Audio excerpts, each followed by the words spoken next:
Alrighty. So CJ, Fox, Sprain, Kelvin, Bragna, Combo. I'm doing the thing. I am. Hope everyone's doing well.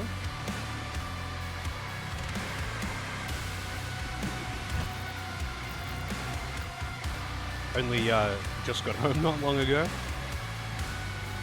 So let's see how quickly I can warm up, since I haven't been playing anything else at all.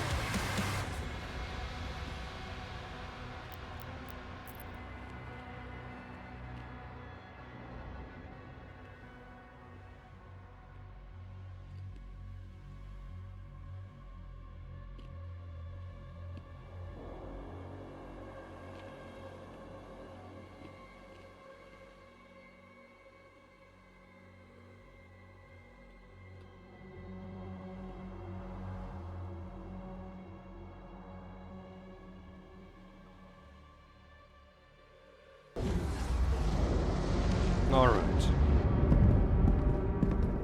Also, is that crunching? Removed, Is that crunching from my food coming through on microphone?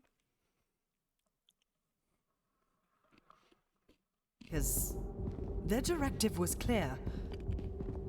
What would you have us do? Nothing.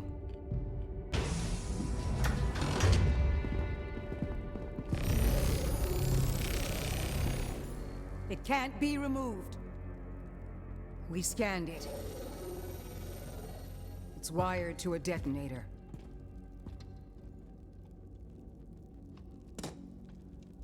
That demon, he's after something. You saw that. We call it the Heart of Argent.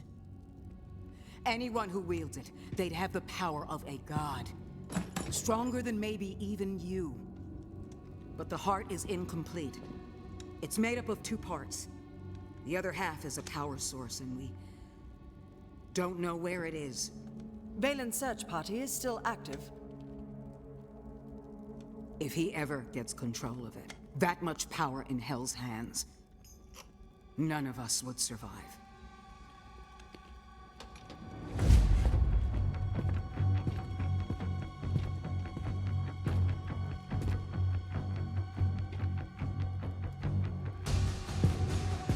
I find it kind of weird that he said something in the Unlock the ancestral previous forge. mission.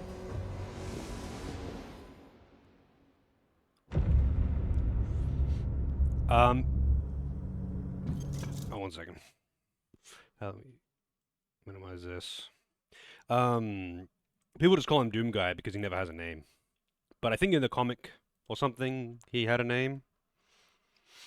In this one, it's kind of weird though, because he said something. Even if it was 1 line. Normally Doom Guy just doesn't say anything either, other than nondescript grunting and yelling.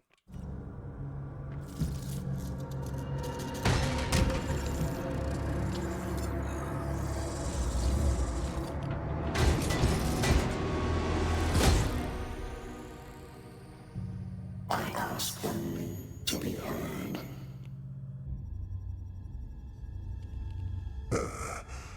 Contact the Ministry. You are stranded in this realm. There is no one left to trust. That is why you allow me to speak.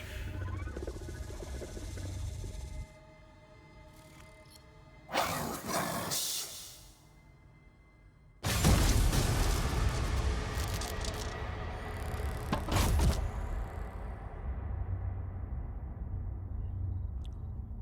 Hey Doris, how's it going?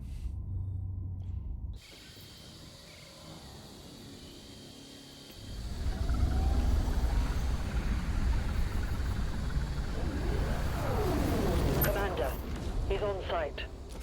Good. Get a team ready to sweep the forest when we're done. I'm meeting him at the forge. We are now in South America for some reason.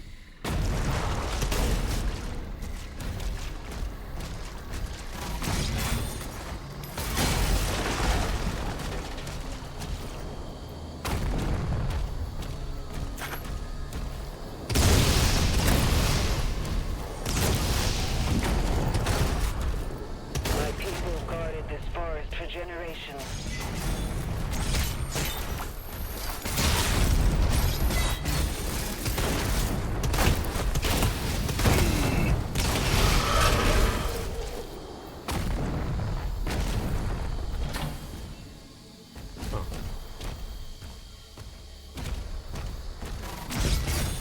Oh, how was Blasphemous, by the way, Doris? I really like Blasphemous. I don't know why I did that. I always have the urge to shoot the explosives, but I always forget. They're actually really big ranges. No. The explosives actually have a massive range in this one.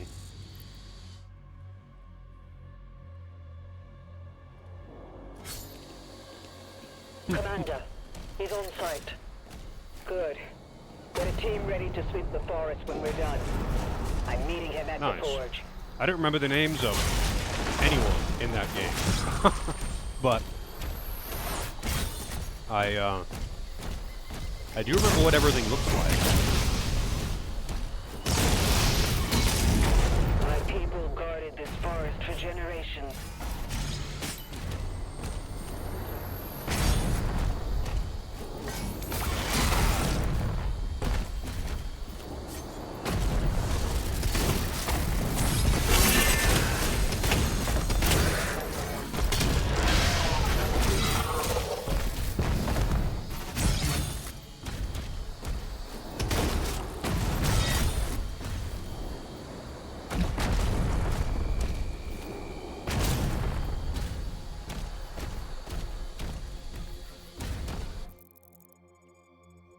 Oh, I see. Let's do the fight first, I guess.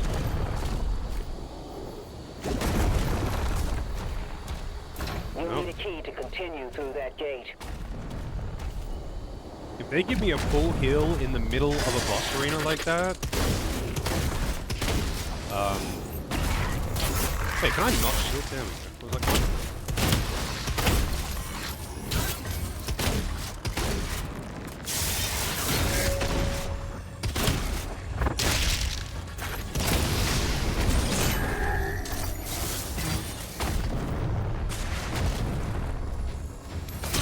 Most difficult boss fight in the game. Wait, it's not one of the DLC ones, is it?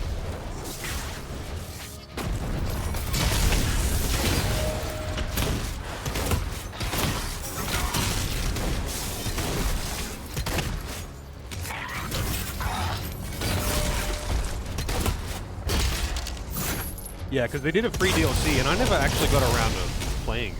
Because it came out way after I played the game. And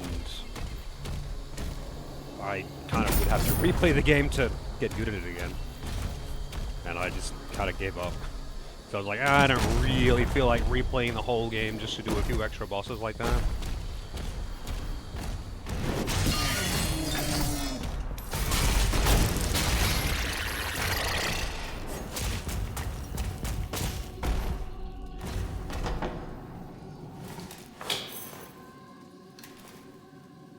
That's it. The gate will open now. Oh, we got sealed off. Yep, because Demon Army.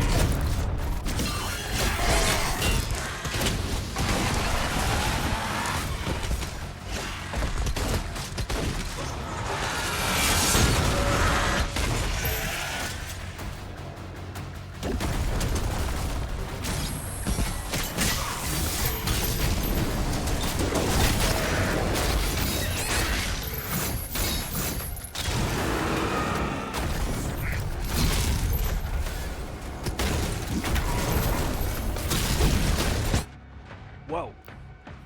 You know what? No life support. Got some disturbing screenshots. I want them all. It can't be worse. It can't be worse than the Milkman in Blasphemous 2. That's it. The gate will open now.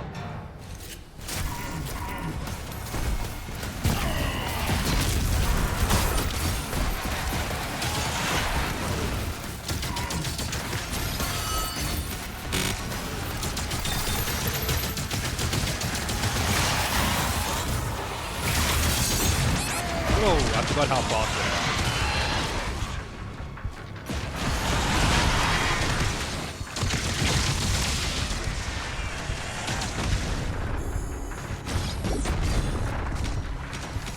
3 HP in a dream.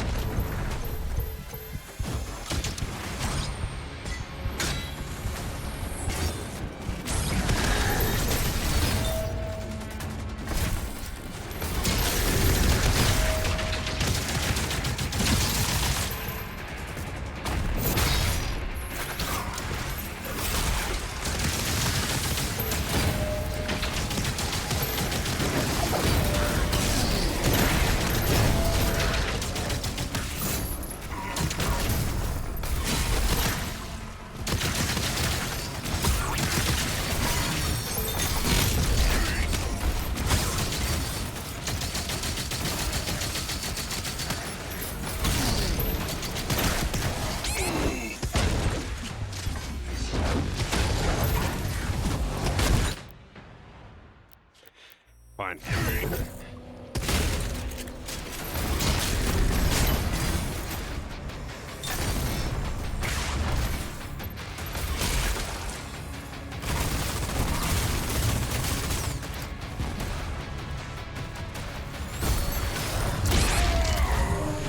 Whoa. I didn't even see what it was. I think it was an invisible guy that just hit me. The invisible guys are annoying because you can't shield charge them. Because that's what you do against those enemies normally. Or at least that's what I do against them normally. So, like, I can't shield charge them. It feels weird. The gate will open now. Oh, shit.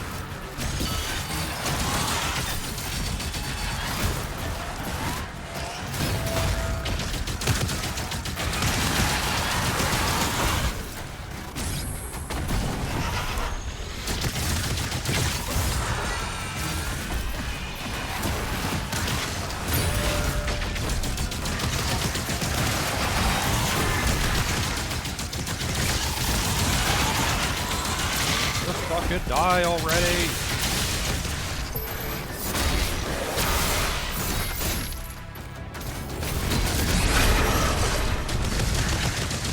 There's a banner guy around. But where?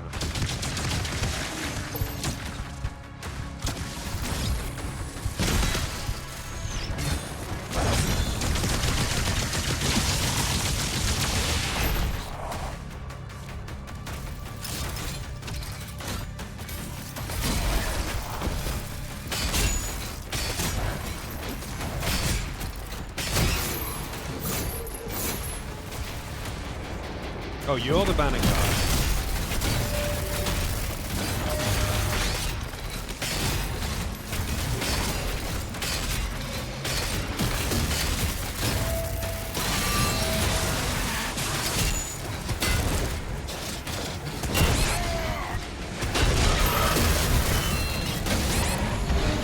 God damn, man. God damn, man. Those invisible guys. That invisible guy seriously fucked me up there. Jumping in the way. It's just like shielded for that one shot that probably would have actually put that guy into execution range.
Jesus, man.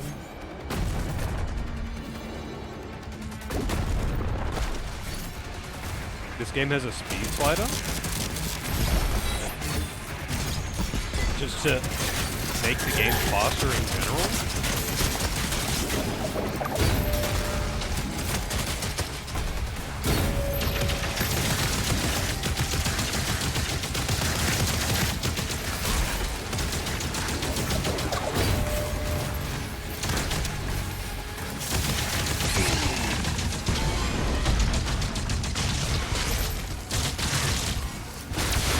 God, those things are also very tanky.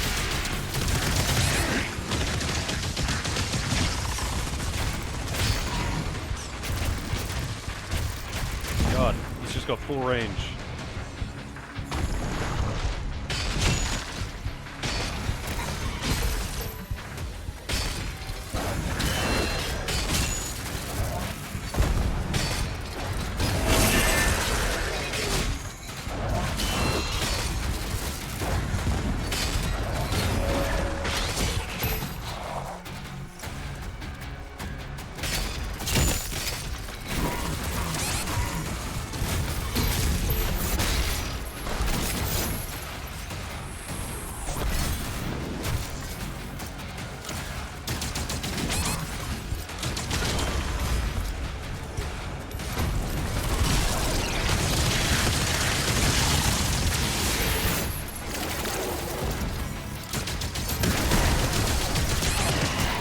Oh my god, another fucking invisible guy! Oh, they get me every time. They get me every time. Because, like, I can't see them until they gap closer onto me. And then by then, it's like, oh, they've already hit you for like 80 damage. It's so fucking The gate hard. will open now.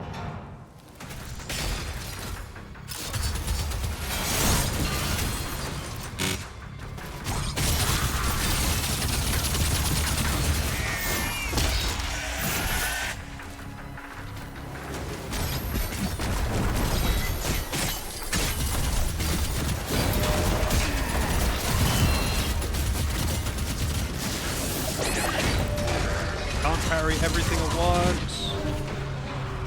Too many things to parry at one time. You just see green and then suddenly you're dead. It feels weird how you, like, the parry window is actually very generous, but it's also, like, early. Like, you get a lot of time to do it, but you gotta do it The gate will well open now. before the thing actually hits you.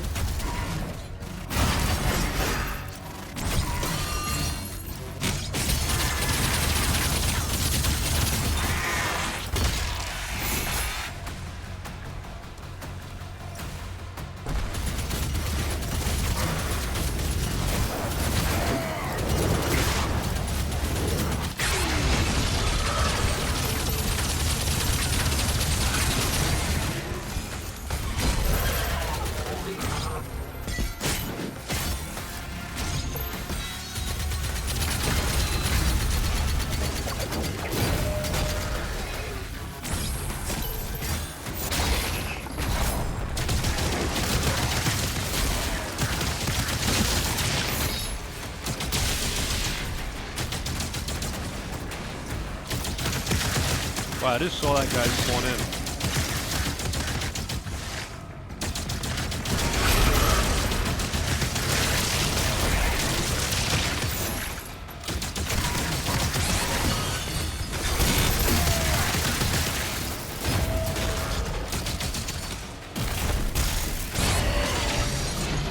Ah, wrong button.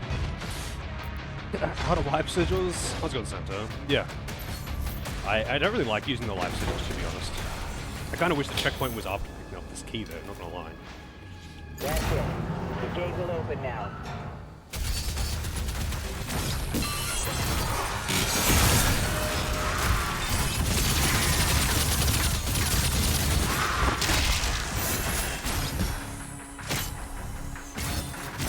Oh, really?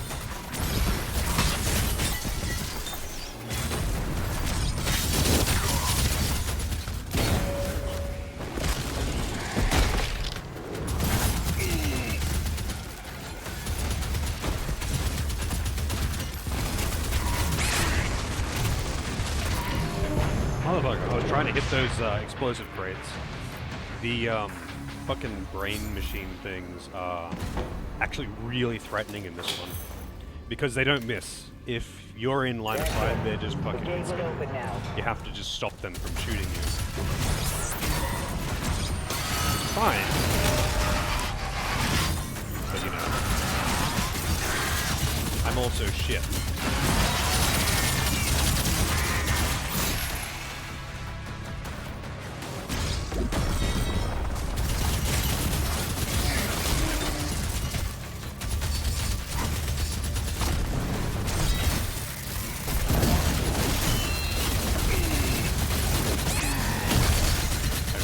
definitely can't just rush this guy.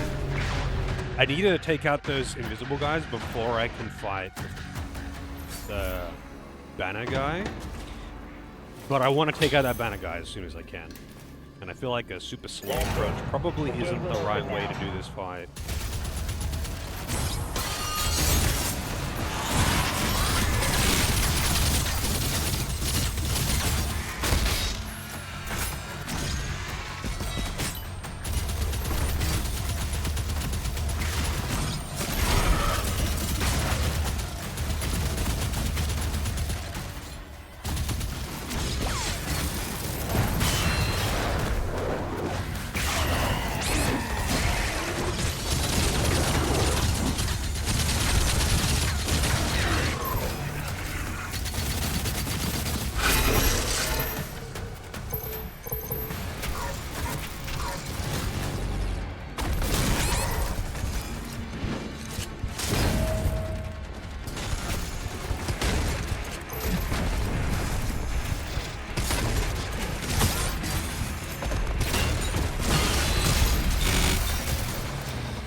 Not gonna lie, I thought 2 cannonballs would just kill that guy. Oh, I hadn't reloaded the shotgun, or rather I didn't have any ammo for it. I pulled out the super shotgun intending to one-shot that guy. Yeah, some of the parry attacks are very fast. That's it. The gate will open now. And that's the ones that get me. Because you have to just like the one that the flying int dudes do. These guys. It's pretty much, you just have to know what the timing is on the animation. Because as soon as they fire, they're right in your face, especially if you don't have any distance.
Why is he not reacting?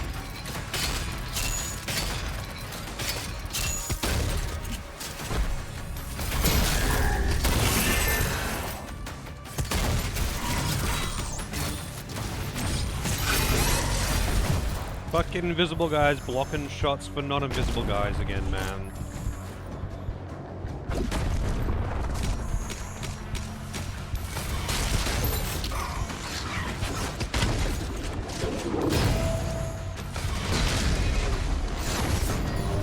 Oh, didn't kill him.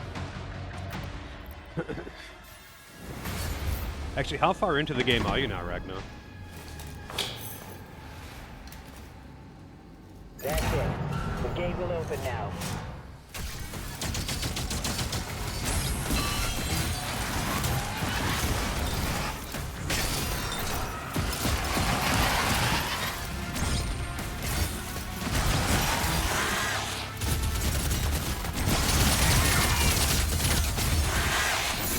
You stopped here? Just annoyed or lost interest?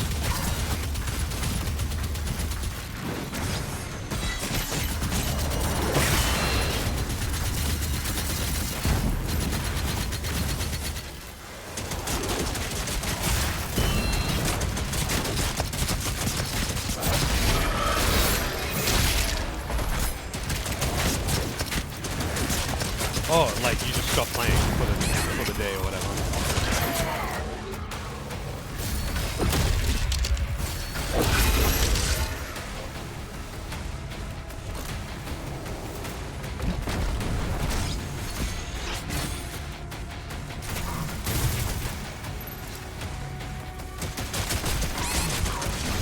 Man, those guys are so fucking annoying.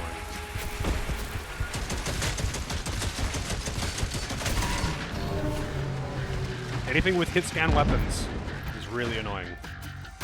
And those shield guys, you gotta heat up their shield really fast and then throw a shield at them. Or they're just gonna do heaps of unavoidable damage. Because you can't just like strafe, they will still hit you as long as you're in line The of gate sight. will open now.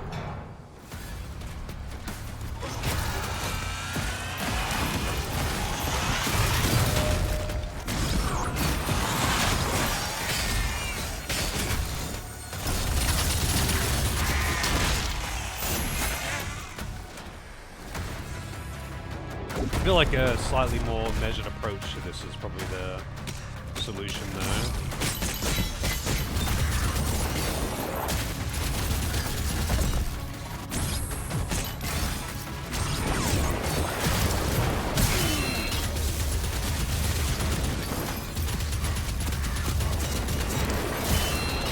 Ah, that block broke my shield, so I couldn't do the parry.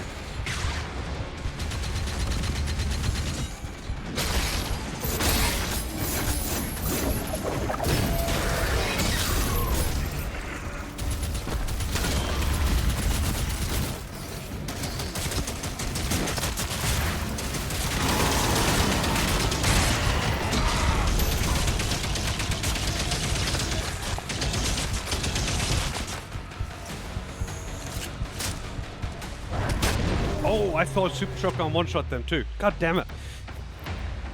I actually thought that was going to be a one-shot. I didn't even bother to try and parry. Do I need BFG? I would definitely take the BFG if Gate will open now. I could.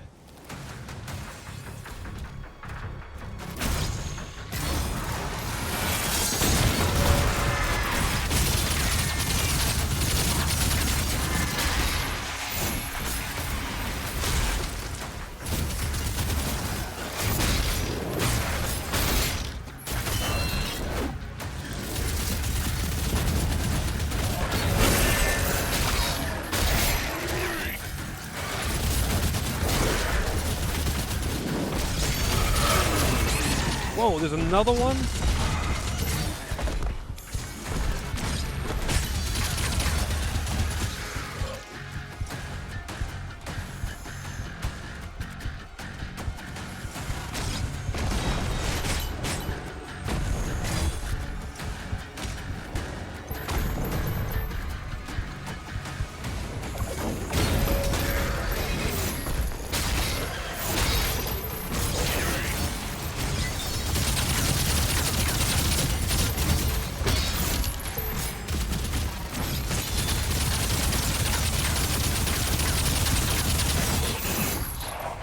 That is such an effective way of dealing with them.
Alright.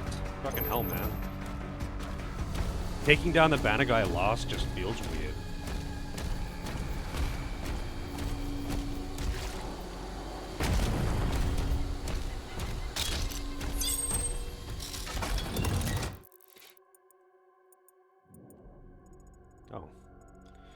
is stuff that I did not get.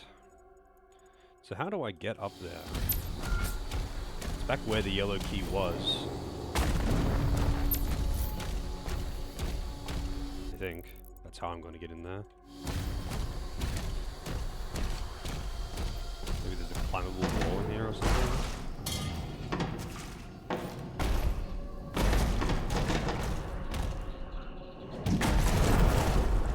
Nope. Oh, wait, no. How do I have to go all the way, I guess, from all the way back there and just a long trail. Probably has a bunch of shit in it.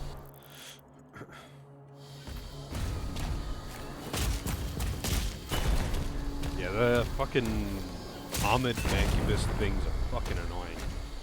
We have... they're just like... Because I can't just like jump in, I can't just like charge them and parry spam them and use melee attacks because they just turn on the flamethrower. And it's like, what are you gonna do about it?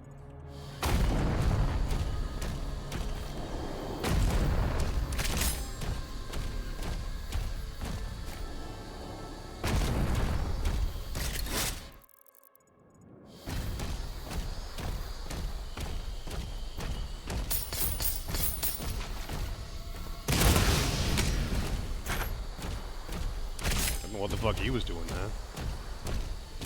Not trying to survive, that's why.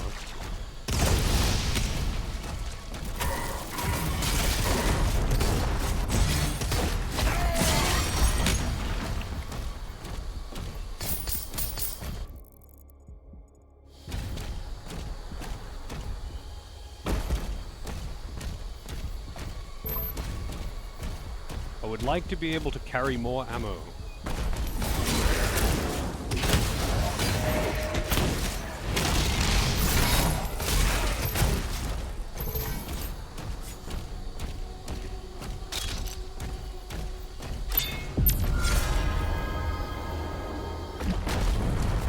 Secrets.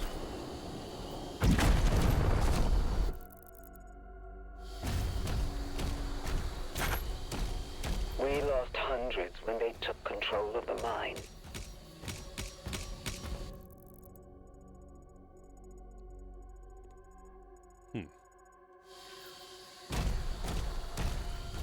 Obviously has to be open from the other side, so I guess maybe that's an elevator or something.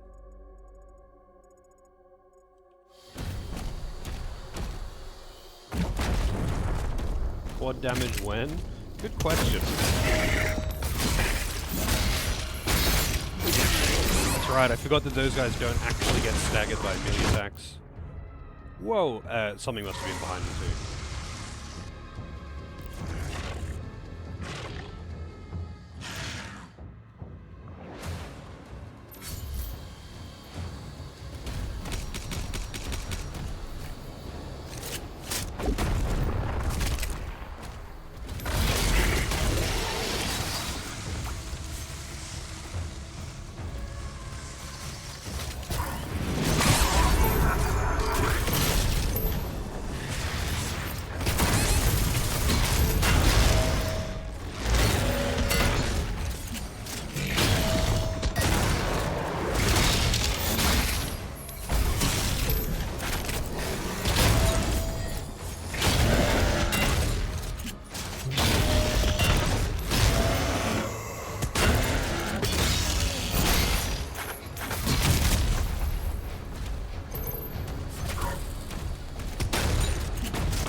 Actually, what are the 100 ammo loot drops from melee striking enemies? Okay, I do that all the time anyway. Execute 5 dazed demons with shield charge.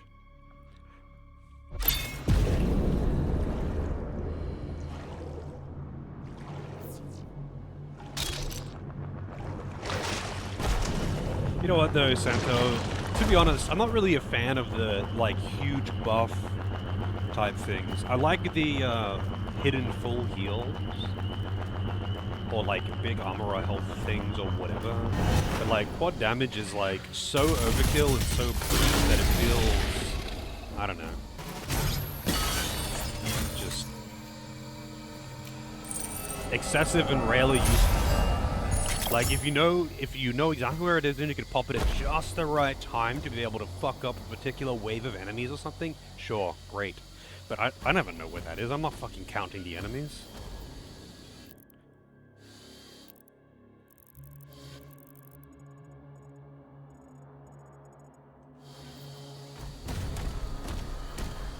Yeah, I mean, it's entertaining, and it is really cool when you get to fucking annihilate some strong demon. It's normally annoying with the quad damage by just shooting it with the chain gun or something. But, as entertaining as it is, I find it's rarely very useful. Because you so very rarely get to actually do that.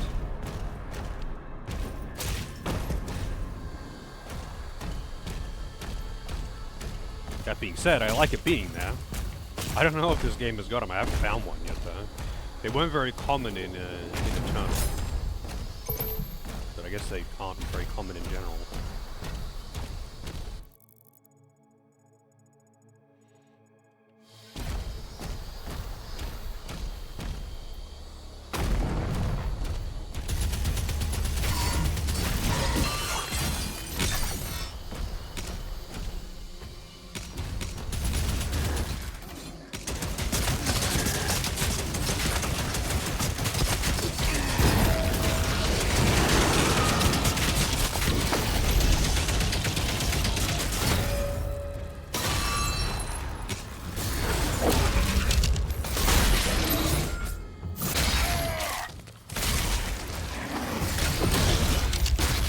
Yeah, but shield charge that.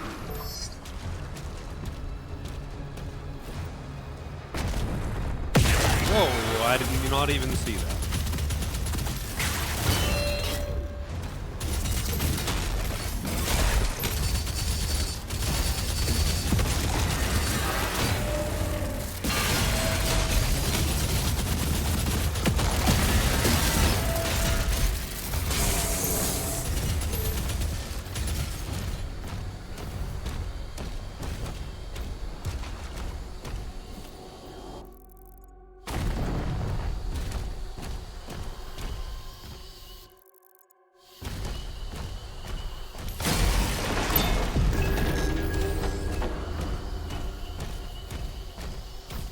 What is this?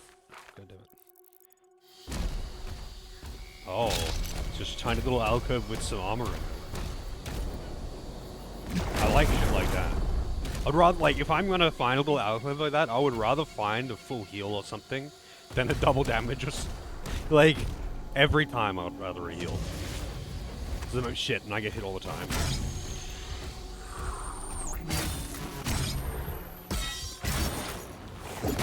The mine shut down after the attack, but the forge still has power.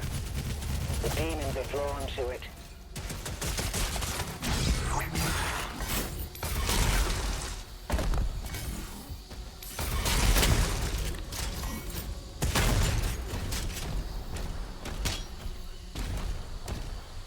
My danger sense is tingling.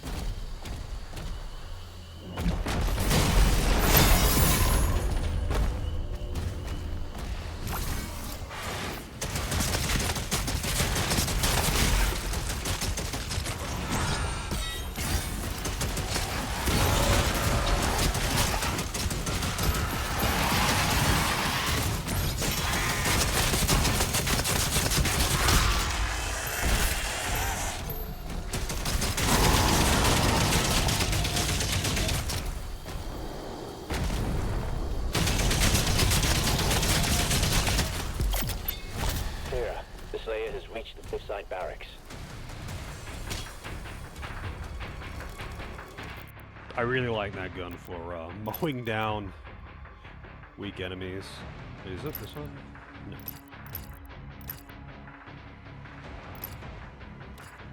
This one.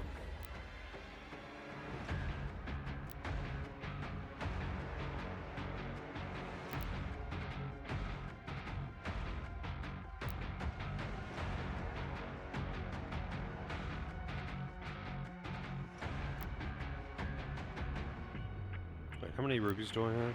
2. I want to get this. Takes 3. Oh, but I don't need to save my money for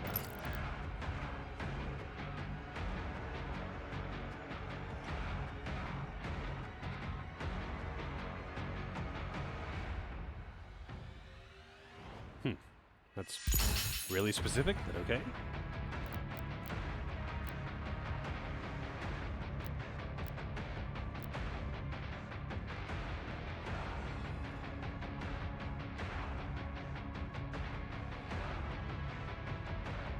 That's kind of weird, the whole, like, slow time thing. Like, I'm used to it from parrying, but being able to manually toggle it would be weird to me. Also, I don't think I have much money, reason to have money at this point. Actually, I guess for, like, just flail upgrades, because they don't use the rubies, or at least, yeah. I'm curious what this is going to be. I have all the shield things. And I still don't have any of these runes. I don't even know how to get them.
Full heal, but whatever.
Take it, I guess.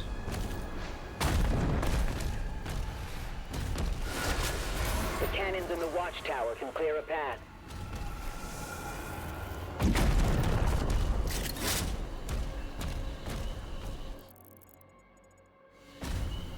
Secrets.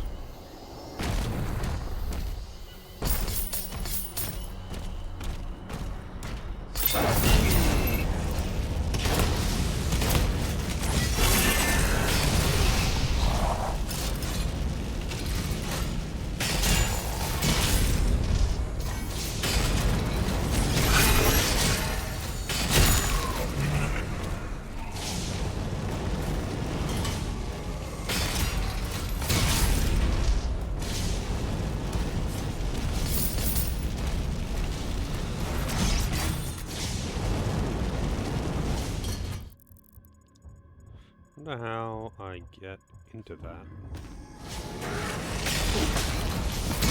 Maybe I just kill all the enemies here.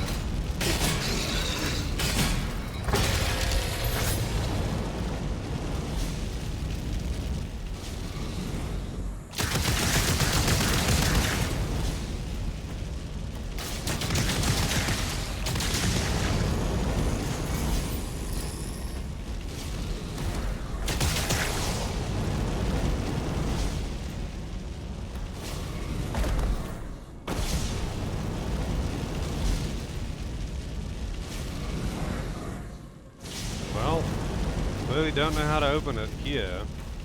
Maybe there's a switch further in or something.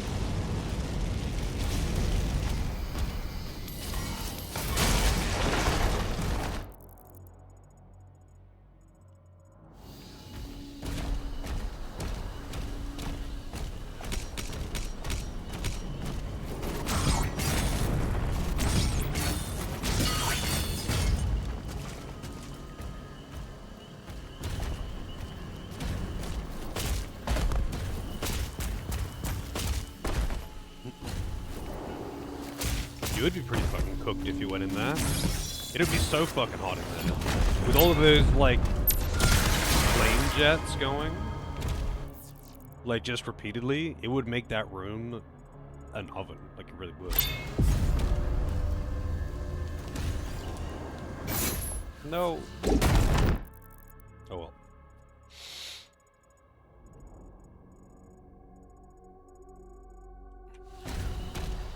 Yeah, I wonder how you open up this cage.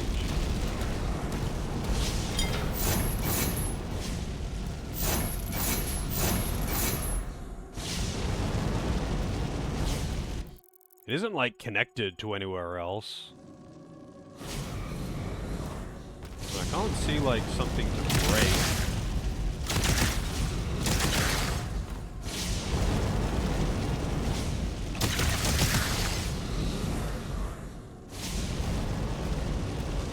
You would think there'd just be a switch around or something?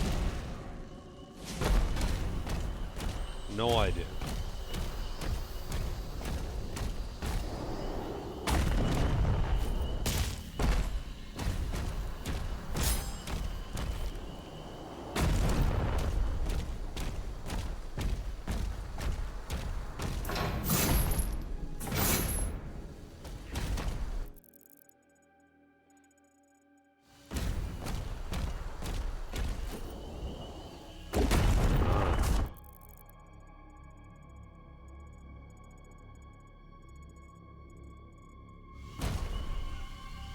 Secrets. I must get the secrets.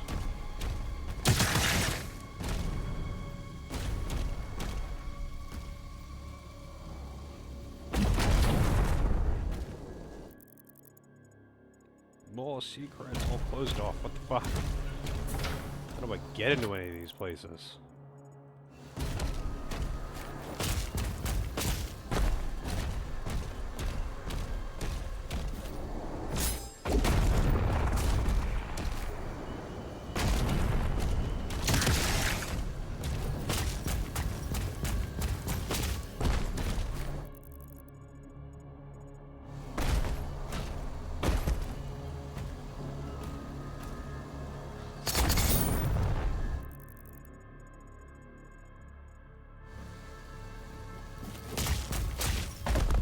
must get the Krabby Patty formula. Yes. Alright, it's turret time.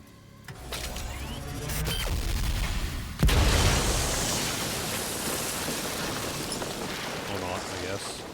Just firing one shot.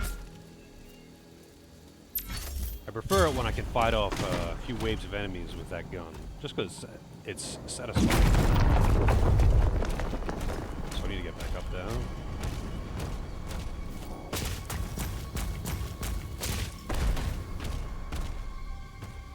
You know, apparently,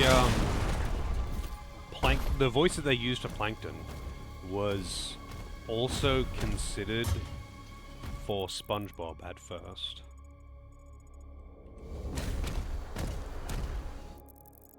And I feel like that show would have been fucking amazing if that's what SpongeBob sounded like. Not that the show is bad as it is, but I feel like giving SpongeBob Plankton's voice would have been great. God damn it! This is also locked. How do you get in there?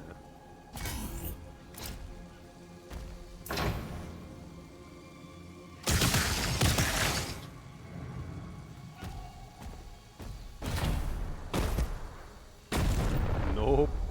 They really don't like you going in the places that they don't want you to go. Oh wait. No, this is the way to go. Wait, no, it's not. That's the way to go. I can jump across that way there. I didn't do that yet. I want to know how the fuck to get into there.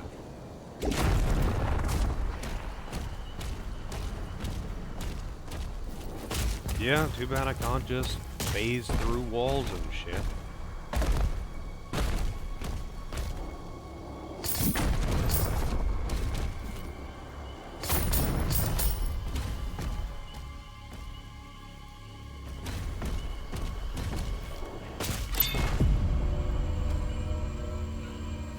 Nice.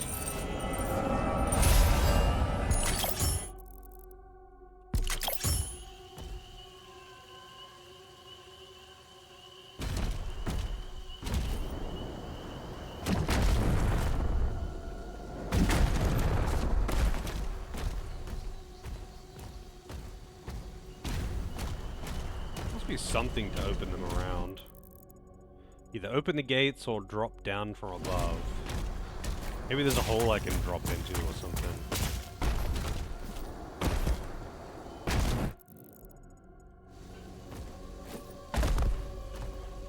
I don't know what the deal with this is. The crane seems too... It stands out too much.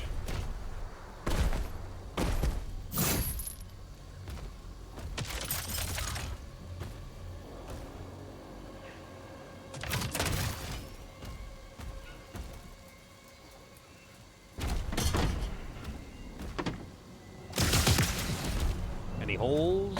Any hole enjoyers? For a second there, for a split second when that wood shattered off, I thought I found something. But like, I'm not sure how to get into that. I'd have to drop from like way above or somehow come up from underneath. But like, both these sides are sealed. And this is just the ruins of a tower, yeah. I think I can get in anyway over here. Up here, around here. Wait, can I like... That's on the other side of the wall anyway.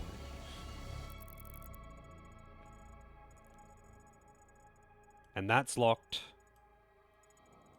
there. Oops. That is locked here, but it's also locked here to get under there. I would have thought maybe those two areas were connected. I don't know. And then there's also the thing that was back... where was it? Oops.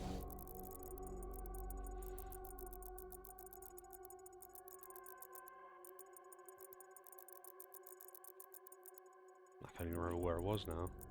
It was that toy earlier.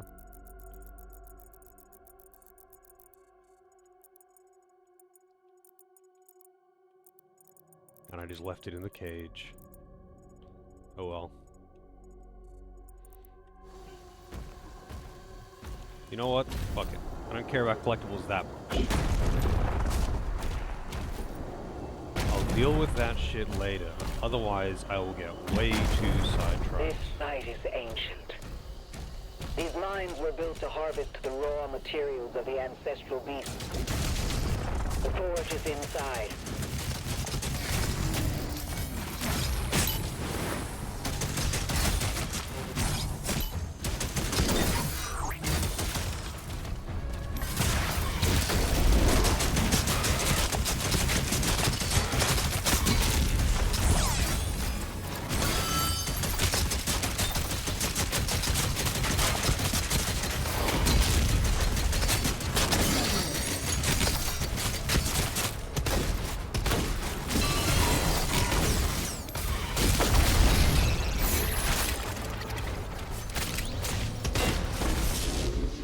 Will take you down. It'll take me down. We're not far now.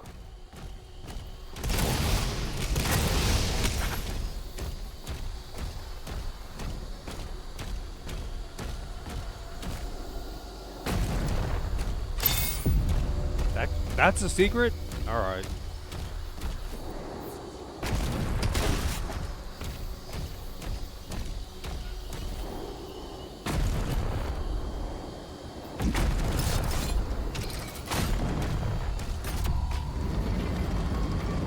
Big ass sword.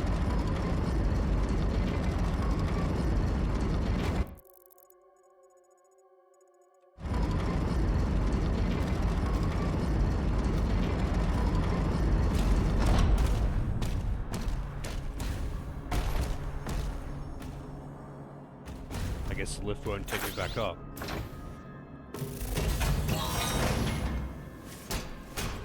I mean, it's literally on the map though. Yes, I finally got a grenade launcher. I'm gonna say that. Like, I know most of the secrets are on the map, but, like, they're behind something. You have to figure out how to reach them. That one's just there. It's literally just right fucking there.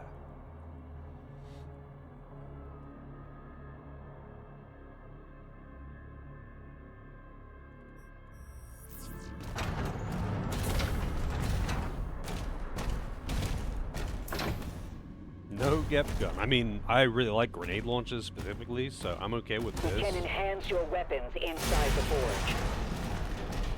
And that wasn't a secret, even though that was hidden behind a breakable wall.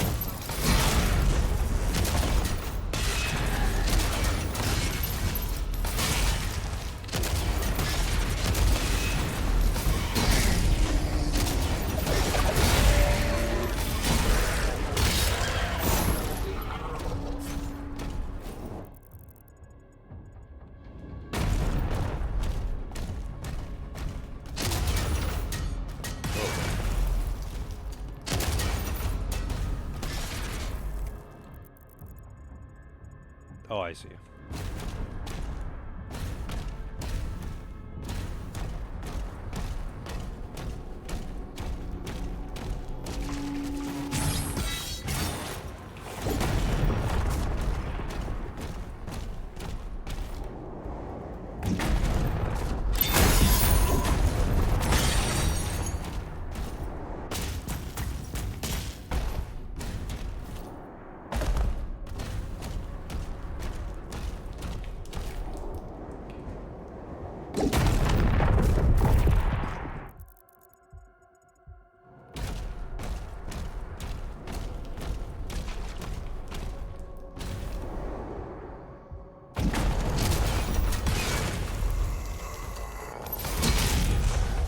Picking up high-level persistent presence near the forge.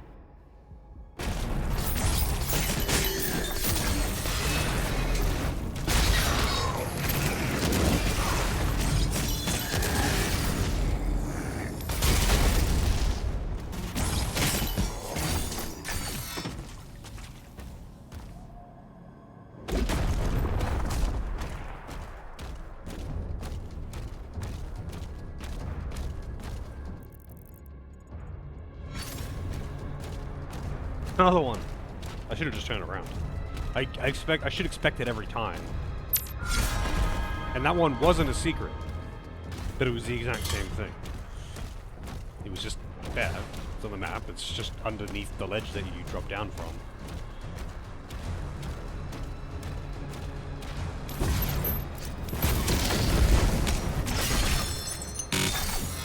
I like that sound when you get all of that, all those pickups at once.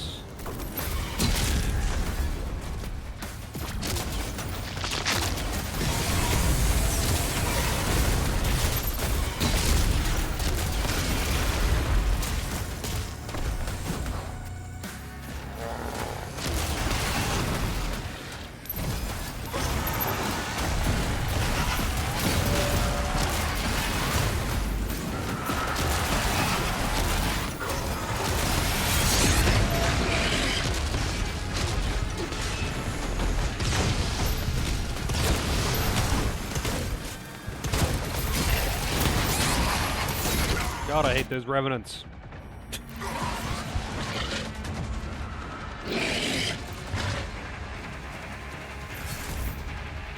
Them turning untargetable like that is just so fucking...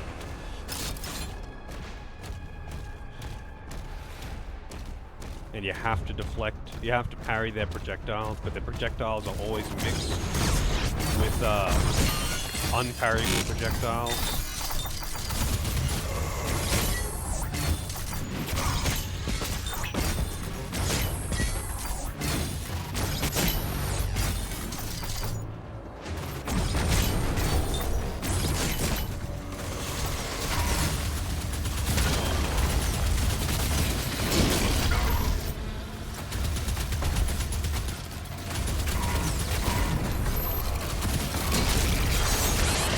Oh, I nailed myself with that one.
Agaddon Hunter identified.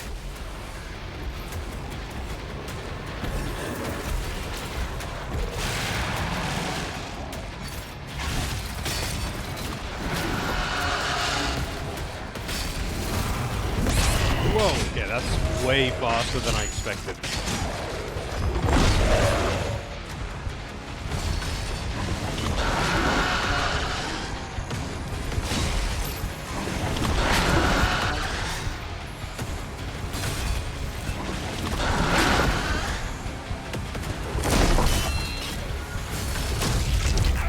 Oh, he broke my shield.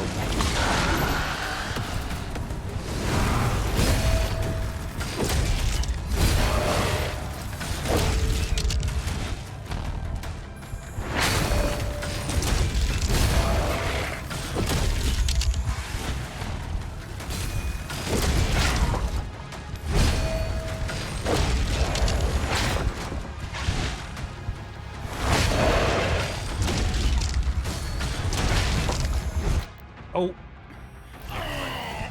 I don't like using the life citrus. I know he's nearly dead, but I just don't like using the life citrus.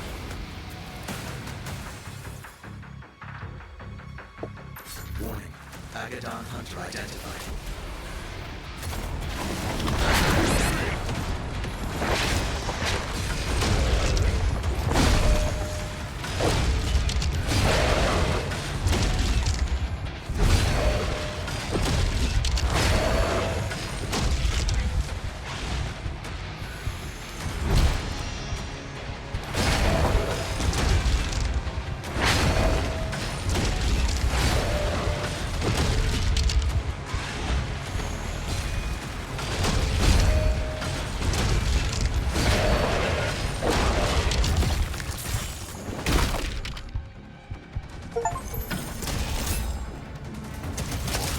There was an achievement just to kill that guy.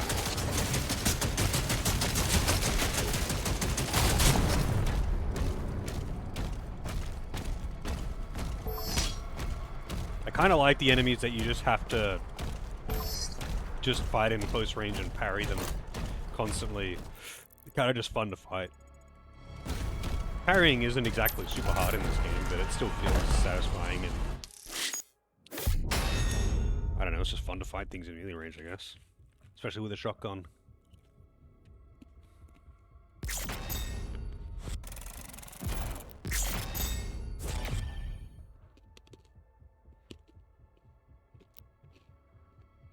Oh man, didn't get that one. Oh well.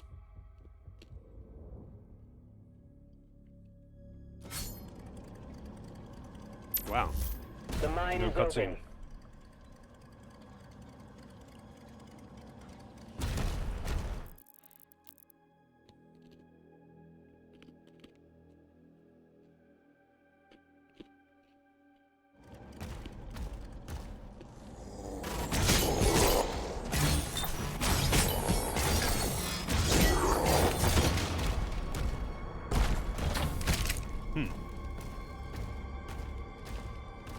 Normally I can see the secret key from somewhere near where the secret door is.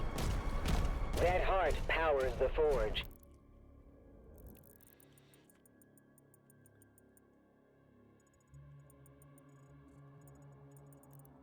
It needs to be reactivated.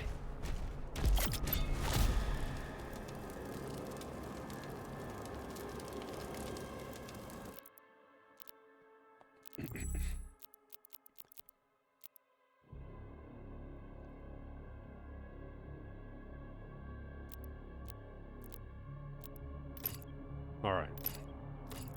Oh, what are these?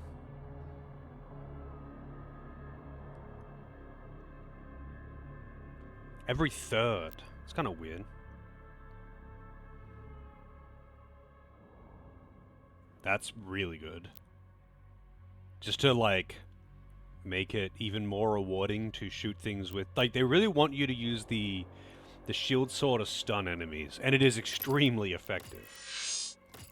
But, like, I just, like, forget to sometimes. But it's really good. It's by far the best way to deal with certain enemies.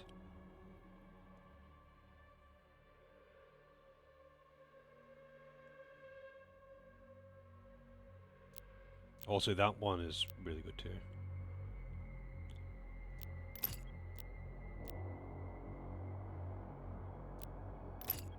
But I want this.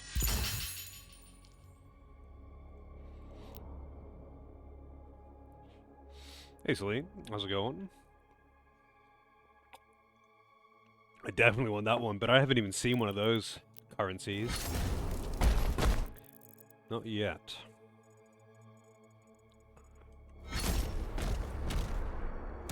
Let's go this way.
projectiles coming from everywhere. But I guess that's just how it is.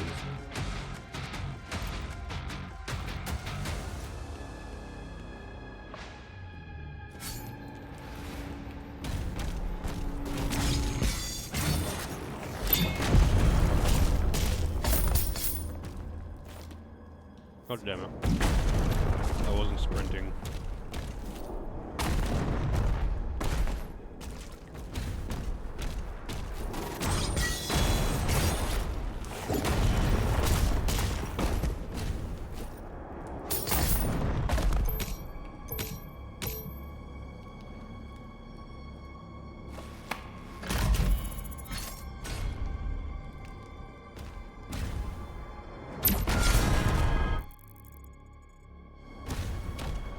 Alright, how do I get into there? Probably drop down from over here. Somewhere, somehow. Yep.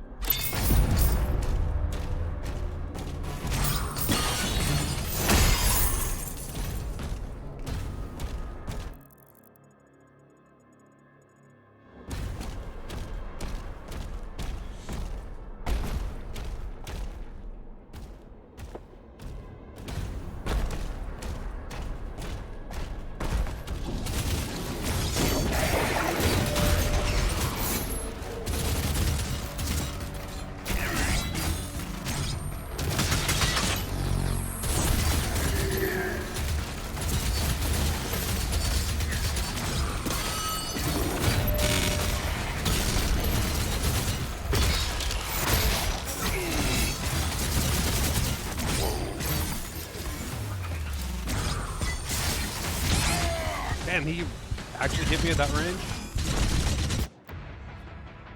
Okay, I don't even know what hit me that time. Too many enemies around for me to keep track of them all. That's how I, some of those like bonus special key challenge mission things in Doom Eternal was so fucking hard just because they were in tiny spaces. Also, it saved that I looted all that shit, but it didn't save that I opened this. Not that I need to go in there again, but still, that's weird.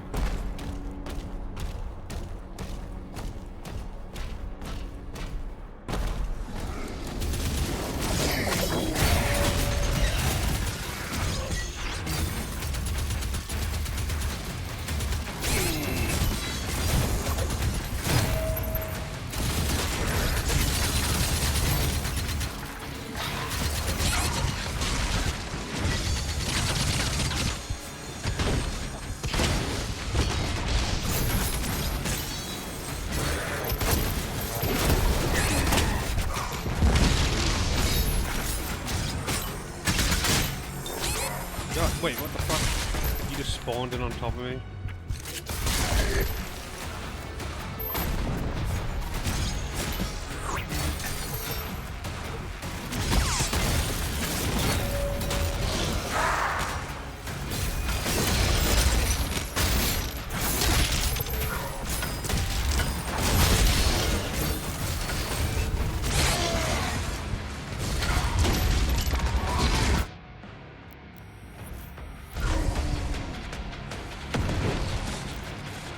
Shield guys, man.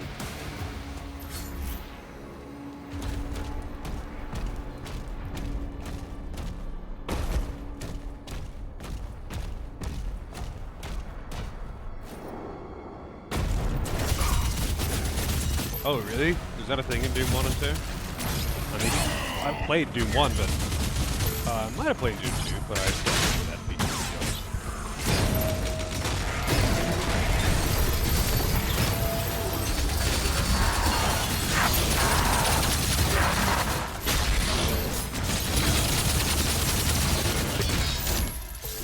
That was actually a very effective Tyrannical.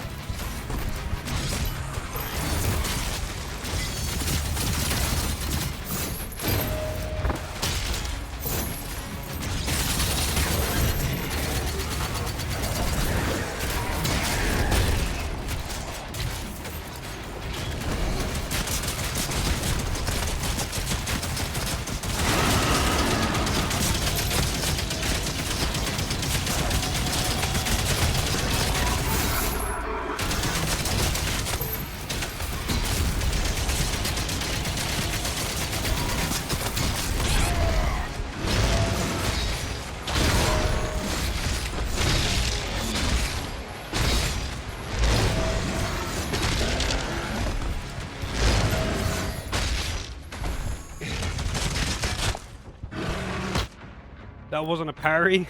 Fuck it, I'm using a live sigil.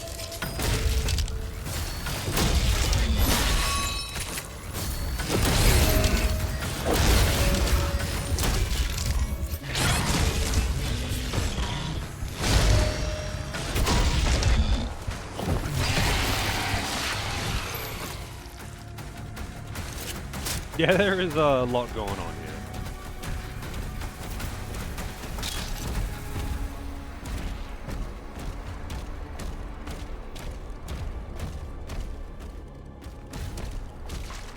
Just a lot of enemies in an open area is always rough to deal with. I'm not sure if Nightmare adds more enemies though, or if it just makes it hit harder. It said in the description, like, the differences in the difficulties. But I don't remember for that one.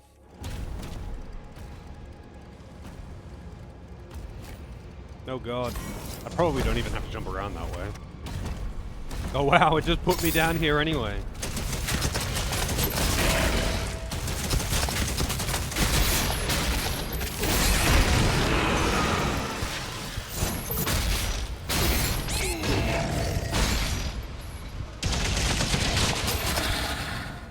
Okay, I wasn't really expecting those dudes.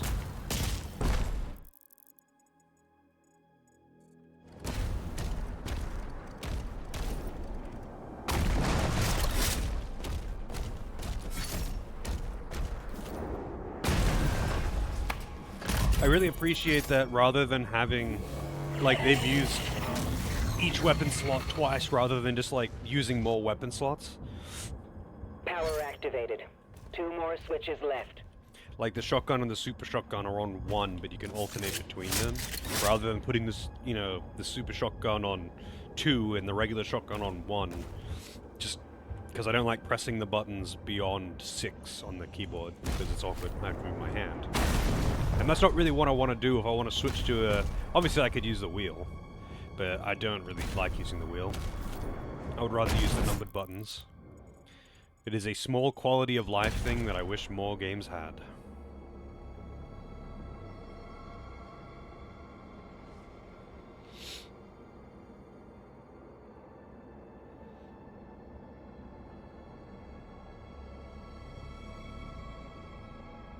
I mean, Eternal Sonata is revolving around timed blocks, right? And I don't know how grindy that game is. I don't know how hard it leans into the RPG mechanics. But I know that, like, it's got timed blocking and stuff like that for enemy attacks. And timed combos, I think, when you're attacking. I'm not really sure. I only played it for about 20 minutes, and then I was getting crashing issues, so I never got to actually finish that game. I have watched people play it, or at least a little bit, but, like... I mean, yeah, I mean, I don't see the point of changing difficulty between regions, but that's weirdly common. Not as much nowadays, but it used to be really common.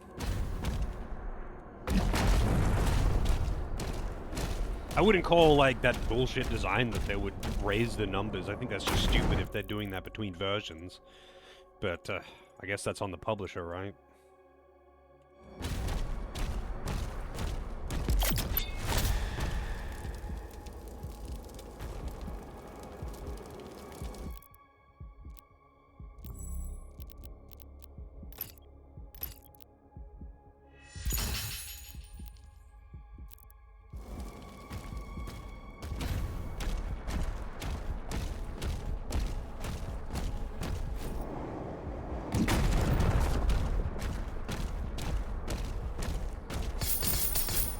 Never seen any RPG that would handle the difficulty of the version differences.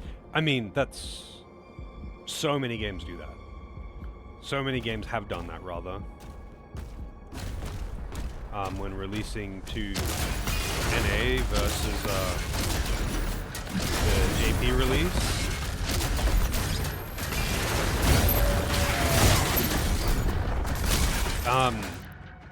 It's very common to either up the difficulty or down the difficulty when releasing it in NA, but like the Final Fantasy games were notorious for downing the difficulty because dumb Americans wouldn't get it. But most of the games that were translated by Working Designs, they upped the difficulty. Like, fucking, what's it called? The knockoff Legend of Zelda that was it was made by Japan Studio, I think. But it was published in NA by Working Designs. That one, they just doubled everything, and then halved the damage that you do as well. So all the enemies have got insane HP, and you do half damage. And what were some other ones? Like, there's actually a lot of them, but I just can't think of them at the moment. It's there's honestly, you can probably find an article that has all of the games that have had their balancing change when released in North America. But it was common practice apparently, especially with Nintendo games, because Nintendo hated the concept of renting games, which was so popular in North America. So when releasing them over in NA, they like made them harder, so you had to play them longer or some bullshit. Apparently that's the real justification, which is insane, but it's Nintendo, and Nintendo is scum, so...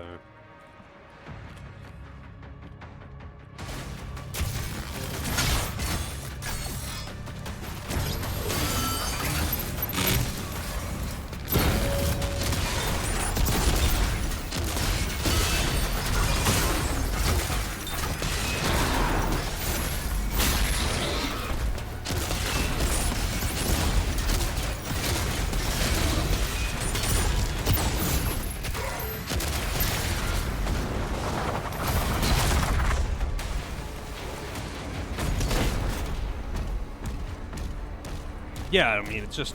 The thing is, the developers rarely have anything to do with that side of things. That's like all on publishing, right? And it sucks. It's just annoying if like a game has been... Like, the game has been designed and balanced around one thing, and then they re-release it in another region, and they just up all the numbers, and the game is no longer balanced around anything. And you'll encounter some things where it's like, oh yeah, this attack in this turn-based game, you know, he does a big wind-up 2 turns, and then it hits you for what would be about 80% of your health if you were on pace.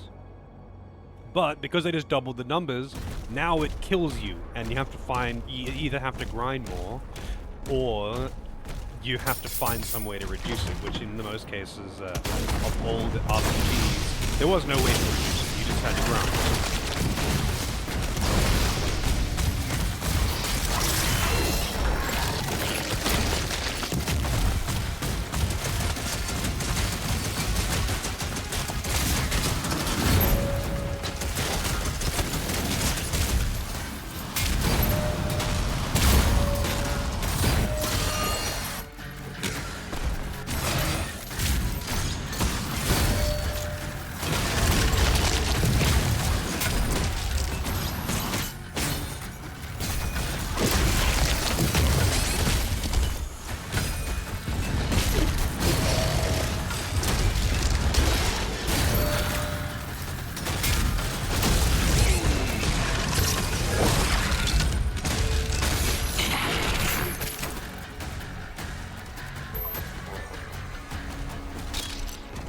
Oh, actually, another one, what's it called? Seventh Saga.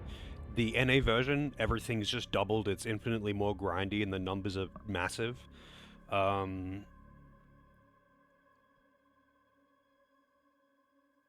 What's the, I can't remember the name of that. The one that was, it was released, it's basically rip-off Zelda. We got Zelda at home, Sony trying to make it, Sony trying to make Zelda at home, and it's on PS1. It's actually an alright game. It was published in NA by Working Designs. And the dialogue is hilarious, but they doubled the HP of all enemies, and they halve the damage that you do. And it's got this dude that named Bonaire that for some reason when they Alundra, that's the one. Thanks, Hilaire. Alundra. And there's a dude named Bonaire in it, and he's just like, "Whoa, bro, this is just like how he talks all the time, bro. Totally having a bad trip." Like, he actually says when someone dies, "He took the ultimate bad trip, man." Best fucking character in that game. Alundra is a neat game. It has some very bad sections, and when they released it to NA, they just, like, completely fucked the numbers, which was mostly fine. It didn't really matter. It didn't really become particularly evident until late game, where the bosses had just absolutely insane HP. There is... yeah, there's also problems that the game has, though, where, oh, they did double damage as well. It took forever to kill certain bosses, because, like, the last bosses are all massive bullet sponges, so you have to hit them, like, literally hundreds of times, and they two-shot you, because they doubled their damage. But, there were certain certain puzzles, like, you know how you play in a Zelda game, how, like, if it looks like you could, you know, make it across this gap with a pixel-perfect jump, you know that that's not actually the solution, right?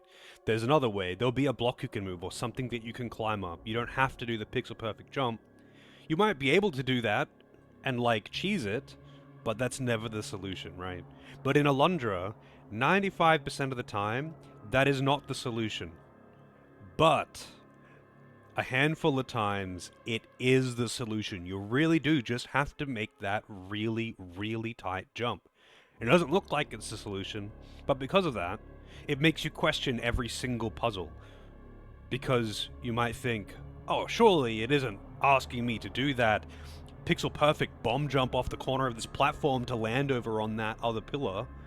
But no, sometimes it really is.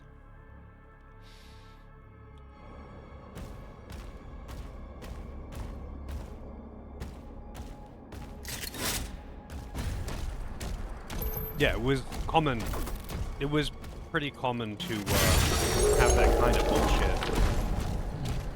In RPGs, it was common to do one or the other. Either make it easier because American dumb, or make it harder because rentals and Nintendo.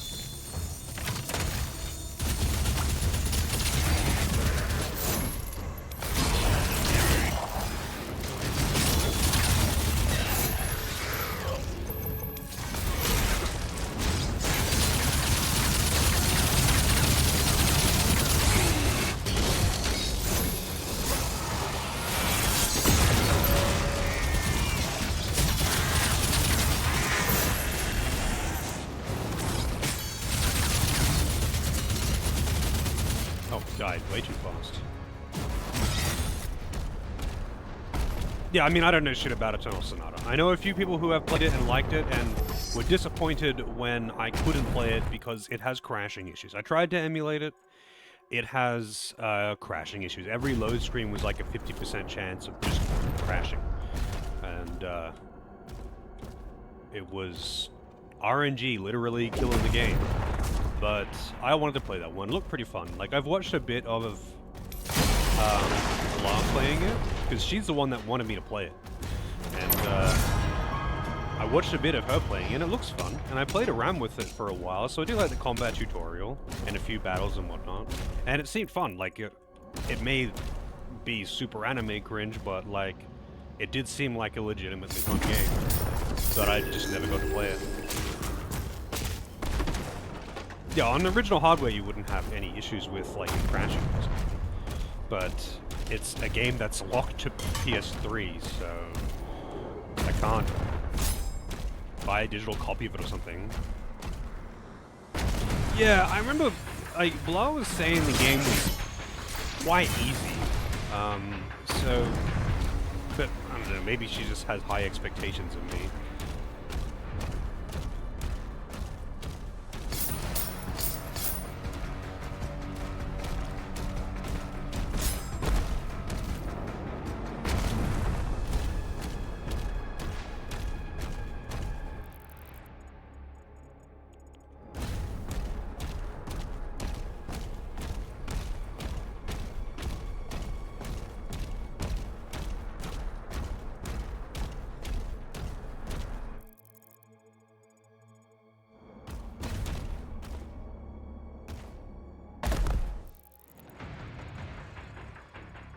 Oh, we got up for that one.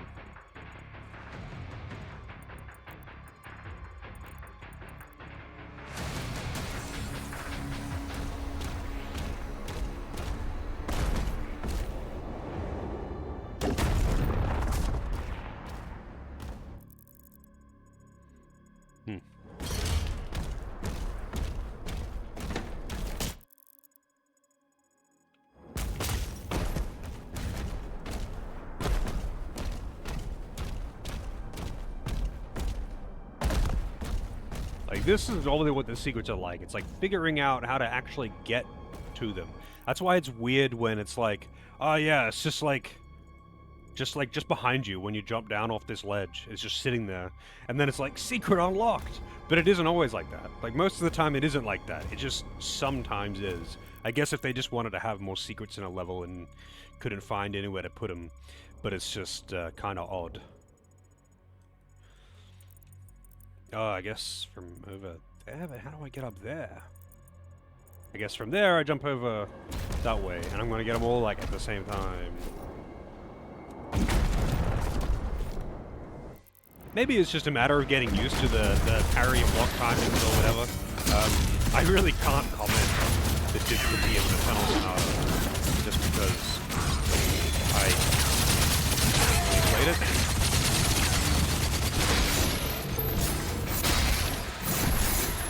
Not really, not enough, anyway.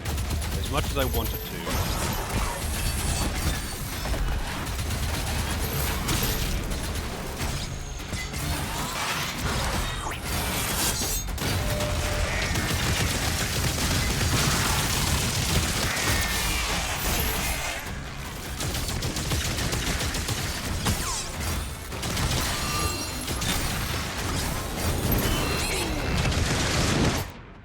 Whoop. Missed that parry. I like that I could see the bullet killing me. It's like in the freeze frame.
Secret key.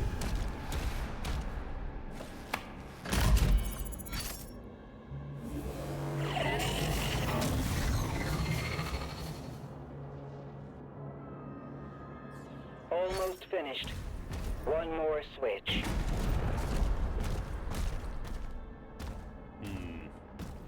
I don't know if I can make that jump, but I guess I can try.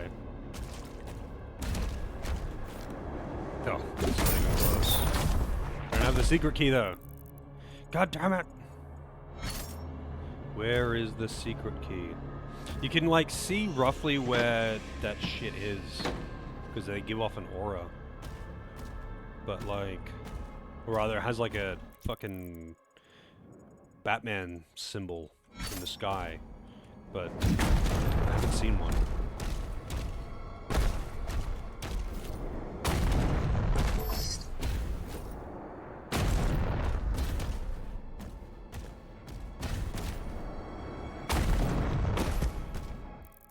I guess I just have to find the secret key.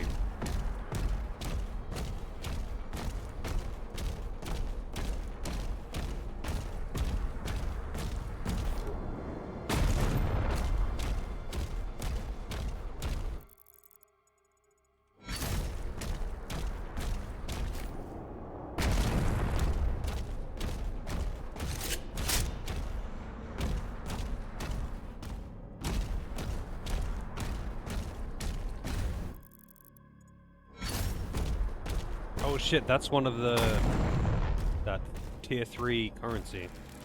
And I'm gonna need to hit the other wolf statue, I guess. Other wolf statues even.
Fucking hell, man.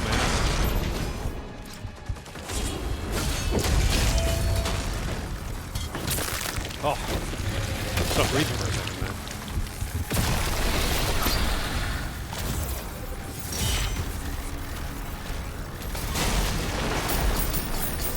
Secret key.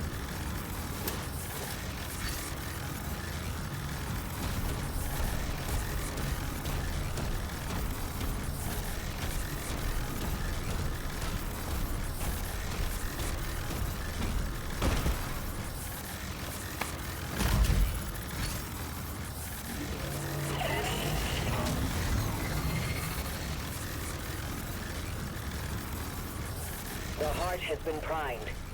We can use the forge now. See you at the elevator. Are you for real? I wonder where the other one is.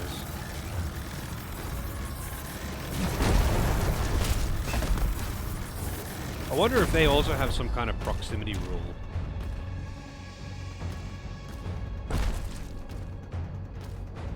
There's one more.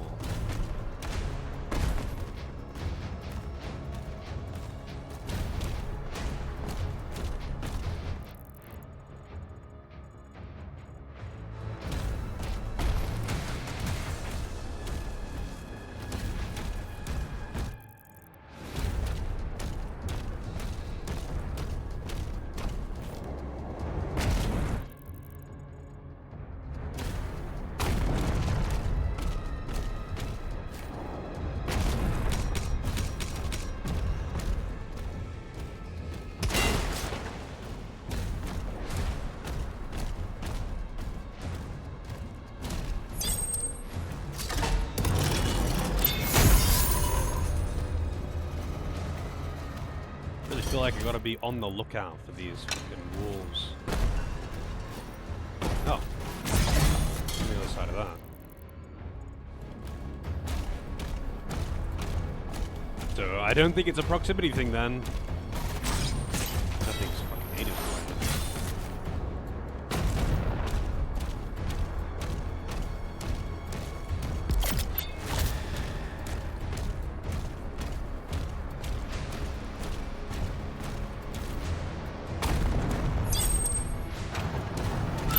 They did both require...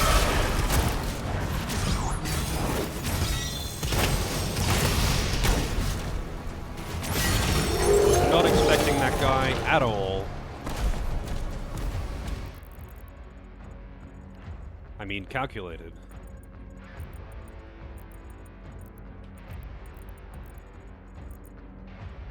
But now I should be able to get those. Oh, hello. If I want to go that way, I guess it's the most direct way.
Hey, Brennan, how's it going?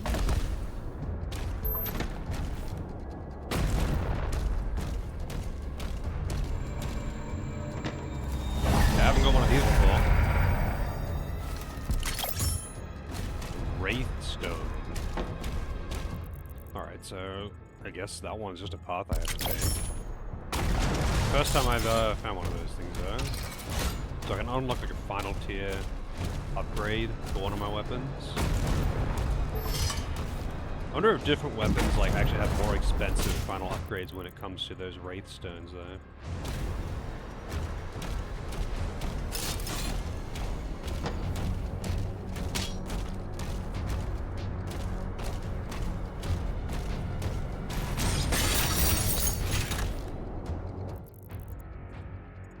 Alright, anything else I missed around here that I care about? Yeah. That. I sort of know what the deal with that is. I feel like obviously I've just missed that one and it's not going to be something from going further. I'm going to check that again. One last time.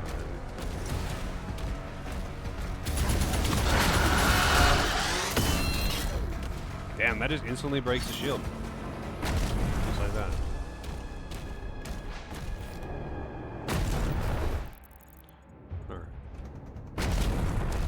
It wasn't a secret key thing, was it? Actually, no, it was a secret key thing, I think. Because, I remember encountering it, like, right at the start of the level. Secret key door, really, really early. But, where did I start again? I think over there?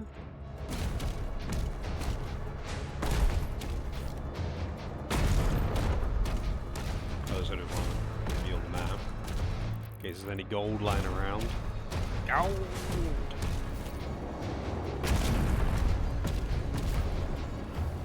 Hey, are you following me?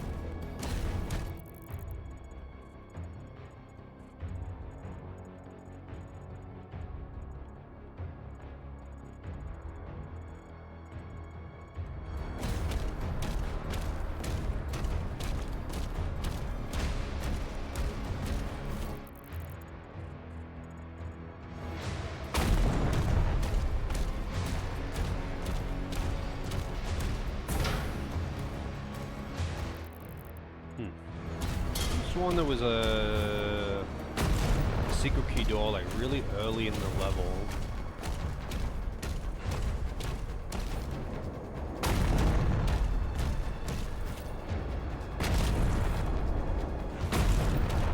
Maybe that was last level, and I'm just high.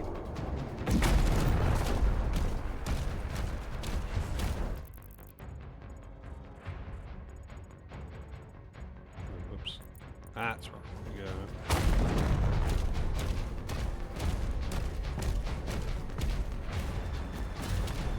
Oh yeah, might have been it.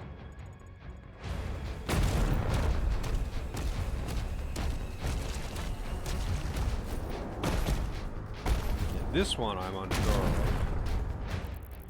of. Like how to get to that. I got up there. Wait, maybe that one was also the secret key door or some shit. Oops. Sometimes you get a bit of air when you're running up ramps, and if you get air like that, you like can't jump.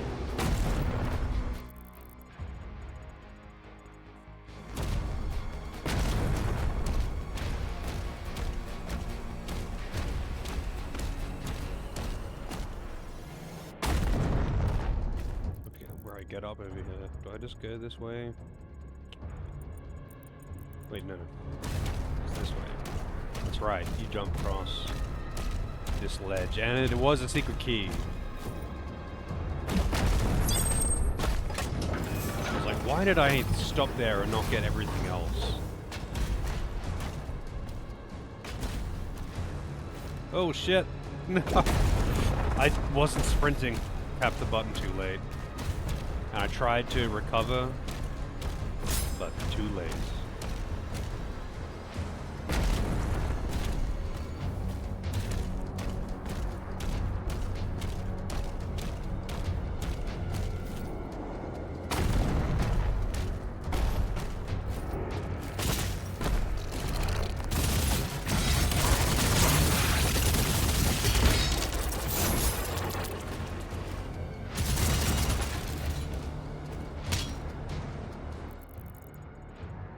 So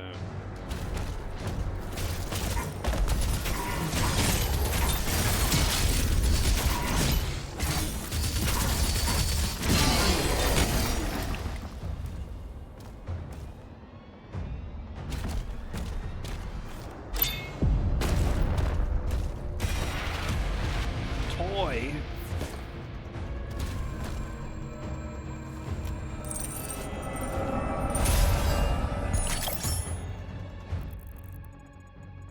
Ruby found. And then that gold down there. I guess I just jump from here, maybe? Ugh, invisible wall! Probably just didn't have to do that. Yeah, you just jump off that ledge there. Alright. I don't think there's anything else. I think that's all of it. Oh, I'm missing a ruby, actually. I'm missing, actually, 4 secrets. But I've got all the loot around here. So unless there's just a lot more to this level...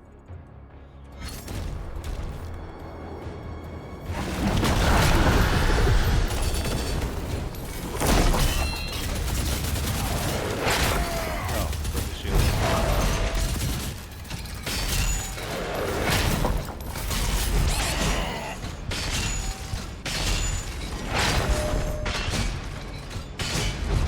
Oh. Ah, fuck it.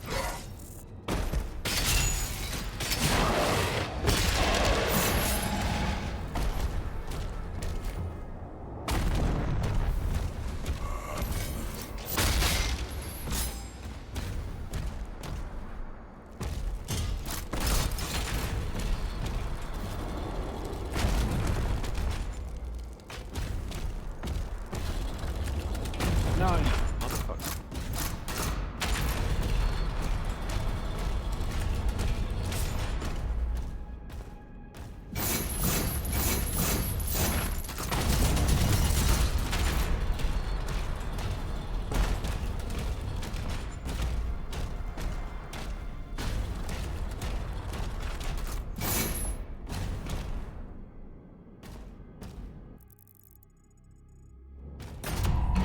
Well, yeah.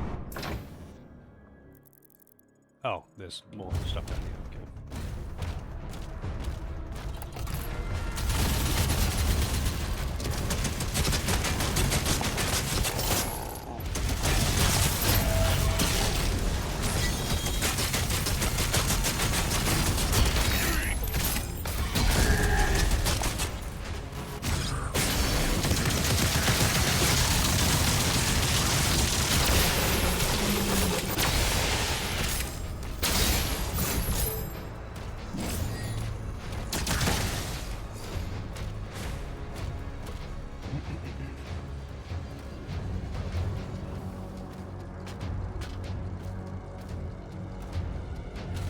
Most of the levels aren't way too big, but to be honest, the levels in Eternal were pretty fucking big. That was the first thing that I noticed in Eternal after 2016, is that, or at least some of the levels in Eternal are really long. In this, it's like, some of the levels are actually quite short, but then a couple of the levels are gigantic. Like, fucking hell, some of the levels in this are huge.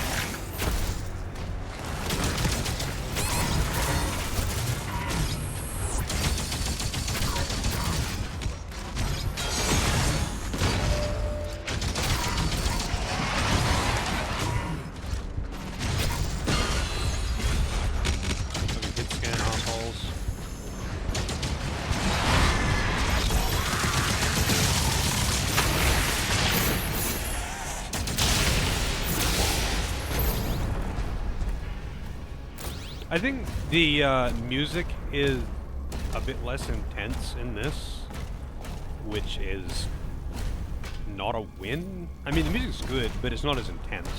And, like, I felt like in Eternal it played a lot more. But maybe that's just because the levels tended to be more linear, so I would just be fighting more frequently.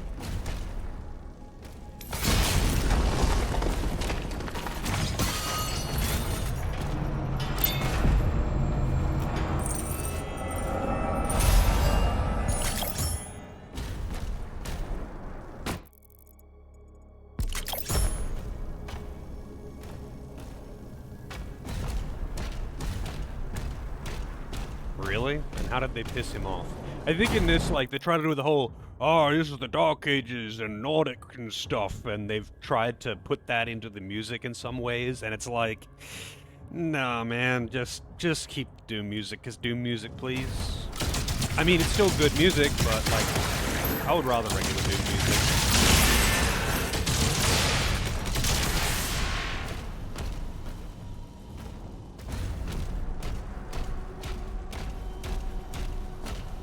I am a little curious as to what they could have done to piss that guy off, though. Apparently, I was watching an interview about, what's his name? Hang on.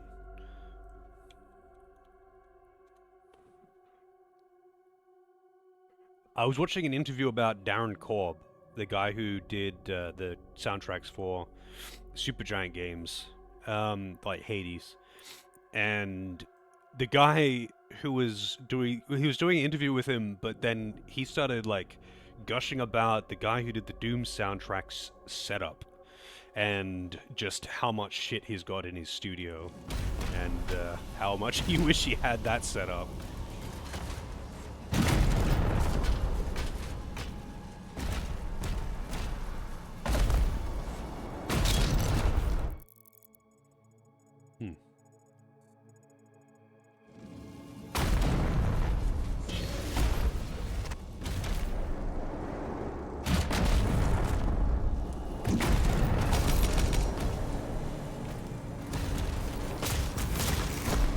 Is that going up and down, or is it just going up to taunt people?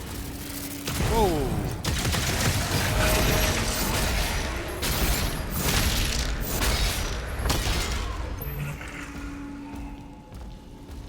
Miserable guy out of fucking nowhere.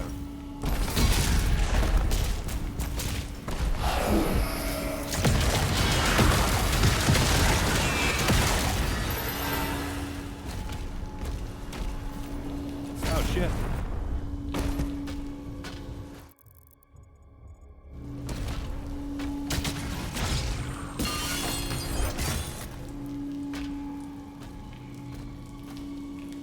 TLDR on the situation. Let's see. Okay, that's I'll read the top part at least.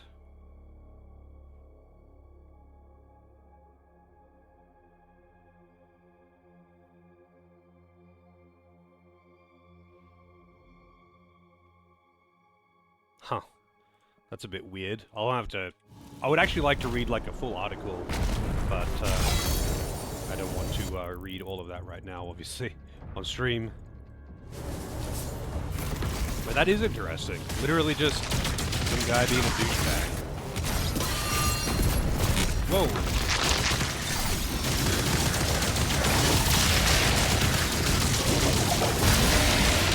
Thought it was gonna be some kind of, like, political nonsense. American politics be that way.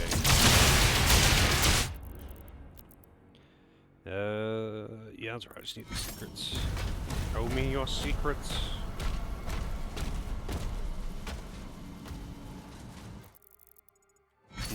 I'm gonna have to jump from this when it's raised up.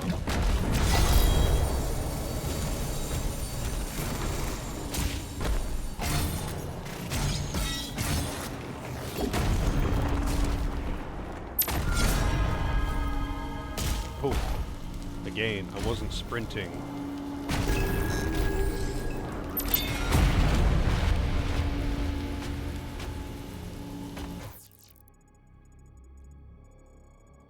That one... Oh. Wait, no, this is not the right way. Yeah, that one I'm unsure.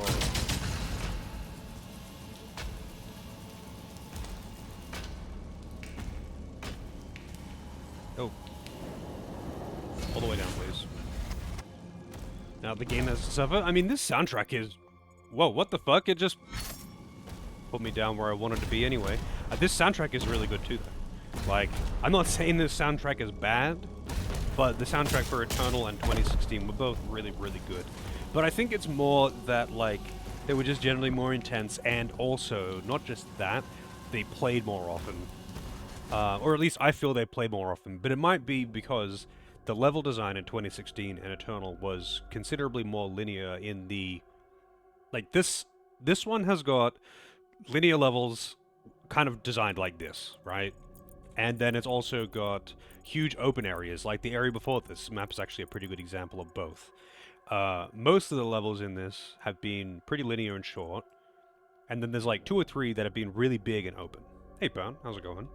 Eternal was kind of the same. Most of the levels were kind of like this. They were linear, and all the combat areas were marked on the map, and you would be fighting... If you were just running along fighting shit, not trying to get every single secret, and, like, getting lost, you'd be fighting pretty much all the time. So the music didn't really stop much.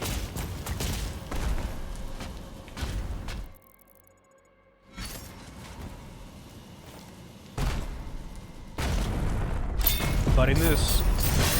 I spend a lot of time just, like, running around looking for stuff, I guess. It might just be that. But, either way, I do like the soundtrack in this game a lot, too. But, I just wish it was just playing more. Yeah, how the fuck do I get up to that one?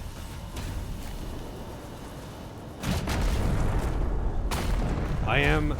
slowly ripping and tearing knife. Whoa! Slowly. Although more like bashing and grabbing, because I use the mace a lot, or the flail a lot.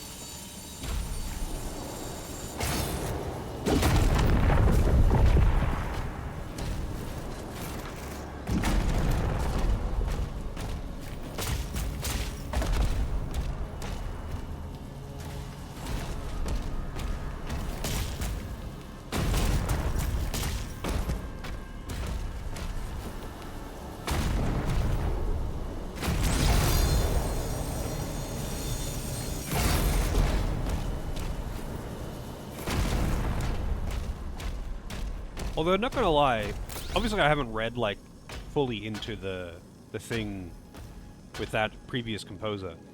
But, like, if he... Okay, so if the lead dev guy or whatever, publisher, the guy that was in charge of the team, was angry that he was getting too much recognition, he could be salty about that, but, like, unless he, like, publicly is a giant asshole to the guy, why would he care? If anything, that's like laughing at the haters, right?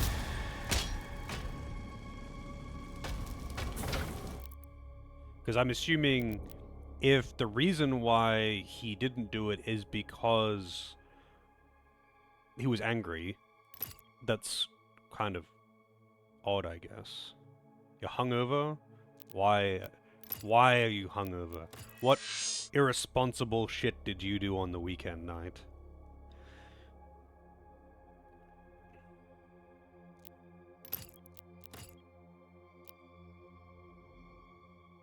I really should get that. I keep forgetting to buy the super shotgun things because the first one's $250. It's like I often spend it on cheaper shit.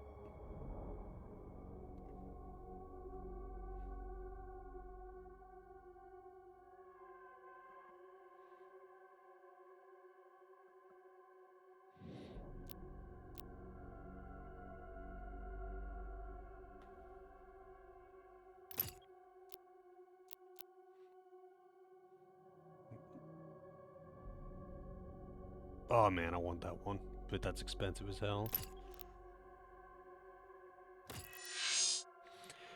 This one I can't resist.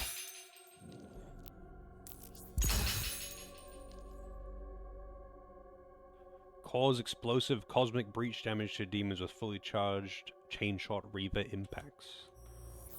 Okay. Like, it would be irresponsible of the company to not hire someone who people like so much. But it would also be weird of the guy to decline the job just because, like, he didn't like how the other guy was envious of him. That's just... It seems petty on both ends, but I would just have to read the whole deal.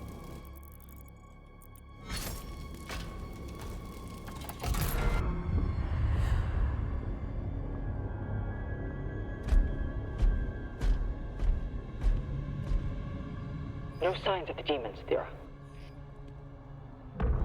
We won't have much time.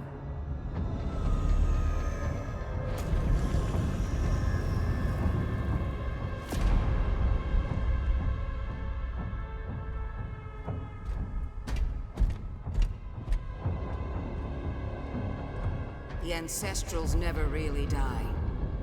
The heart endures. We harvest the energy.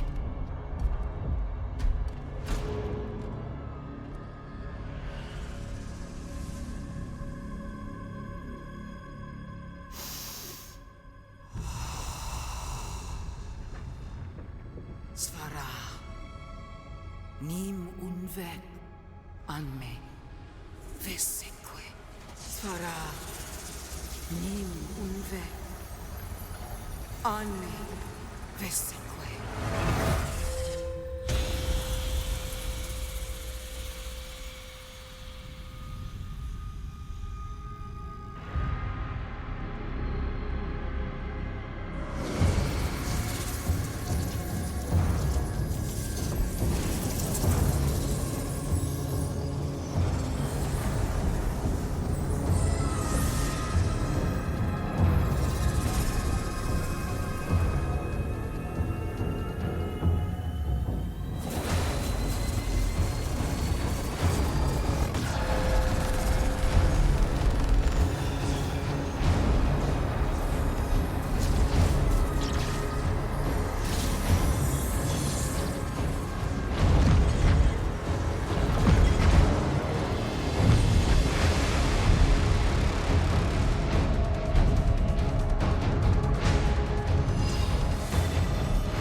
Why did it, like, not pronounce any of the extra O's at all?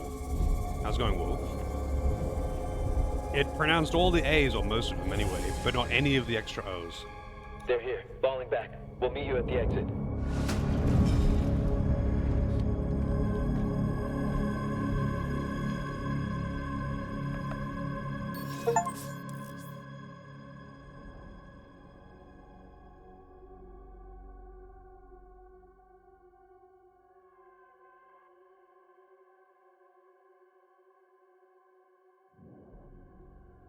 Okay, that sounds fucking awesome.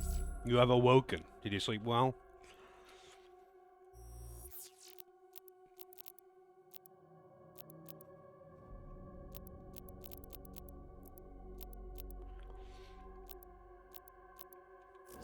Mega thrust.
Whoa.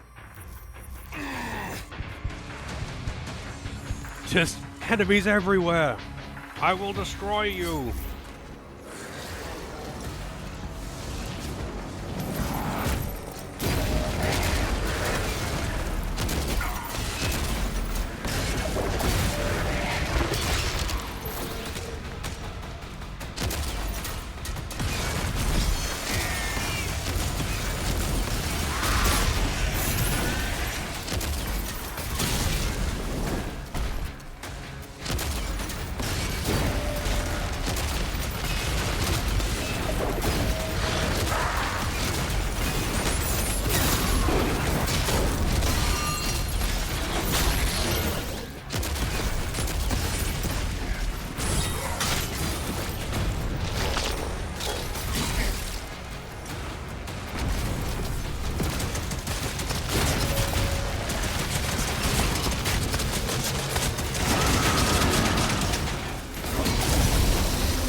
Like, I feel like if this was Doom Eternal during this fight, they would have had, like, the full combat music going, not just, like, the half combat music, you know?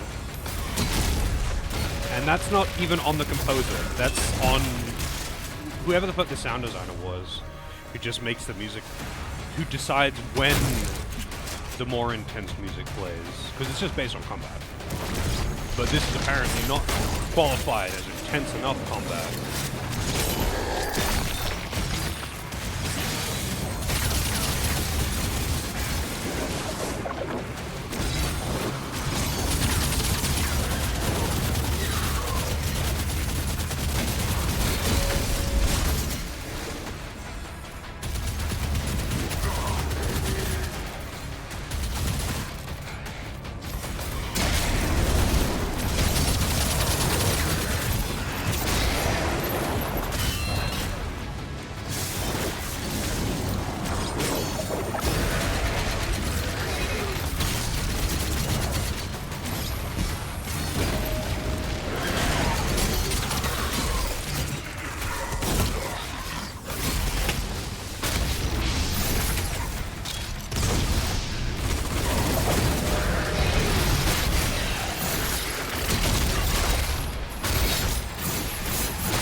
Nice.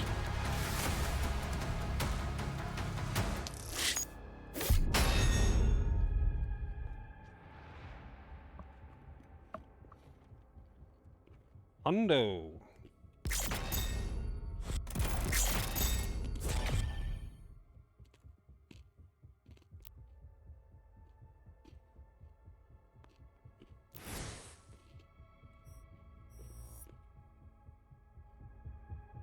Although I think also, you know, commenting on the music again,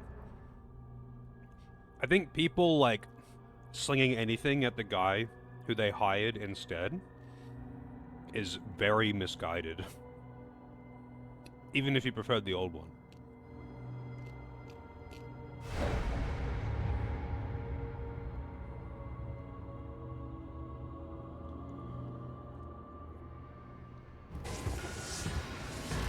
Hey Nether, how's it going?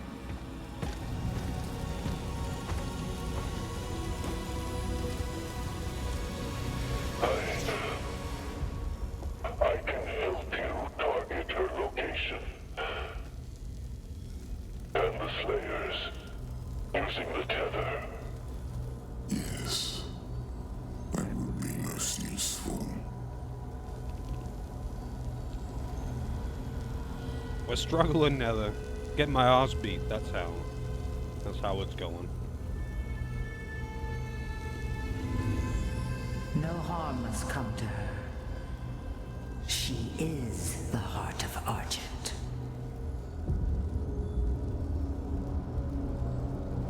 Then why didn't she use her sorcery against us? The true scope of that human's power is unknown to her. The ceremony, it must take place in my world.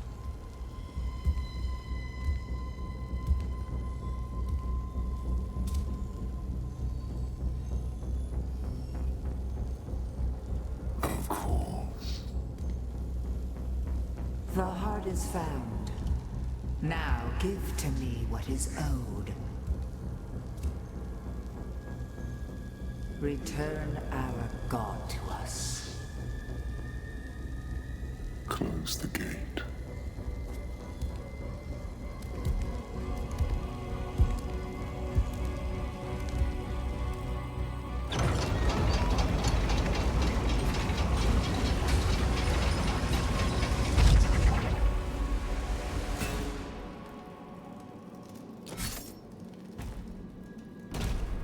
We've tried to attack here before, but we couldn't break through to Azric's fortress. Look out for damage to Atlas. You may have to repair one to reach the target.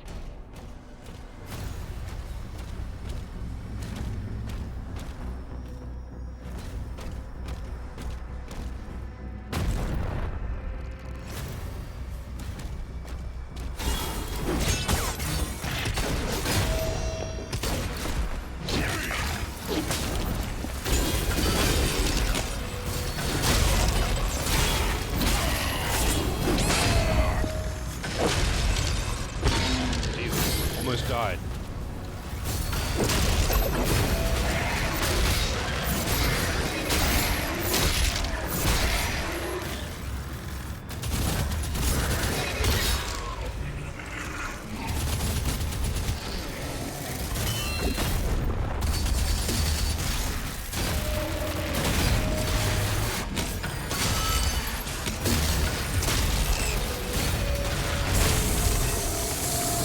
Man, that fucks.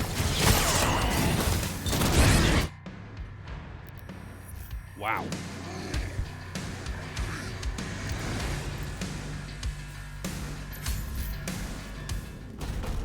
You've tried to attack here before, but we couldn't break through to Azric's fortress.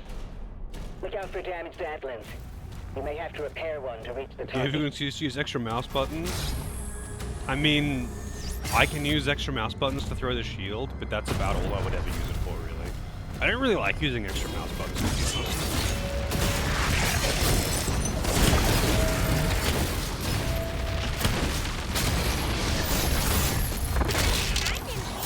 I'm in data. Video wizard with the raid. How's it going? Thank you for the raid. One moment. I'm trying not to die right now.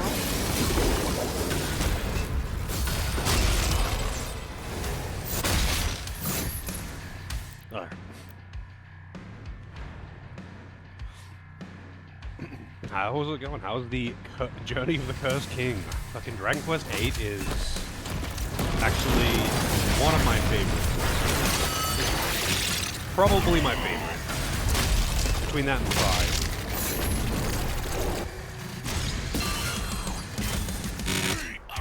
Had to drop Sergeant Jerry. What happened? Oh shit! I didn't realize I was walking in lava.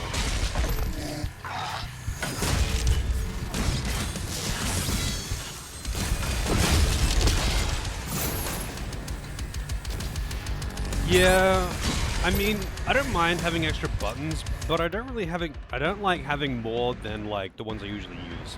Like anything within proximity of WASD is fine, you know, Q, E, R, F, G, ZXC, whatever, and 1, 2, 3, 4, 5, 6. I don't like using tab or caps lock, but shift, control, alt, they're all fine. But I don't really like using anything beyond that because I have to move my hand out of its resting position to reach those buttons, and I don't like doing that when I'm playing something fast because I might move my hand back slightly incorrectly and be off by 1 key or something, right? That's the only reason why I don't like having a shitload of hotkeys.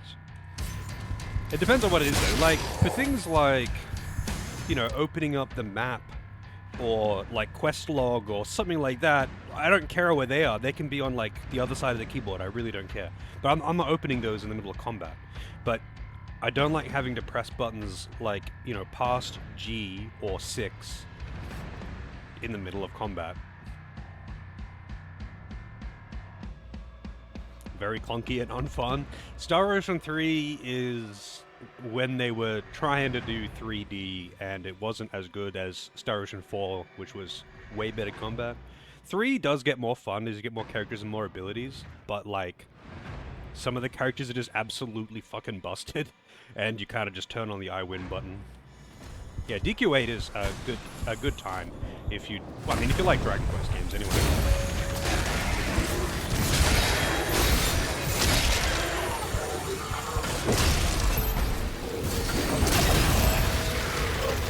I think Dragon Quest VIII has a great cast, and it makes the whole story just overall very enjoyable. For a controller, because who throws a keyboard? I mean, I use controller or mouse and keyboard depending on which game I'm playing. In an FPS, like, I couldn't imagine trying to play this game on a controller. I feel like this would be way too hard on a controller. I've played plenty of shooters with controller, but this is like really fast-paced, and that would make it pretty fucking hard for me, at least. Can I, like, actually make that jump? I don't even know. I can, barely.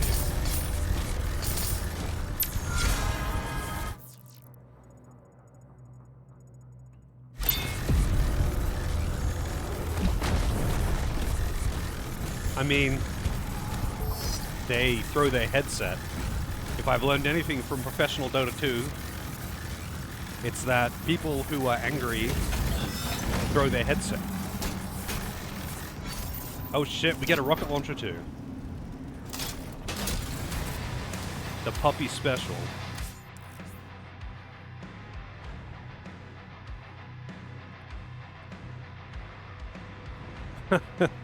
I remember at, I guess for anyone who, if anyone doesn't know what I'm referencing, I'm not explaining, I'm sorry. TLDR, angry Dota player throwing headset. But at Beyond the Summit, when they were doing the summit, I don't remember which one it was, obviously, you know, all the teams are there as always, and they have stupid mini games and all that shit that they like to do, but they had a headset throwing competition to see who could, like, throw a headset at a monitor the best and, like, knock it down or do the most damage or whatever. And they made Puppy play it, and you could tell that he was not pleased, but obviously had to smile and laugh. Puppy is kind of notorious for being a dick. I don't know if he still plays. I haven't been keeping up with Dota 2 fucking ages now. He's kind of notorious for being a overly controlling dick as a captain, though.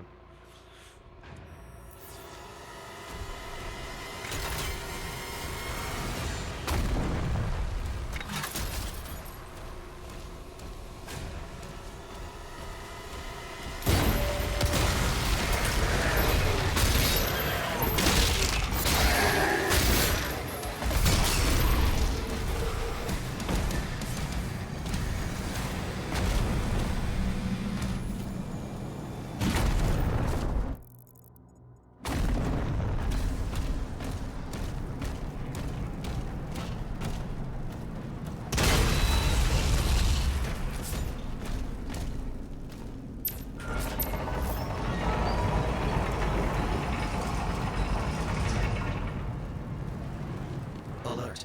2 hell cannons detected.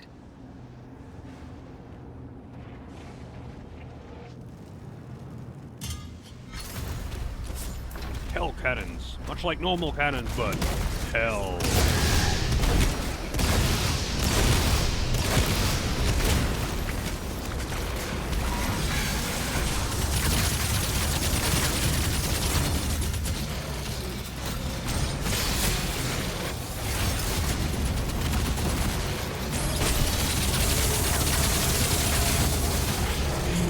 God, I love that ricochet. It's so good.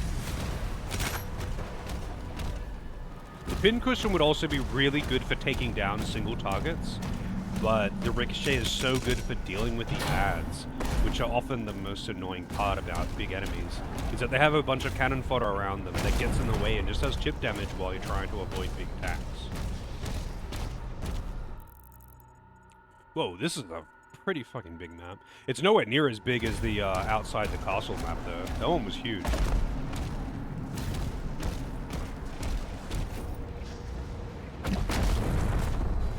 After you take those out, we'll be clear to get one of those Atlins working again. Updating markers.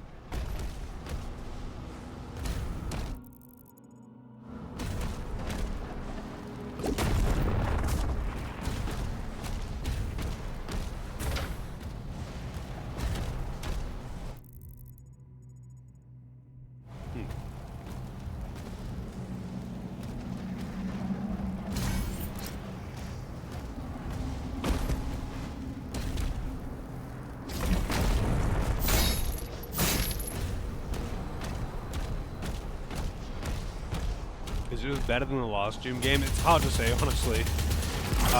They're both really fun. I really liked Eternal, and I really like this one too. I think both of them are better than 2016, but 2016 is also really good. So, take that as you will, I guess. They're all good. It's hard to top Eternal, but like, this game is really fucking fun. I think the shield is probably the most fun tool to play with, but the flamethrower was just cool. The flamethrower was nowhere near as fun as the shield, at all. But it's a fucking flamethrower, and I like flamethrowers.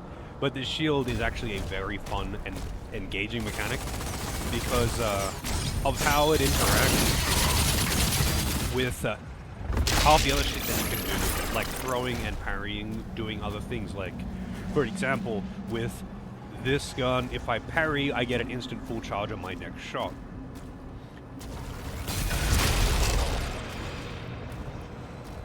And things like parrying, detonating, pincushion, and stuff like that. I think people are just pissed and bandwagoning. Honestly, if you think this is worse than 2016, you should probably replay 2016. And while I agree that the music isn't as good, the music is still very good, and people are just salty and whining because it's the cool thing to hate on this and no one wants to have a contrarian opinion.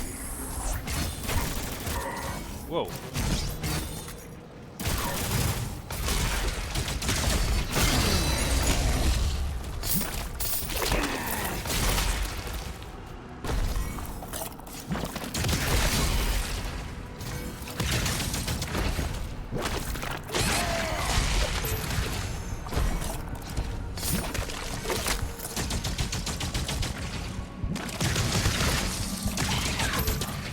2016 had, like, compared to Eternal, 2016 just didn't have as much going on, and it put so much more of an emphasis on, like, switching weapons and hitting weak points and stuff like that, which made it way more, like, engaging to play, right?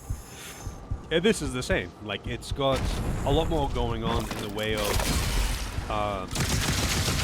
making you not just use your weapon of choice and run through the levels and blast things. Like, you gotta use different weapons against different enemies, or you're gonna get fucked up.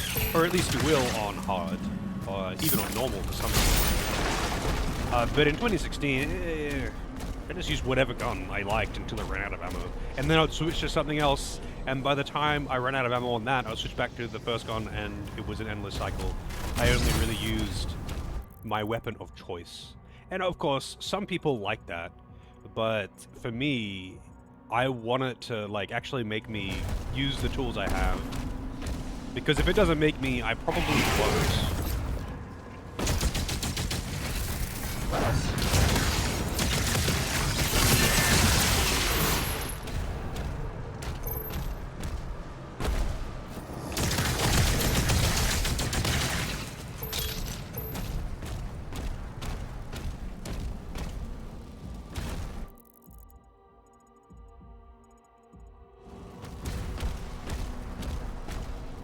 Secret door. But that's just the thing for me in general, like, I like to have a lot of tools at my disposal, but like, if you don't make me use them, I might as well not have them. It might be cool that I have the Beyblade in Twilight Princess and I can ride around and hit enemies with it, but like, it never makes you do that ever outside of the dungeon that you get it in, and it might as well just be fucking inventory filler.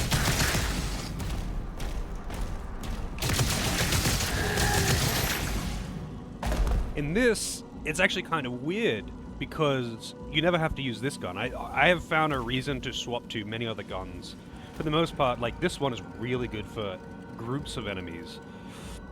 The Super Shotgun, of course, is really good for taking down, like, the mid-range tanky dudes. Harpoon Gun for high-range tanky dudes.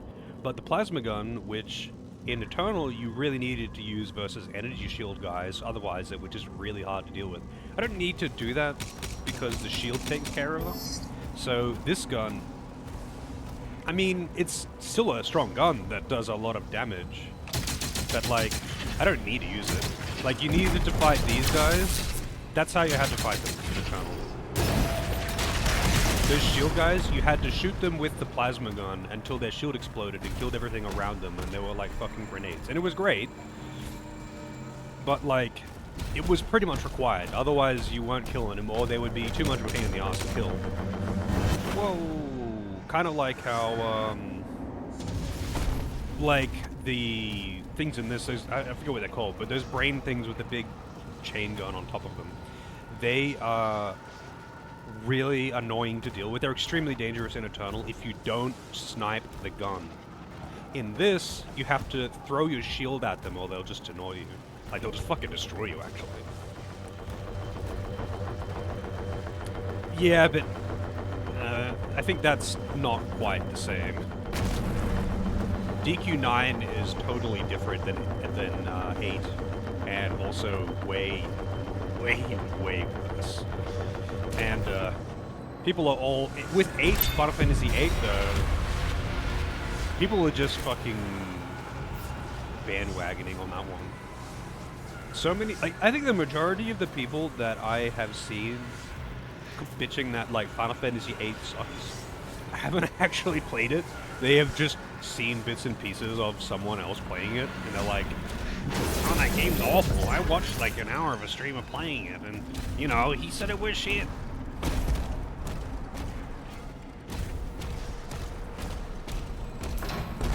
Also, it's just cool to shit on it. And don't get me wrong, Final Fantasy VIII isn't the best Final Fantasy or something, but it does not deserve nearly as much shit as it gets.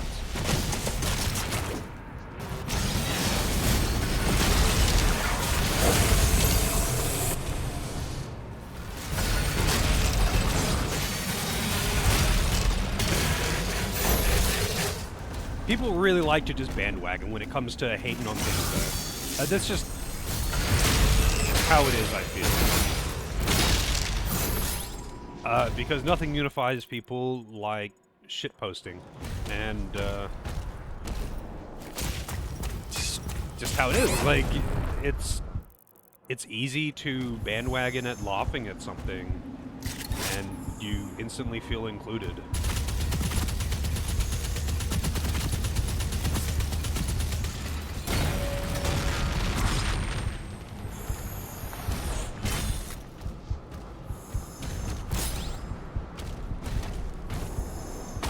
Hated spending 20 minutes junctioning magic? Yeah. People who are playing for the first time often just get, like, massively bogged down in drawing all of the magic when you just don't have to at all. Like, even a little bit. You can just use your audio system, it's fine. Like, I'm not saying that the junction system is particularly good. Nor am I saying that Final Fantasy VIII is the best in the series. But people shit talk that game like it is the worst thing to happen to fucking video games. But, like, Clearly, if you are saying that, you haven't played it. And you clearly haven't played the other games in the series. The junction system is, like, really easy to deal with if you understand how it works. But most people who played it when they were a kid and got frustrated that they didn't quite understand it because it is a lot of information that it throws at you at the same time. And then they don't get it, and then they spend tons of time drawing pointlessly, and just get annoyed. But most people just hear about the nightmare of some guy playing it for the first time when he was 8, and not understanding the junction system and spending way too much time drawing. Because, like, you can't even hold on to all the magic if you draw 100 of everything.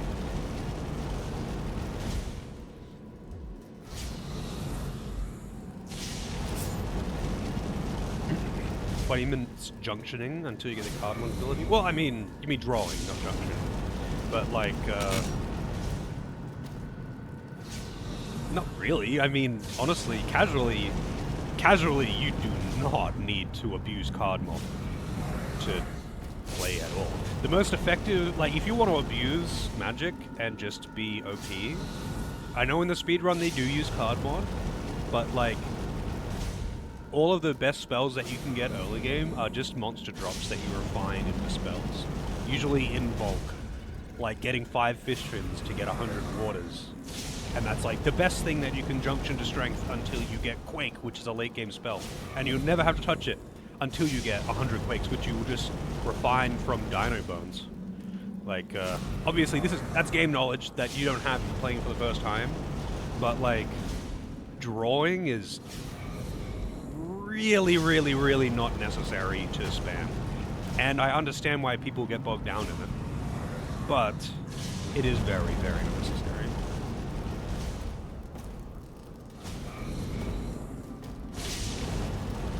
Oh yeah, I mean, I don't think this game is... Actually, I think it is close. But like, so far I do like Eternal War, but this game is still really fucking good. If people are bitching that it's not better than Doom Eternal in every single way, and they're like, oh, it's shit because I was expecting an 11 out of 10, but I only got a 9 out of 10. That's just being childish.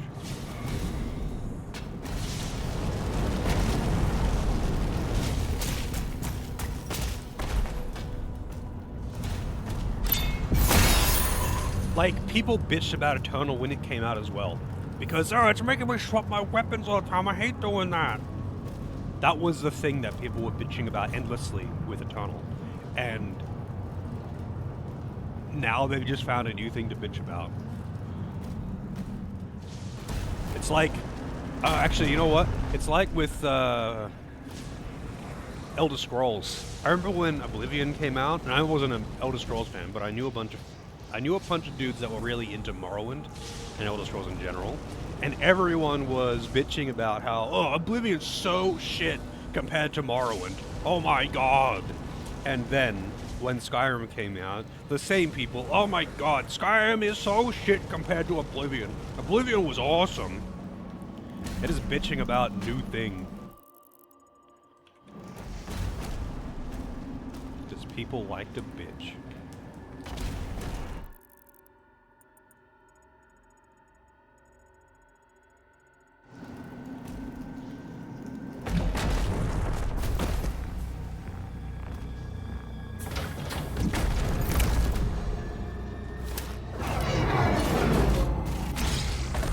Kaboom! I love that.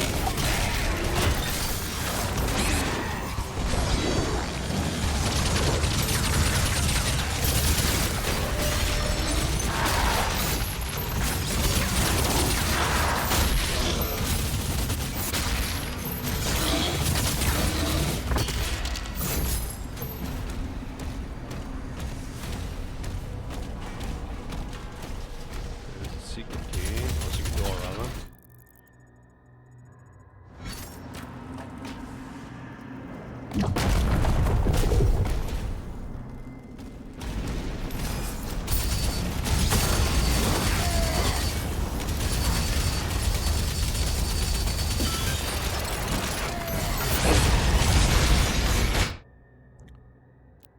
Fine.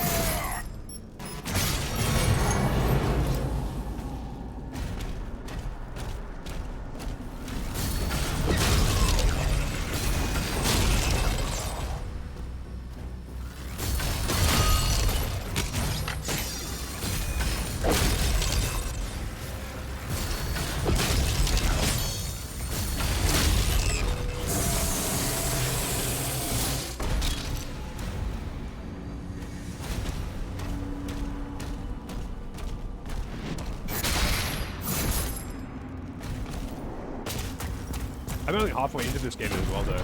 Honestly, I'm gonna have to see how the end game is. One thing I will say, though, about Eternal, the final boss in Eternal is dog shit. It's just so fucking long, and you don't get shit for ammo back, even if you're like abusing all of the ways to get ammo back from enemies. And because the fight is so unbearably long, you die at any point, and by the way, he'll like one-shot. You die at any point, restart the 20-minute fight, because you have to break every single part of his body.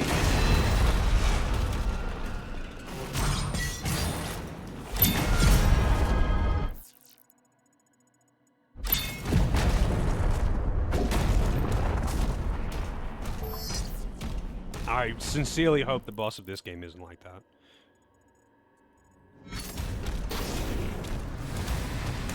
Oh, Litos.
Jesus. No. Check out the Northern Journey stuff. I had a look at the screenshots, and then I forgot to look at it again. Because I opened it up. What actually happened, I actually thought about this when I got home today. Because I still had it open.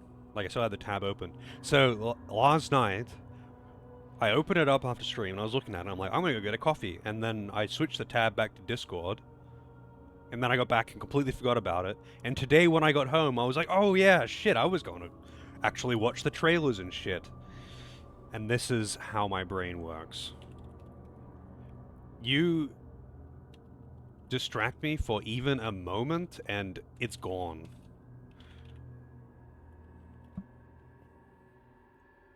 I'm going to open it up again. in 2 tabs. That way I can't miss it. It's more that I opened it and then forgot that I was going back to it. Yes, I guess so.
Jesus, man, the spikes.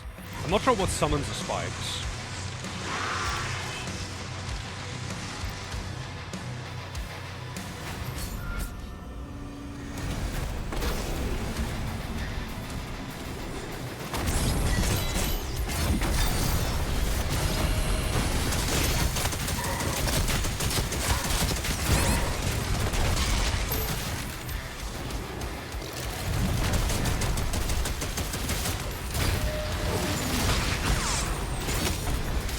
Oh, there's a fucking explosive there. I didn't even realize.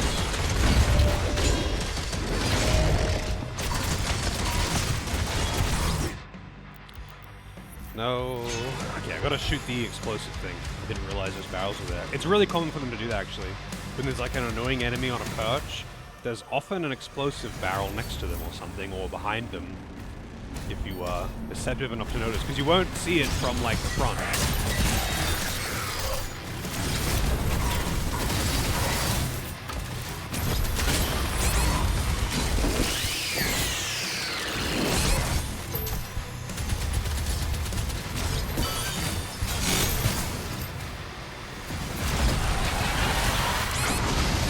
Jesus. No, man, what summons the spikes?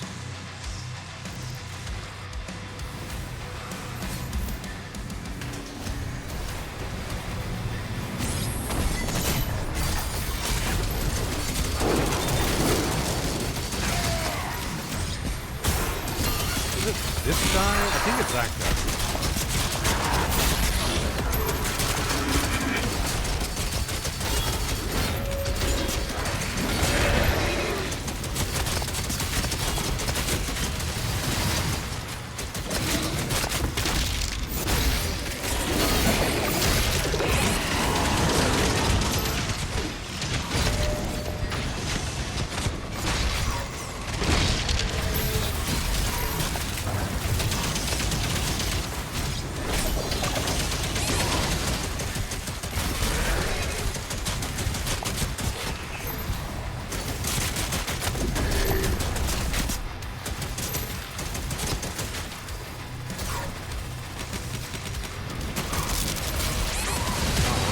Can't even shield charge those plasma shield guys. Who the fuck's body blocking me? Stop body blocking.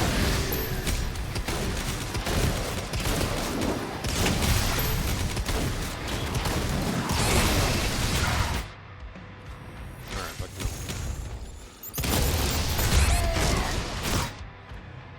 no. Wow, it's dead again. Fucking hell, man.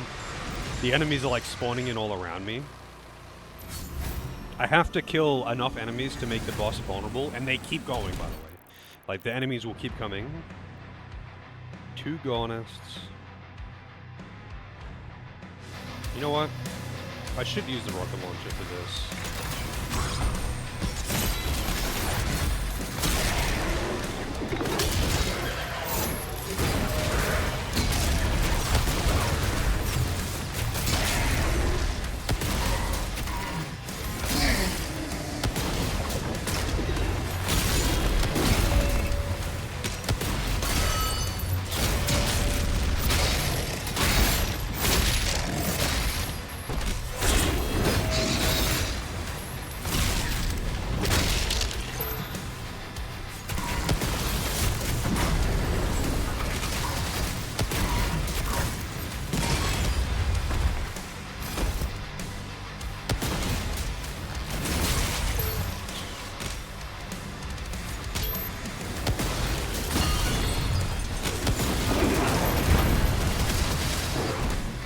Jesus.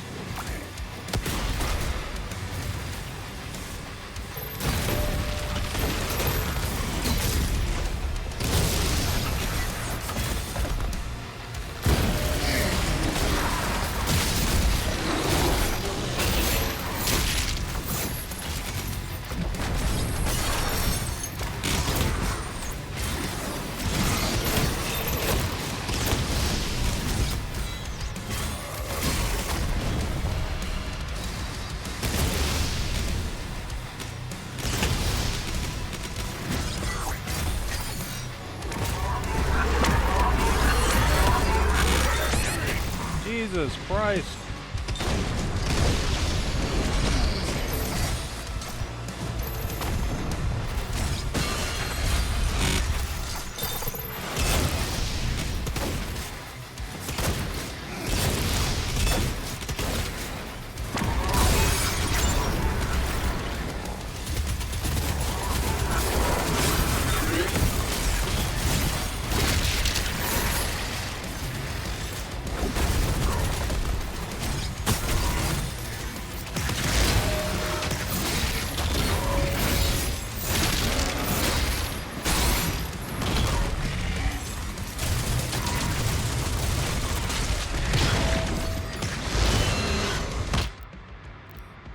God damn, man. With the big dude on the side, too. Alright.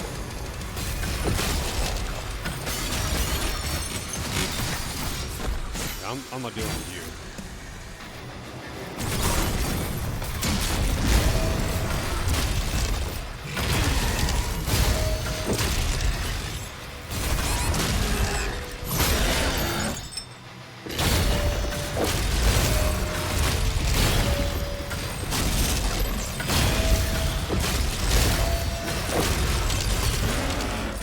Hey, Iron Ghost.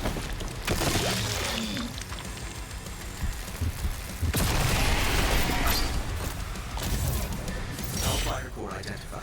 Destroy it to disable the cannon. God damn. That was rough.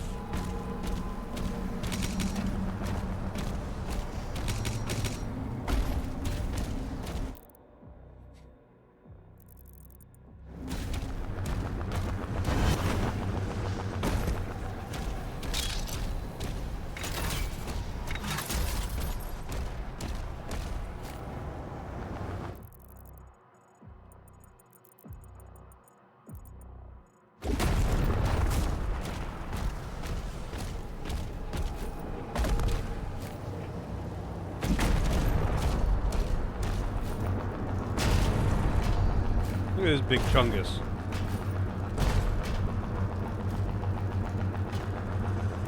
Fucking asylum demon over here.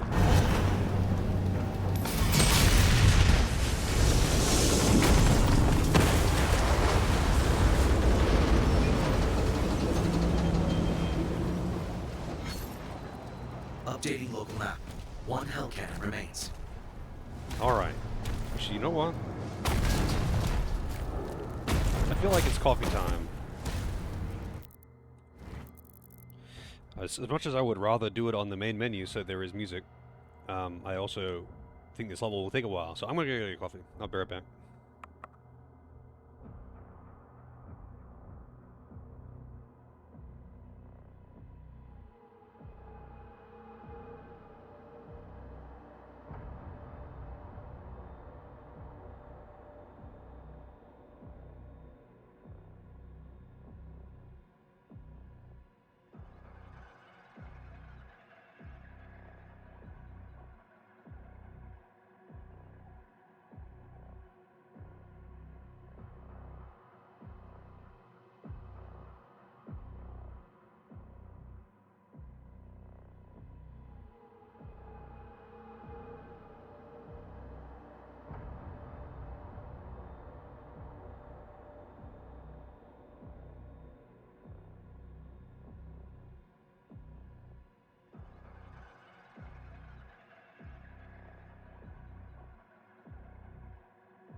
Alrighty. The slaying continues.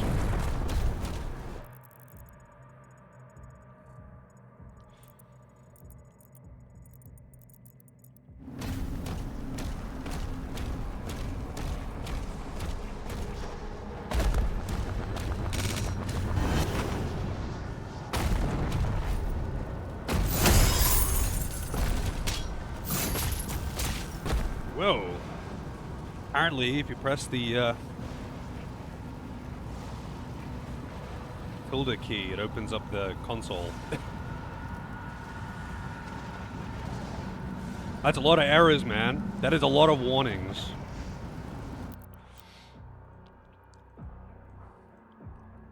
I don't know what it's warning about. Oh, whoops. Sorry.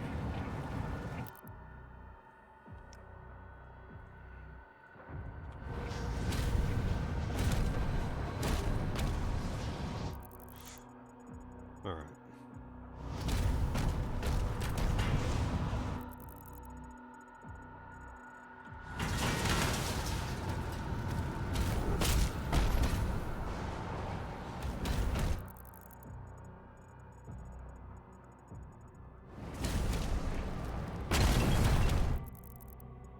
Oh, cameraman.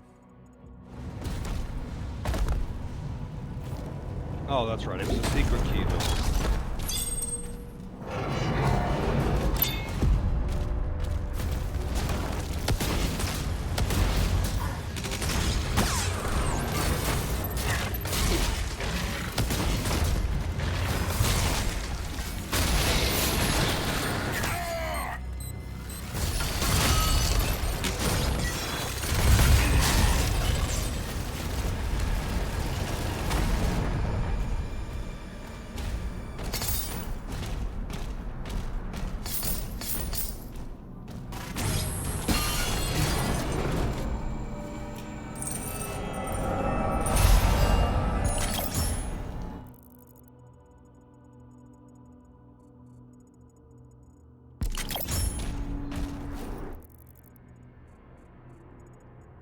Oh, there's more shit up there that I have not explored.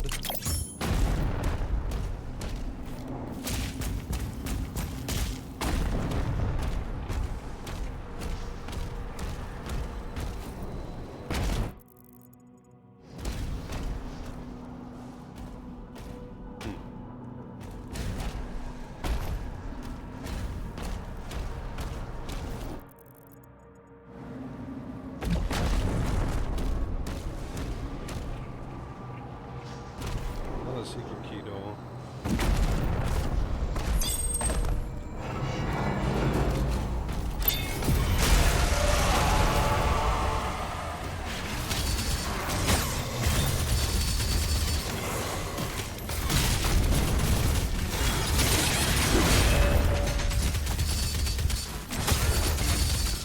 Alright, I definitely have to take out the leader guy first.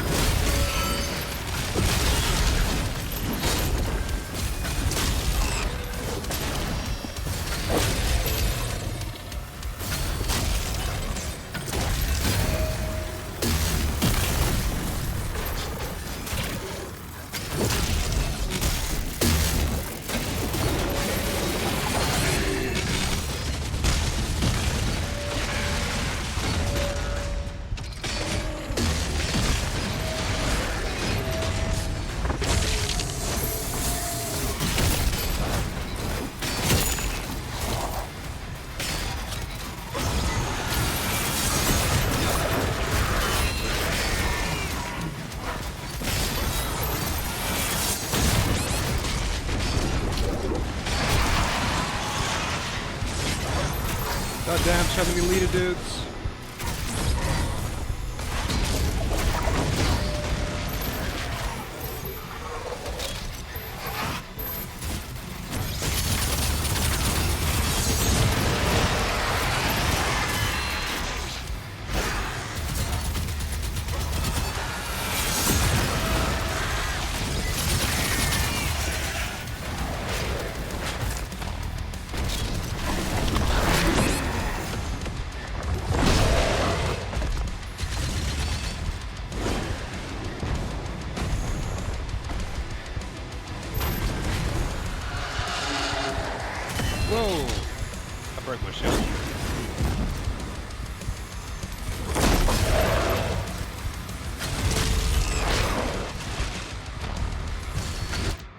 Oh! Oh, fuck it.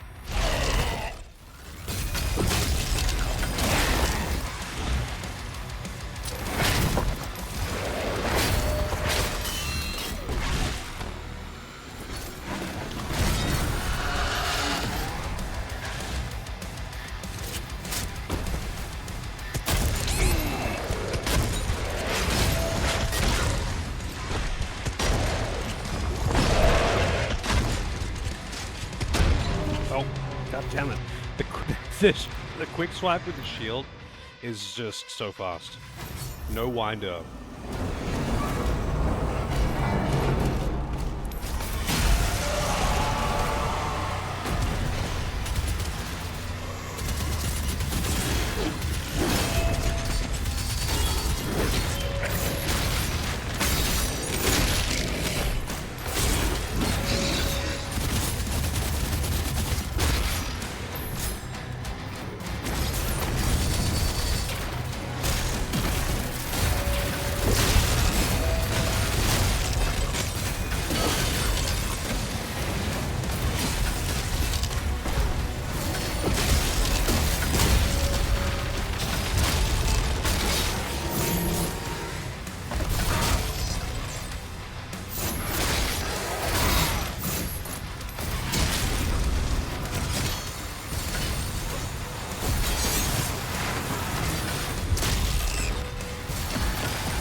Fuck those revenants.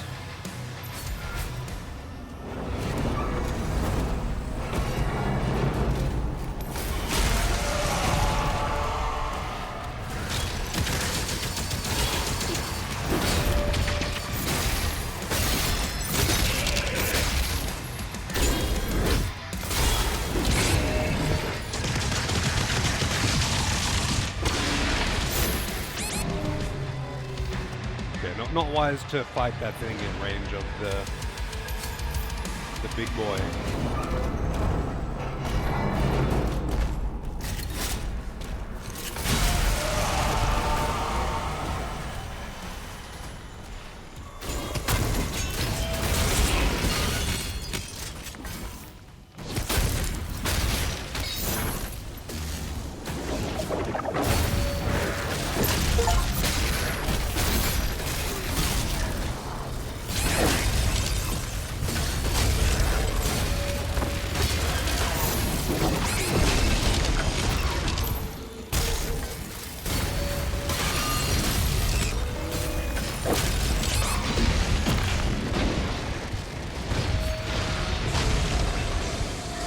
Give me that health!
Oh, what the fuck? Fuck you, buddy. Ah, that dude behind him got me good just then. Hey, Pojo. Thank you for the good luck. I need it. Skill can only take me so far. And that's not very far, because I'm not that good at video games.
Health pickups, please.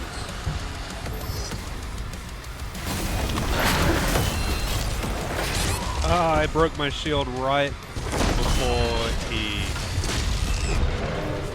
before he took a swing at me because he blasted out the projectiles.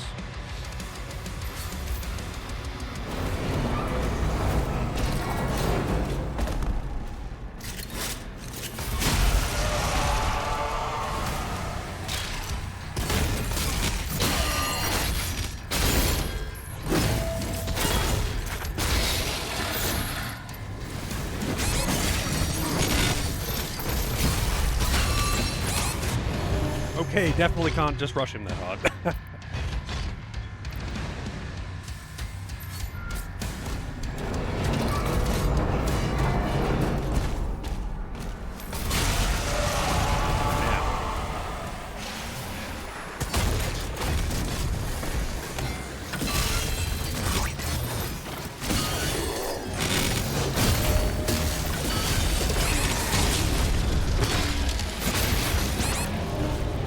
Did not mean to get that close to him.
Overrun by little dudes. Actually, you know what I think I should do? I think I should actually use this.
Instant shield breaker.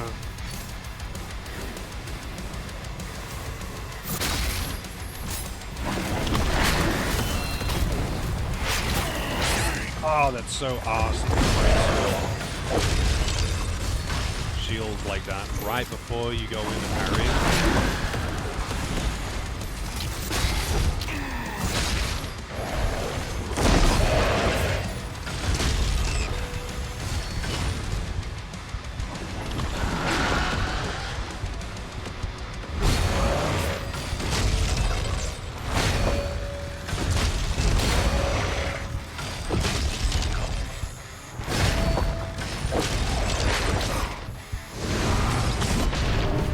Rip.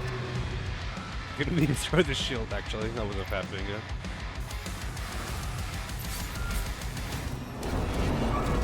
Yeah, the shield, the ricochet is really good for dealing with the early waves there.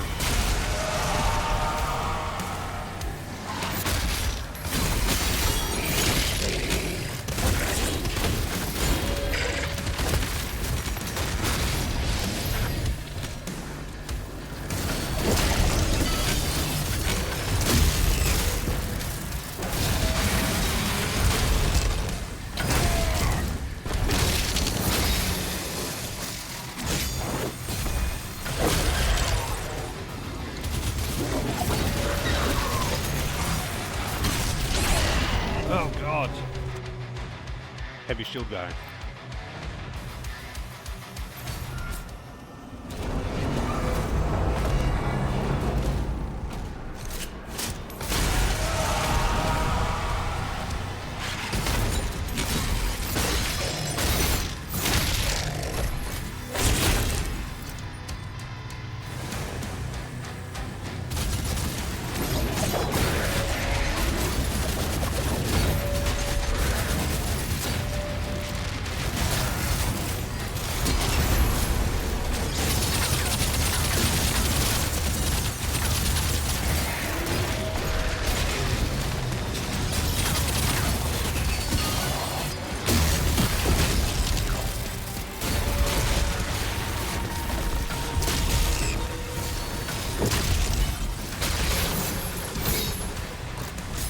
Where does the heavy shield guy spawn?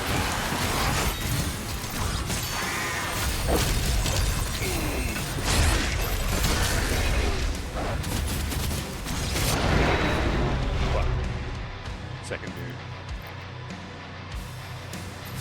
I gotta be really quick to get that shield stun on the Revenant.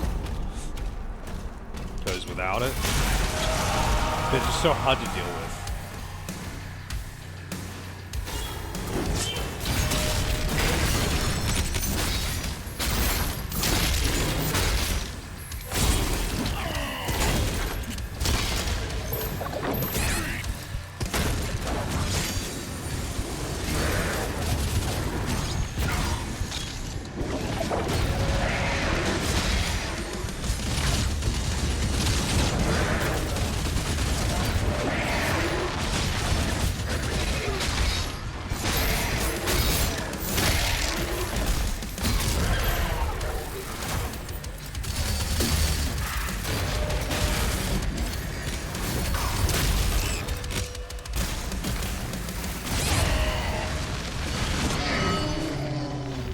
not even sure what actually gave me that. It was probably just bullets from the shield guys.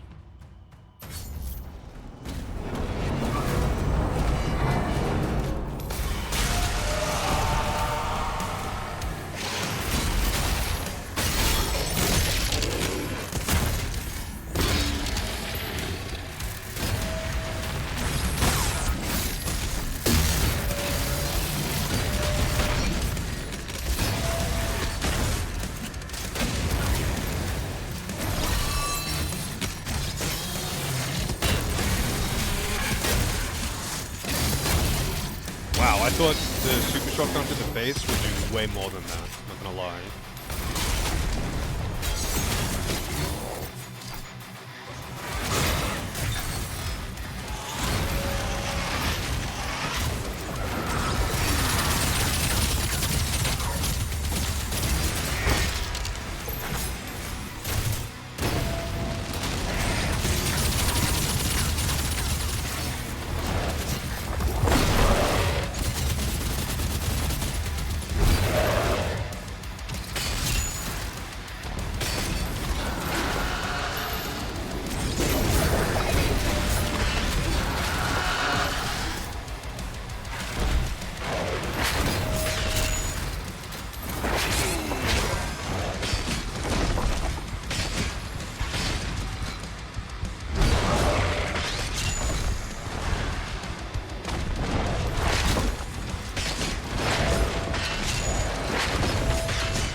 Shit!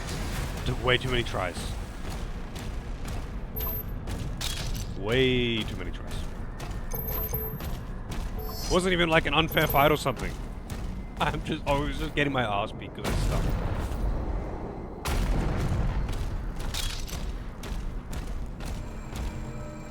I guess every fight's an unfair fight because it's always 1v1.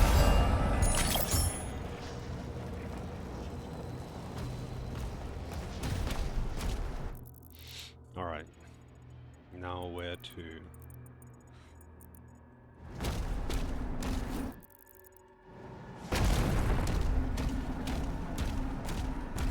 So this was previously closed.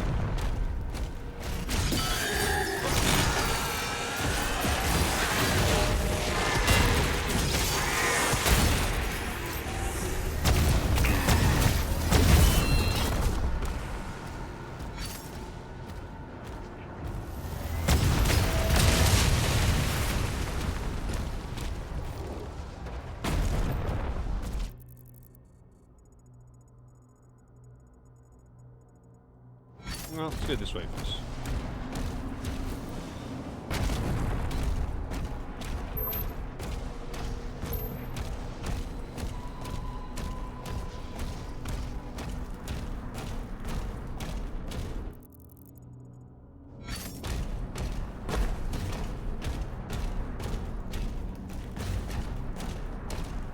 Kind of weird this little passageway is there, but alright.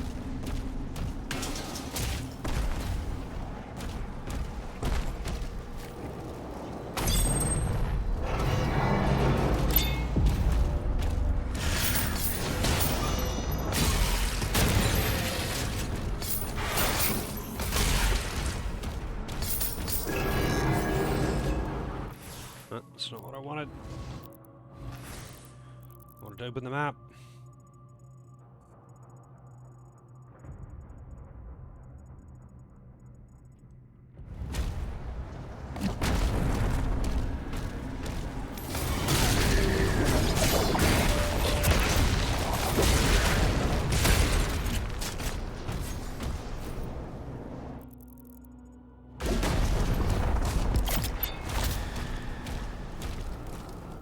Hell yeah.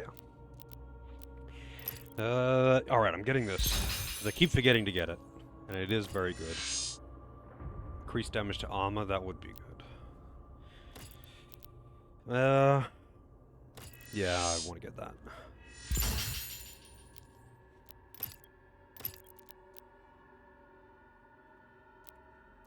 The Heat Blast is really nice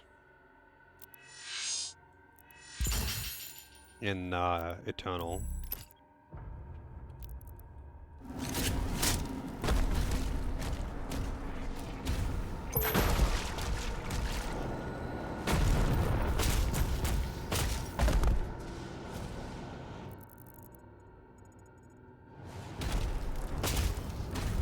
Wonder what opens that.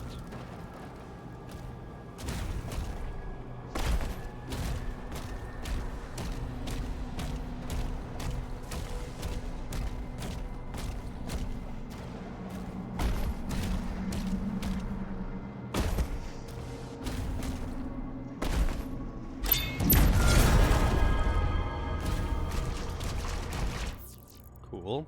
I wonder how I get in there though. Those things are shut. I guess it gets opened by progression or something.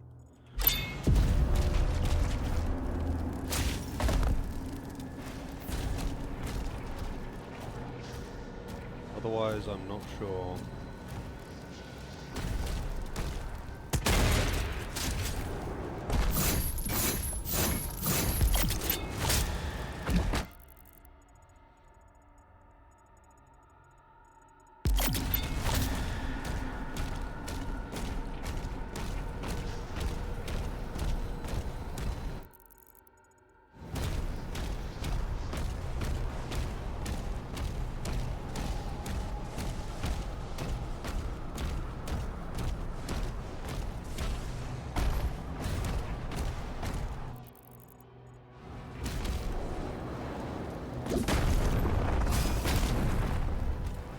Well, I've gone through that way, I guess.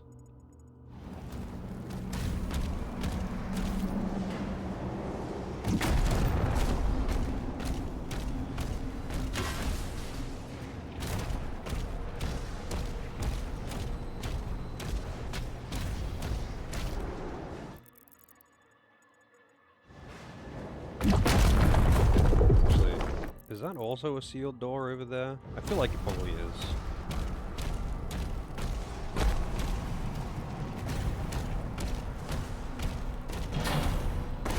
It is.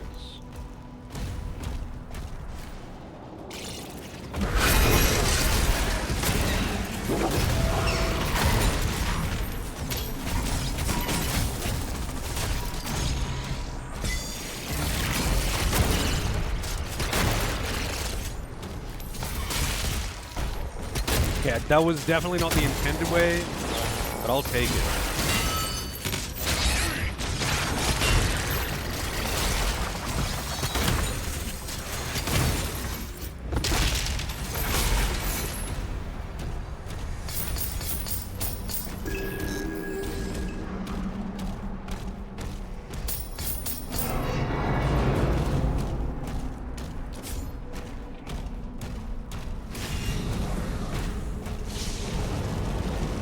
The shield charge is pretty busted sometimes for like getting where you're not supposed to be anyway. Although it is actually quite strong too. I don't think it's actually that much stronger than a regular melee attack though. And it always it baits me every time into shield charging things that I should not be shield charging. And getting myself killed. Because there are certain enemies that will punish you hard if you actually shield charge them.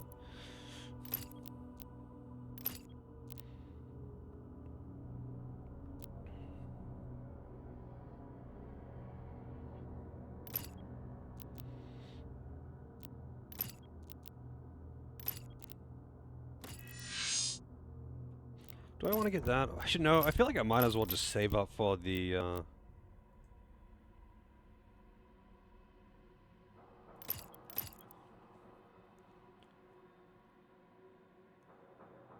Oh wow, that's actually a really interesting effect. After a parry, your normal self-damage from explosions heals you instead. That's a risky move though, because like imagine shooting like 3 times and the first 2 shots heal you, but then the 3rd shot just instantly kills you because hard mode. That would actually be such a fucking funny way to die. Oh yeah, what were the challenges for this again? Gore Nests and Rocket Man, which I still don't have.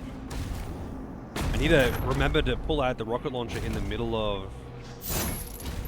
actual fights. Not just like random cannon fodder.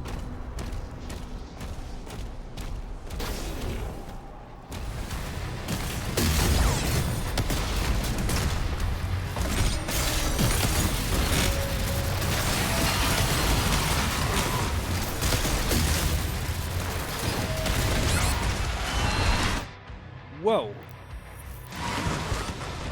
Okay, maybe not for the leader there.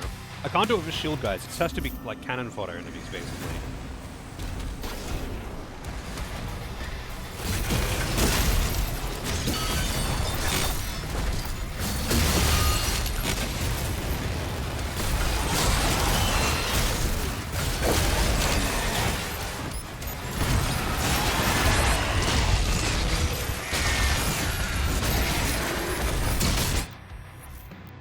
Nope.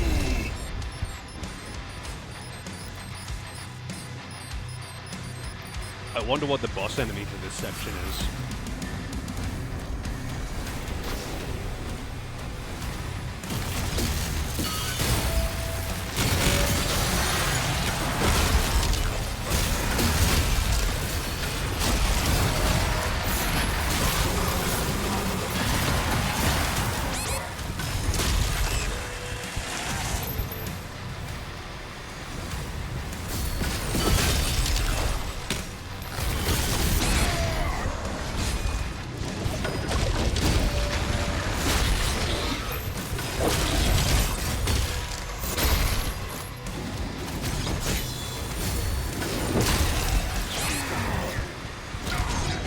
Oh, there was a dude behind me.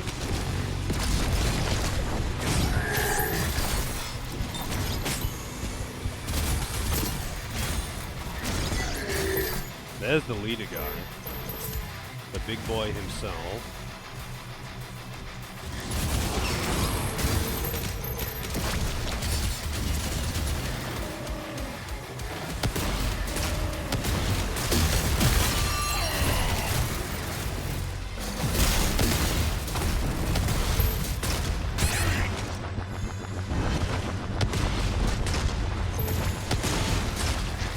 So the challenge is to, what is it? Cause damage to 5 or more demons with a single rocket launcher shot 5 times.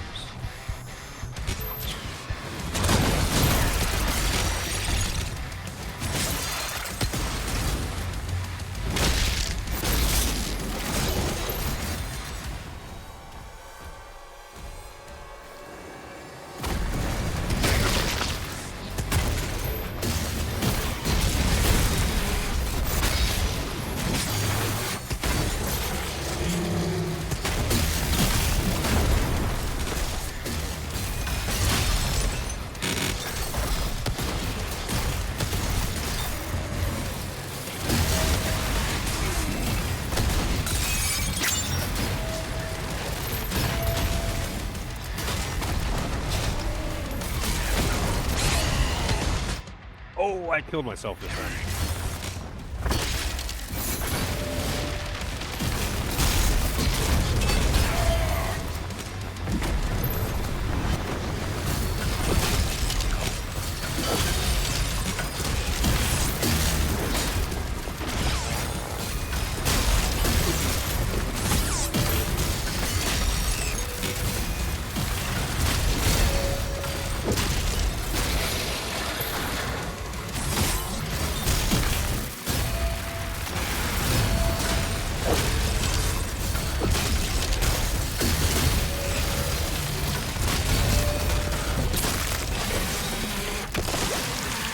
Oh man, I love this fucking chain cannonball gun. Fucking hell, this gun is awesome. It's so good versus armored guys, but it's just... I love that interaction with the parry, how you get the instant charge if you parry.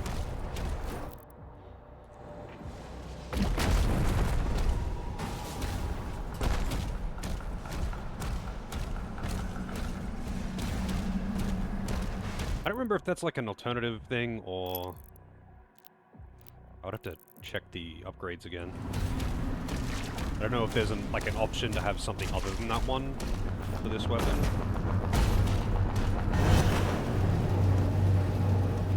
Right, this time I'm going to actually look around up here before shield charging out. Is there anything?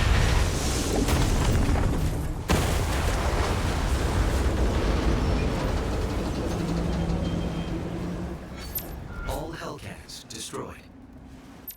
Alright.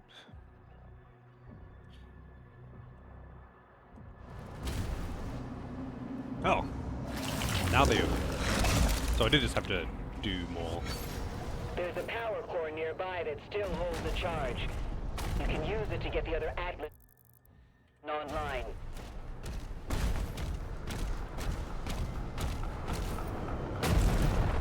Alright. Now this, I think, is Gornest, so it's gonna be an experience. I'm probably going to get my ass beat in here. Oh yeah, it is. Alright, super shotgun, machine gun, yes. Wait, does this even have an alternate? No, it doesn't. I still don't have an alternate version of this one. I'm guessing it's gonna be the minigun. Whatever they actually call this.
Alright.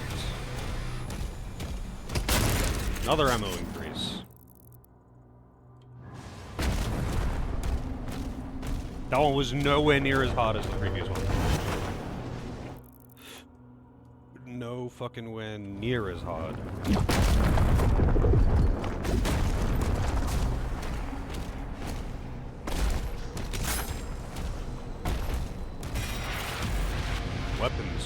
Weapon skin. Let's see. Okay, so that one I can do. That one I don't even remember. I don't remember what was stopping me from getting that one. I think the gate was just closed. I think it was just a closed gate here.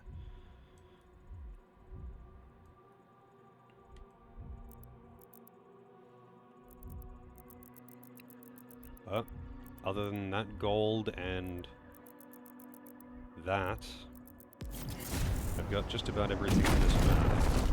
But I want that gold, and it bothers me that it's just a random closed door. There's probably like a thing that I have to hit to open it or something, or maybe it just opened after doing stuff. I still don't have this challenge, the hitting 5 dudes. It's kind of surprisingly difficult to do, because enemies just normally aren't really that clustered up.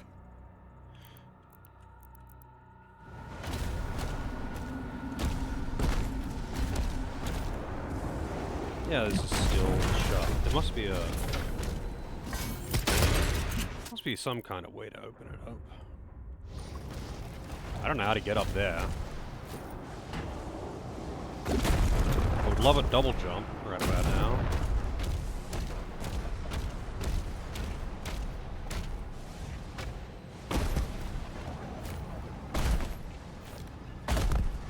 Yeah, they definitely don't want me standing on that. That's just a gate on that side.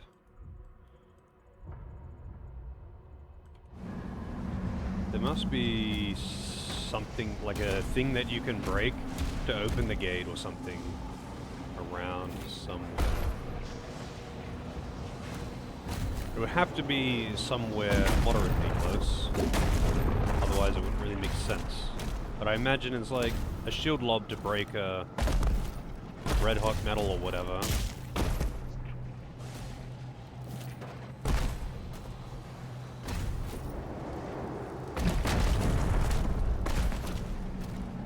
But yeah, no idea where it could actually be. Surely it isn't actually like on this side. That would be kind of weird.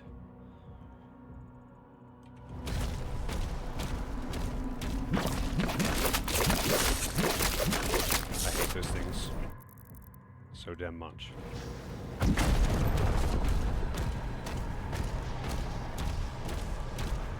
I really should just like clean up the collectibles and shit later, but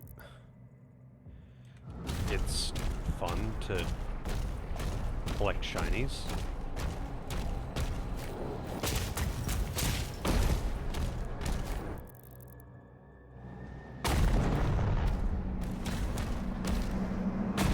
So like here I can see there's a thing that I can climb up there, but that's, I can't get up there as far as I know. I can't get up there. I think there's a way out.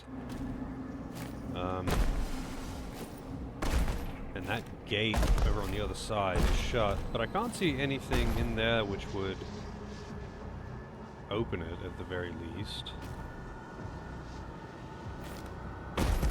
I don't know, it just seems weird. I want the gold! It's probably just like a breakable wall that I just didn't see. Man, that would actually suck.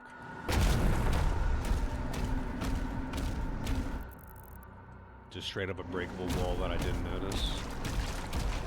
Or maybe it's... I don't know, somehow underneath it? No. Oh well, fuck it.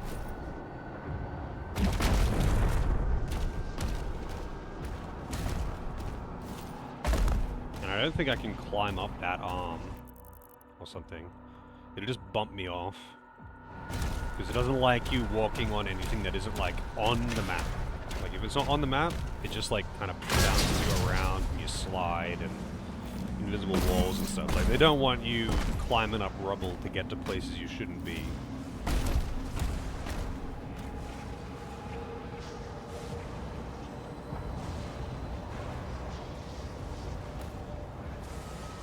I'm genuinely curious how to get in there. But I don't care that much, and that's too high of a jump.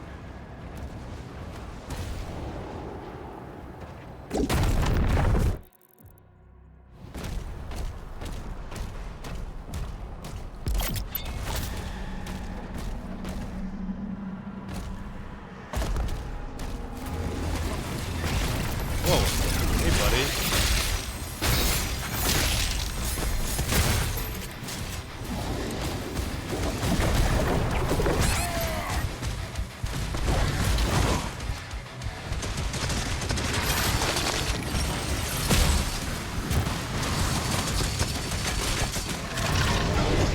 Okay then.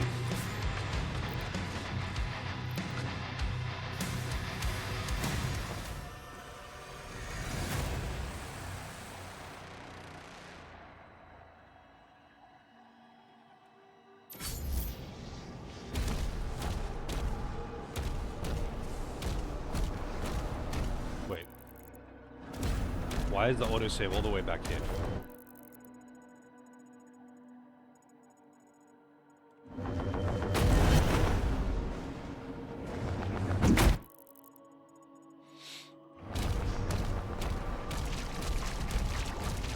How I should get over there again? I can go this way. Kind of weird that the auto. I can probably just touch the shrine to make the autosave right here.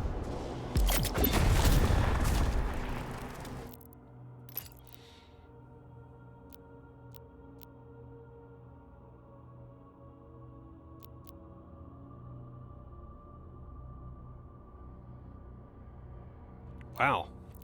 That's kind of neat. Yeah, I don't know if that actually auto-saved or something, but...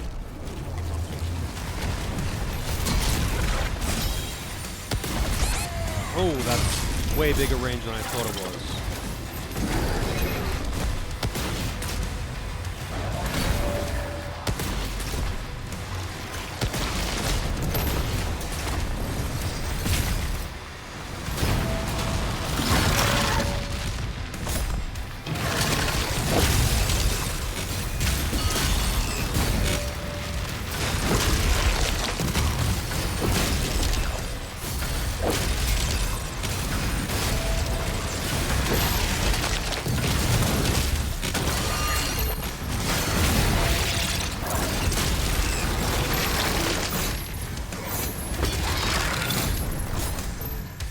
I like how his arm just kind of falls off for some reason when you do the execute on those guys.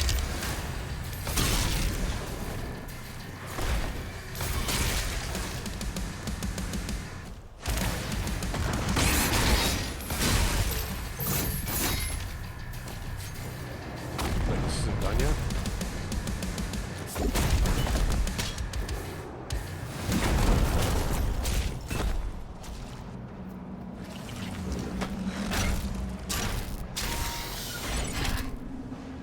Energy level stable at 92%.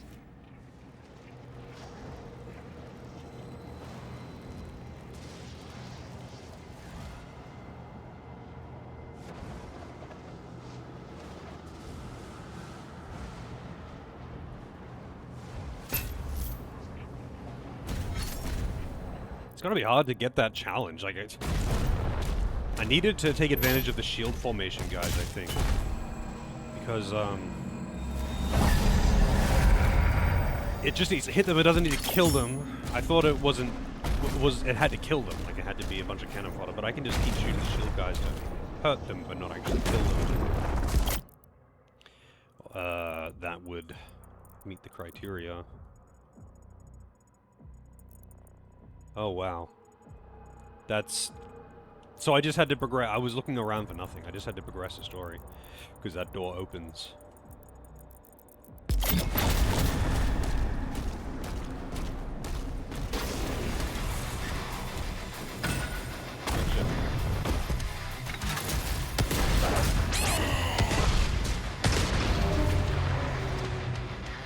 Killed myself by a guy charging in front of me when I was shooting a rocket.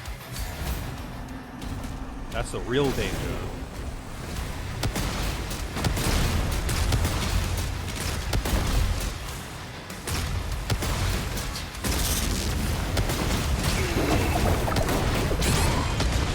Oh, there was a dude next to me. Walking me in, I think.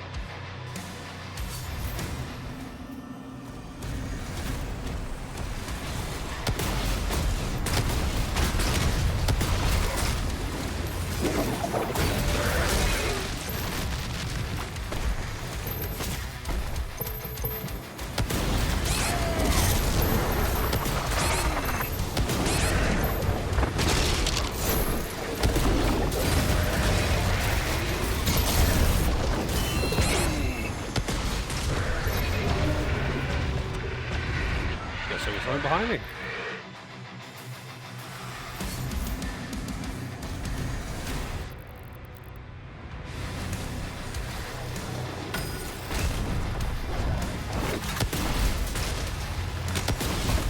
Is that the challenge complete? No.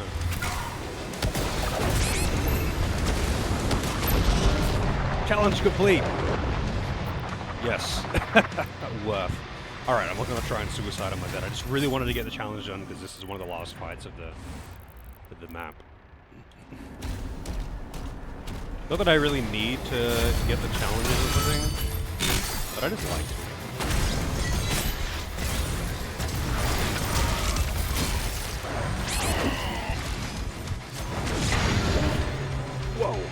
so many of those charge dudes. I really should remember the names of the demons so I can actually identify them. But I remember what they look like, and that's all that matters.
Alright. Why is it that every time I open the map now, like, it gets stuck to the mouse?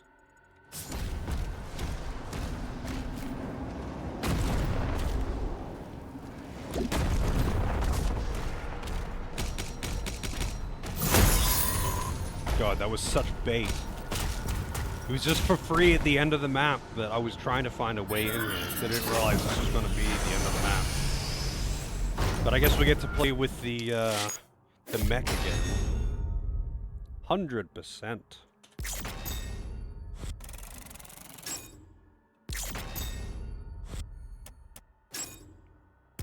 I don't know why this cycles through so so slowly. Like, it doesn't need to give me that extra +1 down there, for example.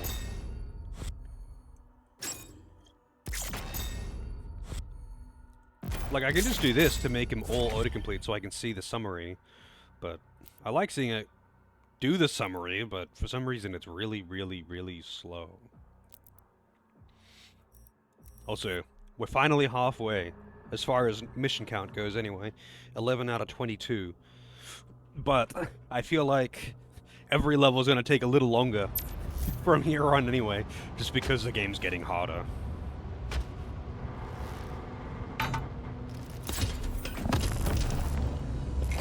Autopilot engaged. System reboot in progress.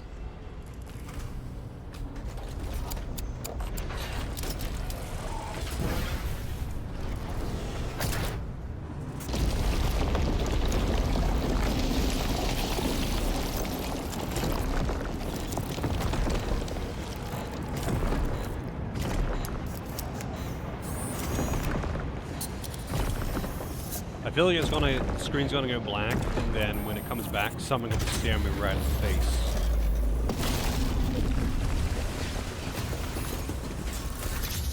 Or not. Online. Manual controls are now active. Oh, it lets you review the tutorials in case you've forgotten, because it's been quite a while since I played with the big boy.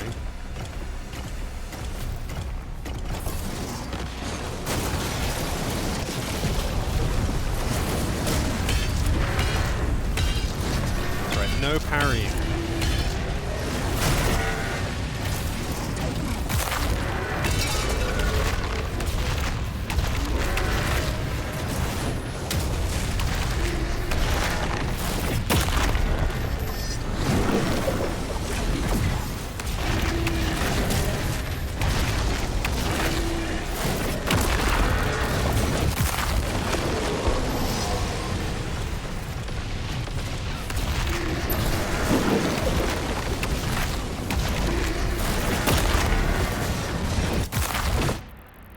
Challenges here.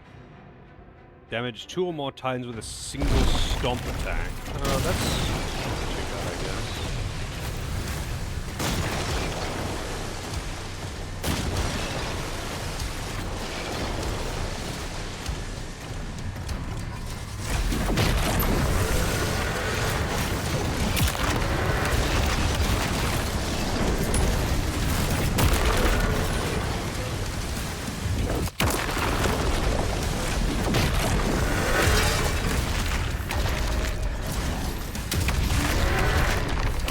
Iframes on the dodge are pretty insane. Azric's fortress is ahead.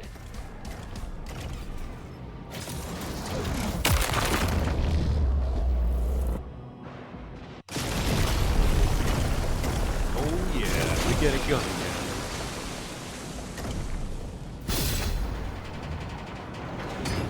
What is this one? Same one as last time? It is not the same one as last time. Nice, we even get to rampage around a city and smash everything up. Hell yeah, dude.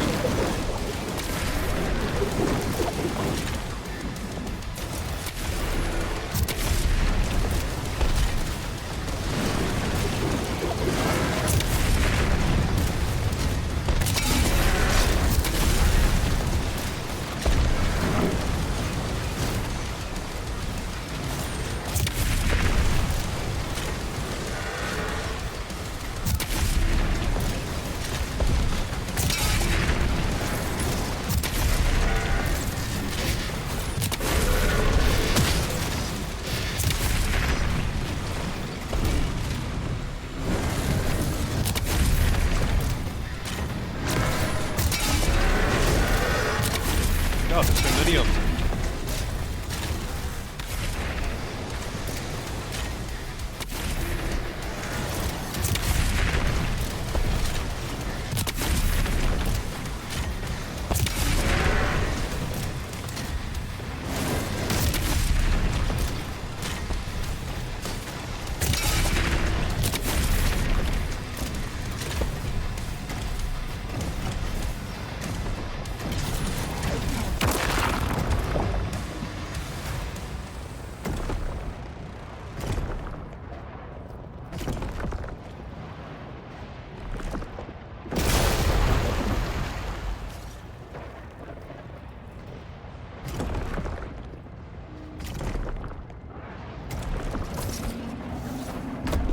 I don't think he would be able to climb up that cliff. Oh, he's just putting his hand on. I was like, there's no way you'd be able to climb up that with this thing. You would rip the whole mountain down, or the whole cliffside down. Nice secret though. There's no fucking way.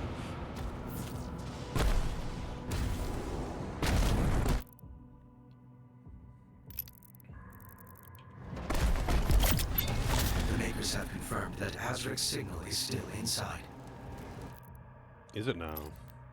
Found a Funko Pop. Yeah, all the collectibles in this one and in Eternal with well, not all the collectibles. In Eternal they did the same thing though. You get like toy versions of the monsters and different Doom guys. And sometimes when he picks them up, he like plays with it for a moment.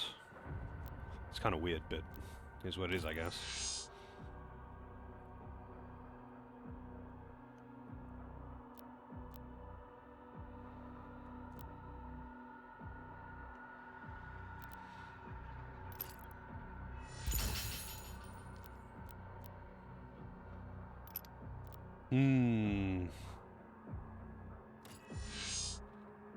Every second direct hit with the grenade launcher.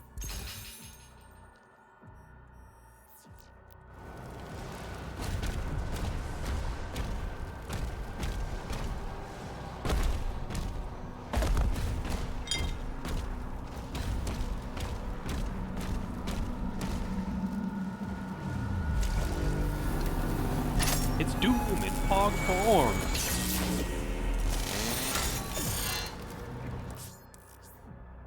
Holy Swarm.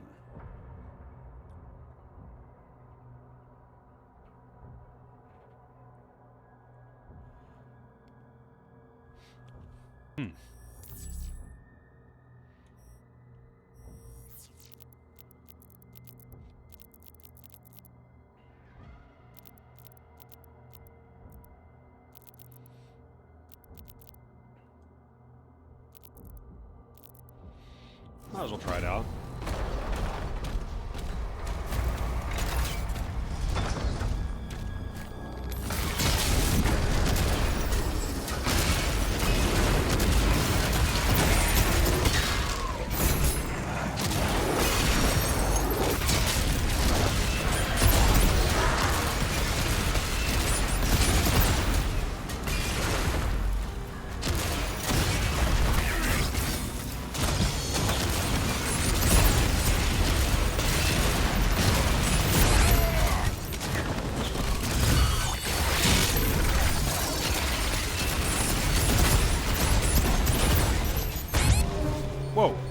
don't even know what that was.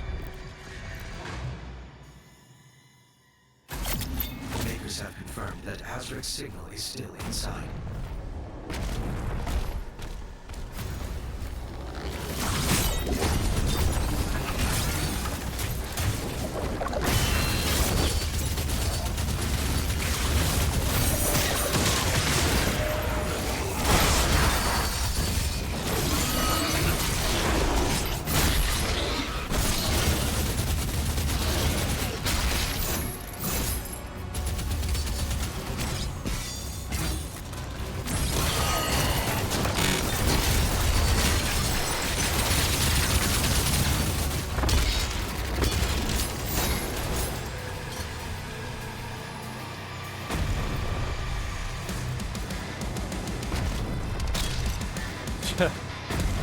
Honestly, I get killed by like random shit that's just behind me. That is either spawned in behind me or I just didn't notice while I'm running around like crazy. And it happens a lot.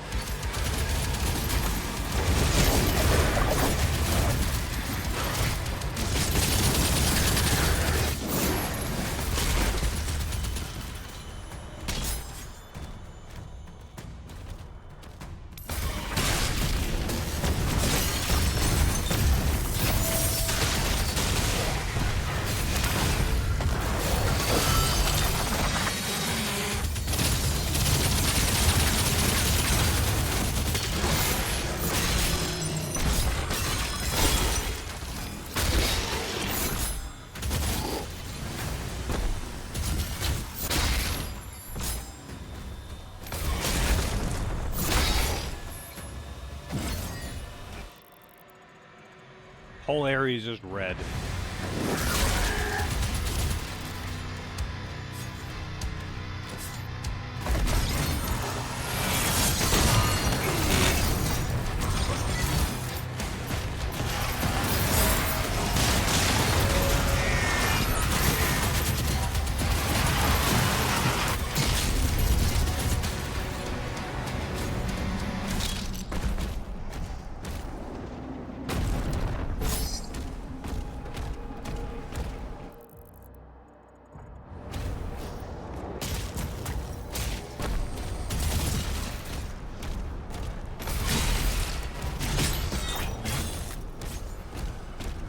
Is there even any? Yeah, there's just resources, I guess. I don't know if there's any, like, secrets or whatever in this map.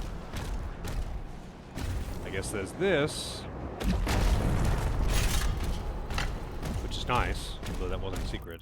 So there's no secrets, there's just a... This is gold. Oh, sorry, there's one secret and I already got it. No more secrets, I mean.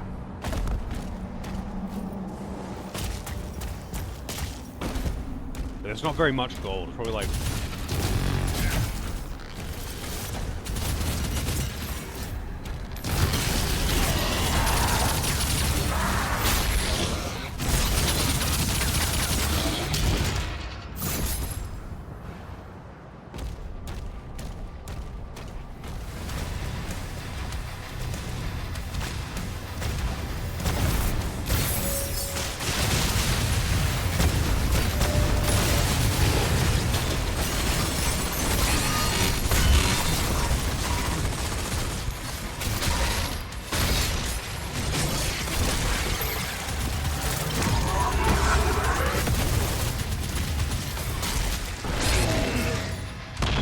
Oh, I think he broke my shield. I think there was a block in there. Rather than a parry.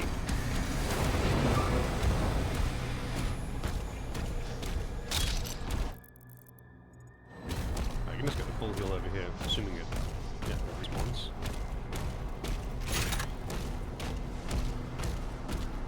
I think I'm in the lava place in God of War.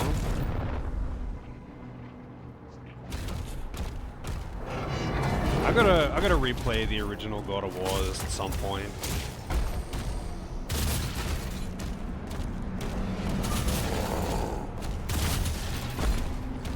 Actually finish the series. I'm pretty sure I only finished the first 2 games.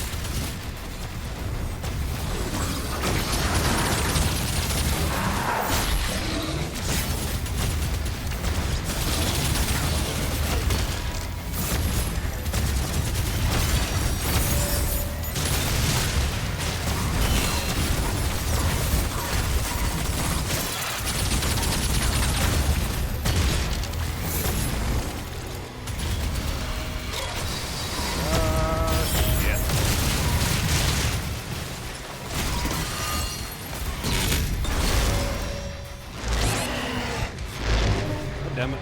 What keeps breaking my shield while I'm parrying? Like, I have to kill all the enemies around too. I think I'm accidentally blocking shots as well, like normal shots, and it's breaking my shield and I can't parry him after that. And that's death. You can't be in melee range of those guys if you're not parrying them.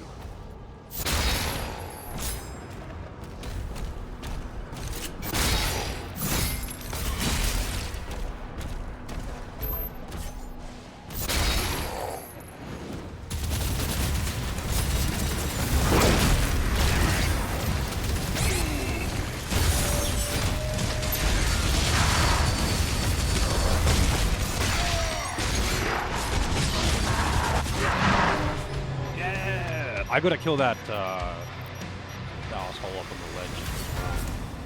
The brain man. Dude, why do you raise the gate every single time?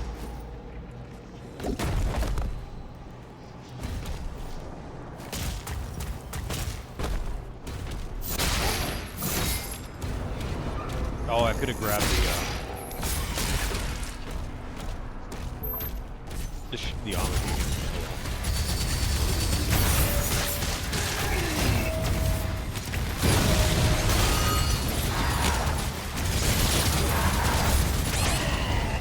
I thought I already destroyed that one on the left too. I parried it, but I must hit the wall.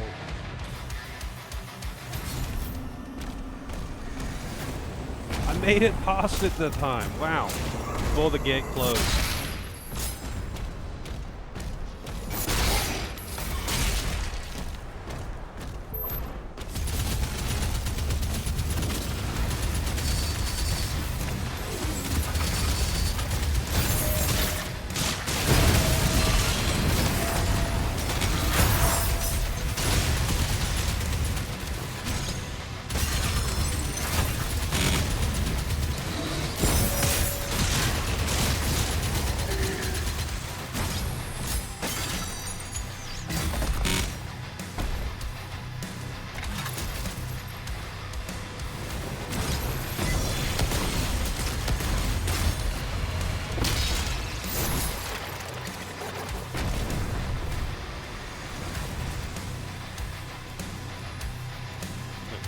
Is that guy?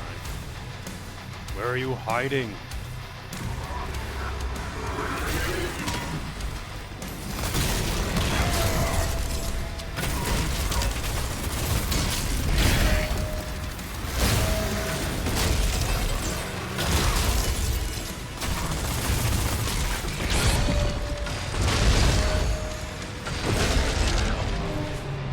Oh, I died damage over time. Hey, Marcus.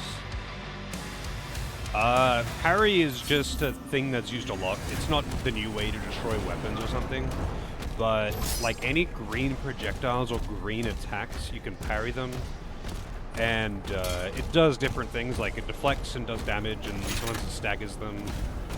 Sometimes it does break them, or rather, some enemies, after being staggered the first time, will have their weapon broken. But it isn't because of parrying. Parrying is just a really good way to do it.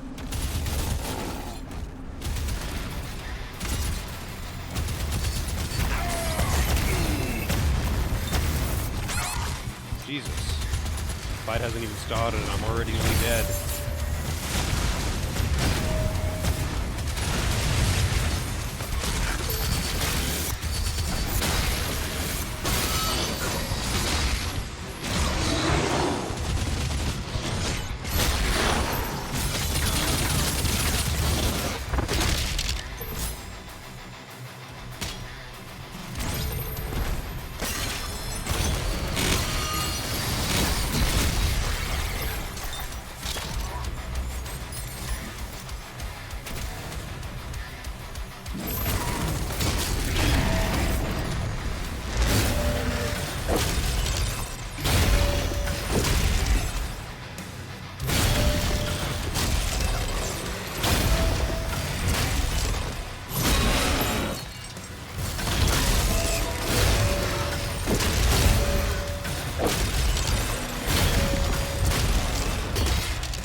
I should play around with the other weapon-specific parry mechanics, but this one is just really fun.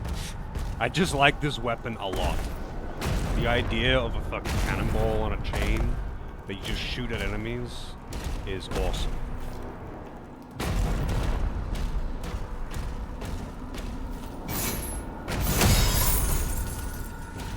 That is all the money from the map. Nope, that's only 50.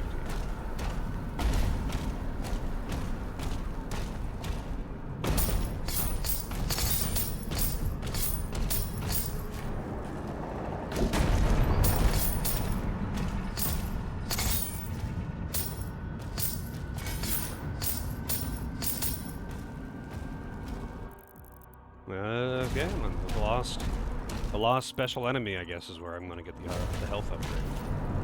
Whatever it is. Our time will come.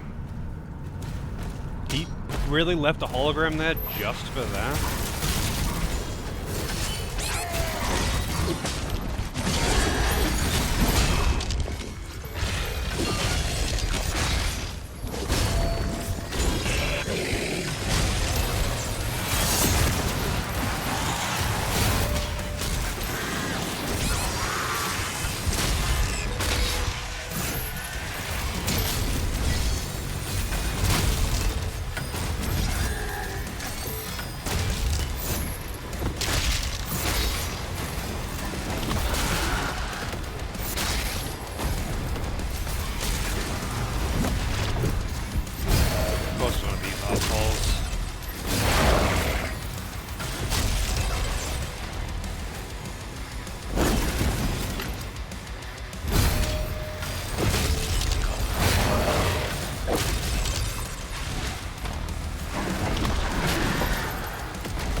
Broke my shield.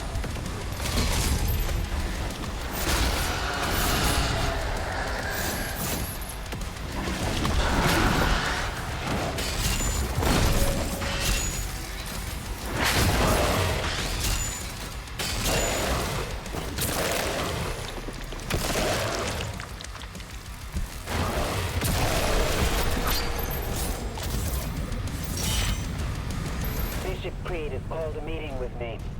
We need you at the command station. Opening a portal now. Okay then.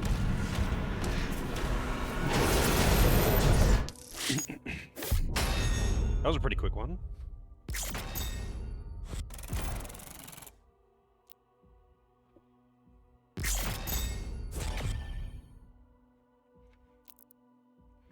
Crushinator.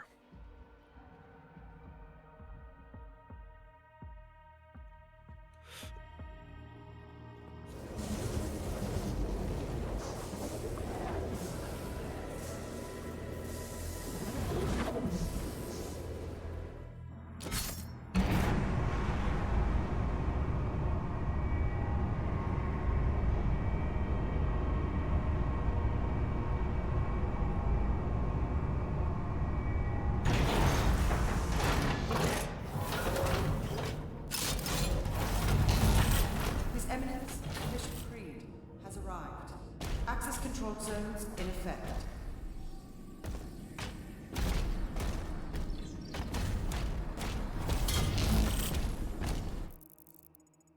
Nope.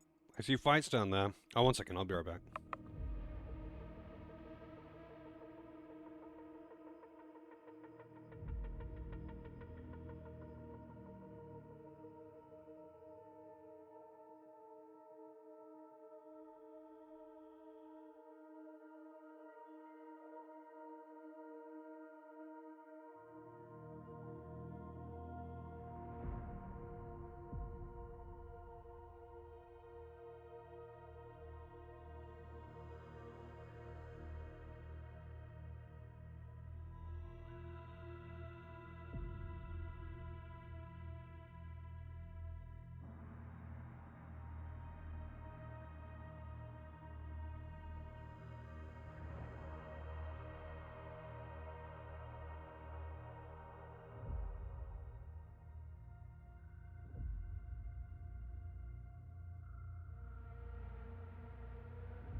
Alright.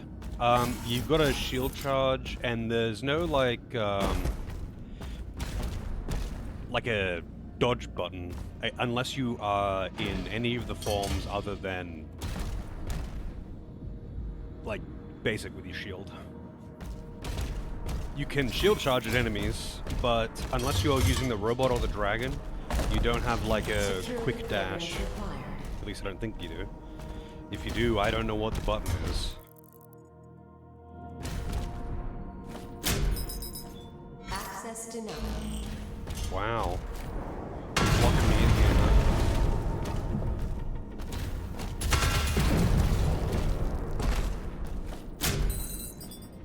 Yeah, or you got sprint, but you don't have like a Bloodborne style dash, unless you don't have the shield. But the shield it does have a gap closer as well, but you can't just use it to like fly around everywhere. This base is under attack. Scramble the air units. All hands to battle stations.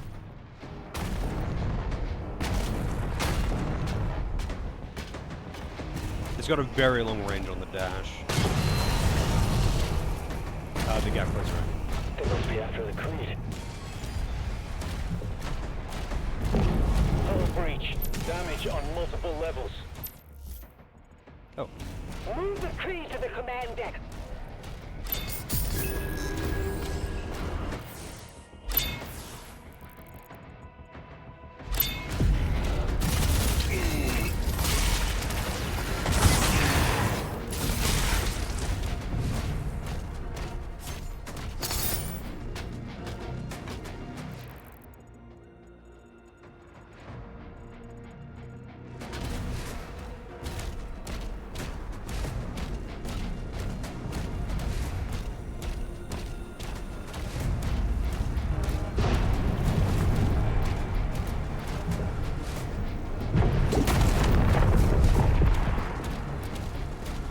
Secret. Portal opening above the command station. Something massive is coming through. We need air support. Ensign, prepare the Slayer's Dragon. More dragon.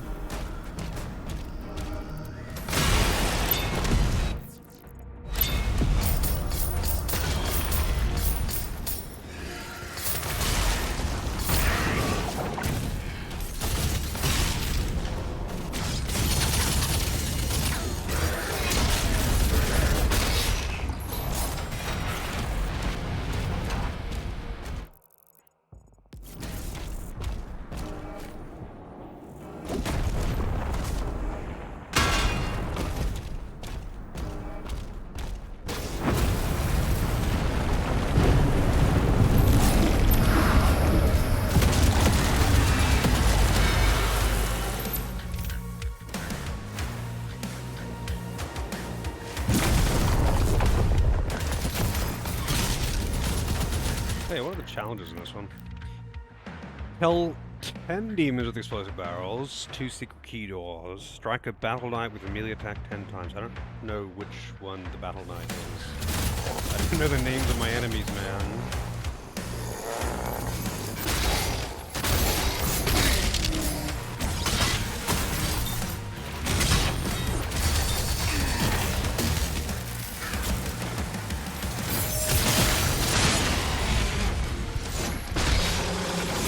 Hey, Ellico, how's it going? Access denied.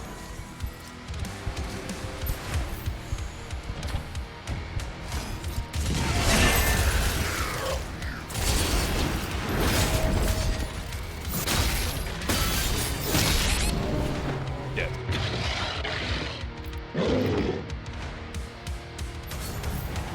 Maybe battle knights are the hell knights with armor on or something.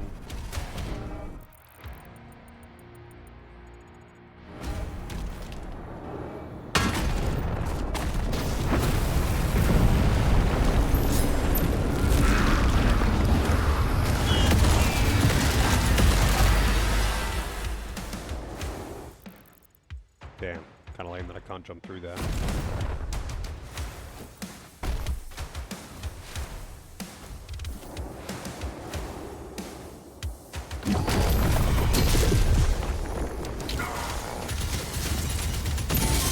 Instant challenge complete. They like set that up for me. That was nice of them. Striker Battle Knight. Yeah. The Armored Hell Knight guys.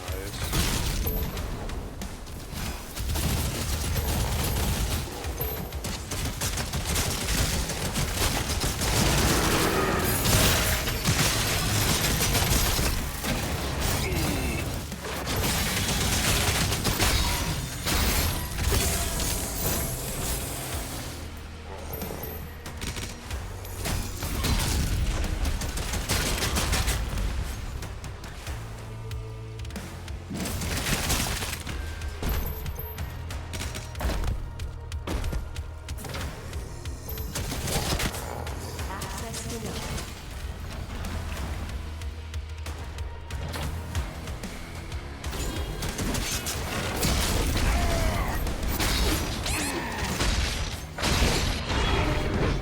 Wow! I parried one, but got hit by someone else at the same time. I heard the parry. I heard it. But that was not enough.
Revenant thing, goddamn, out of nowhere.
Okay then. That was surprisingly rough for a random mid-fight.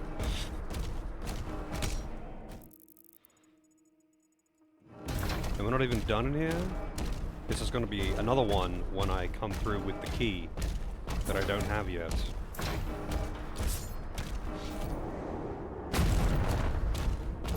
There's a secret key, or secret key door. I kind of wish they got marked on the map.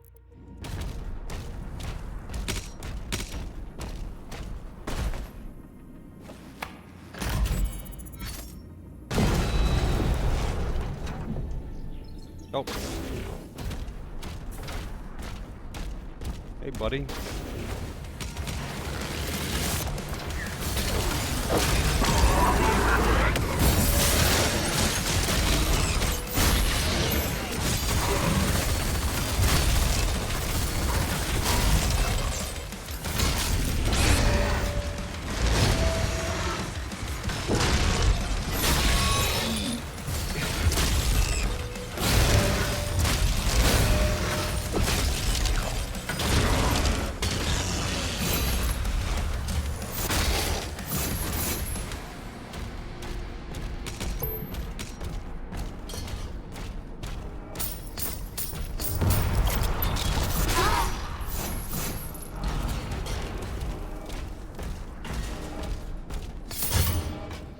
What was the other challenge? 2 secret doors. Well, hopefully I'll get that one anyway.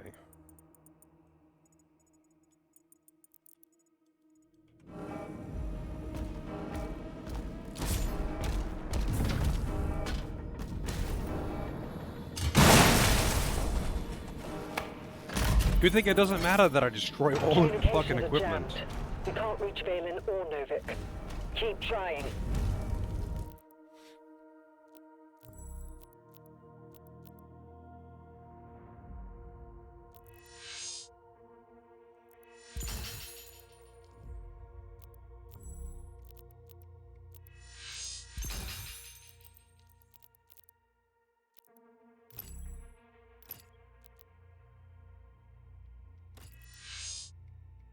Actually, do I really want to get that?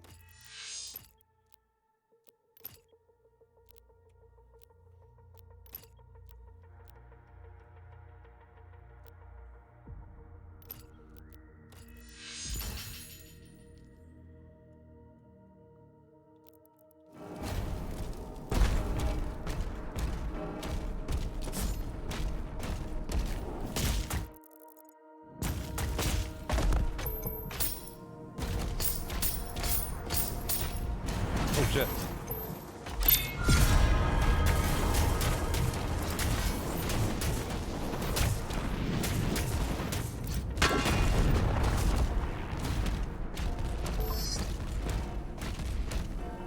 Alright, what's it? Has it got to be the ult for the chain gun? Or the... I think it is. It looks like a similar kind of thing. Skull Crusher Ravager. So it's like more focused fired. Tighter spread, yeah. Fire rate ramps up over time. Massive damage output at the cost of movement speed.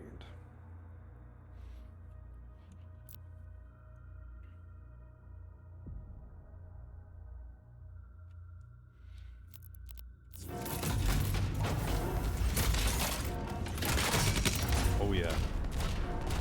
I always love...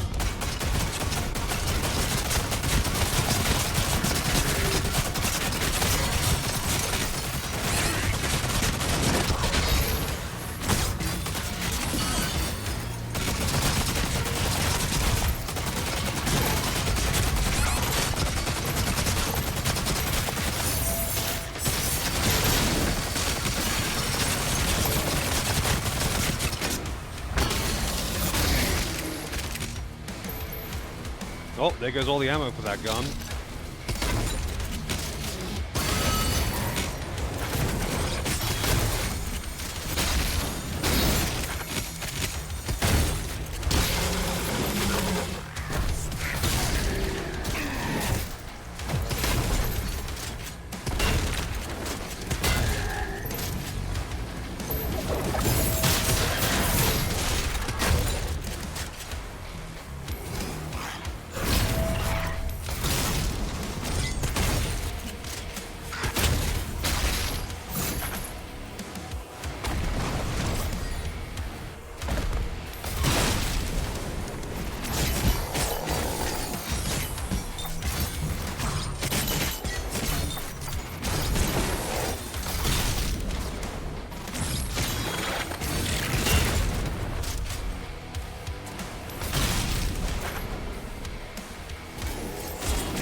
It is, but I feel like surely, like, considering how much you shred through demons, right?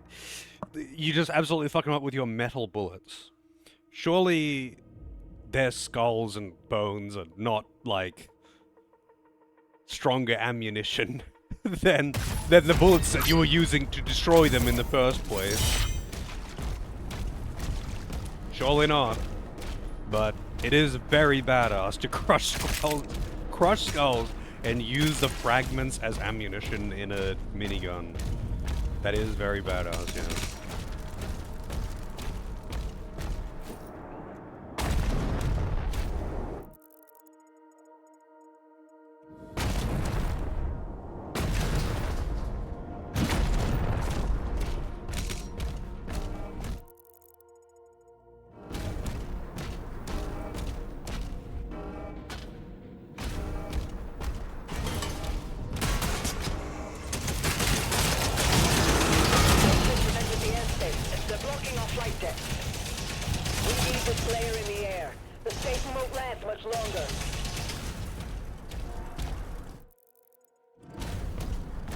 Oh, it's in there. Oh, no, wait.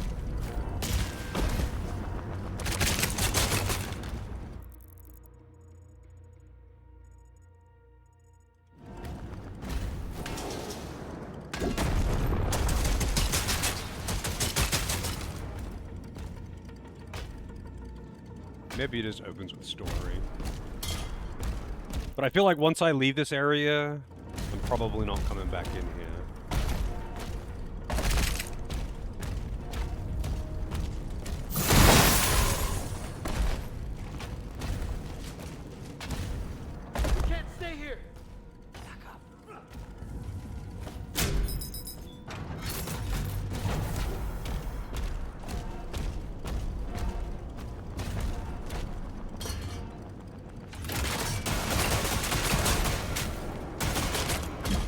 I wonder how I get in there.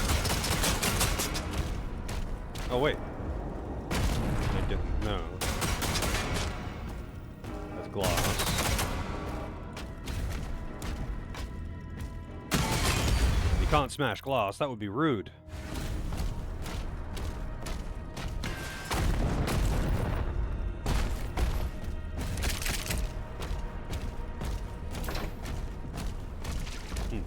Well. Either I'm coming back later, or I'm just not getting it. I have no idea how the fuck to get in there.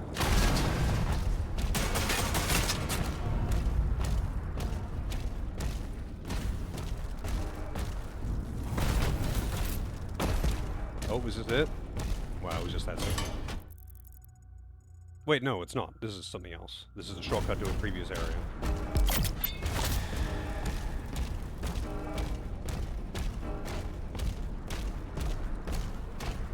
There's a secret key again, which I don't have. So I guess I must be coming back here. Unless I just missed the secret key entirely.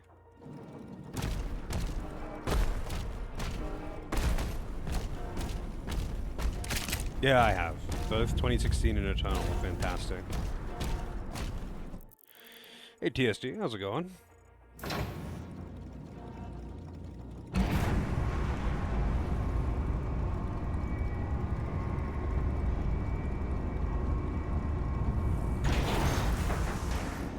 I'm doing pretty good.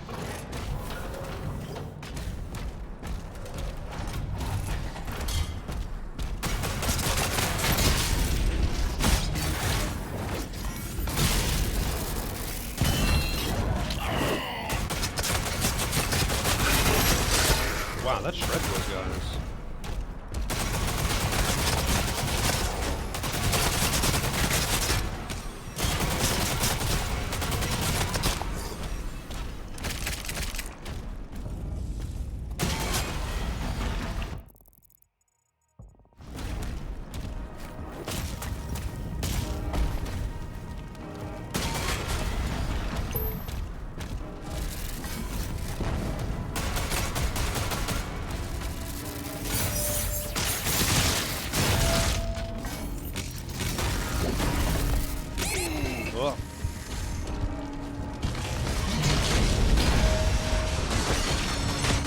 Oh, I was supposed to just use the,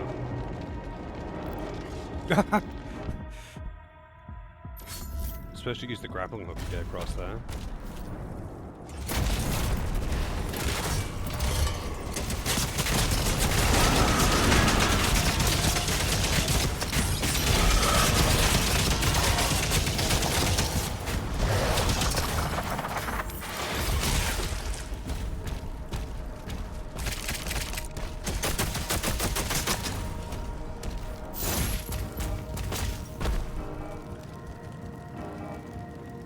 Oh, it's on Game Pass?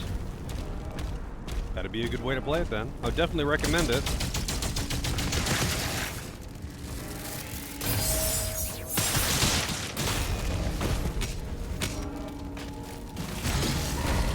Wait, I don't have to jump across to throw this shit.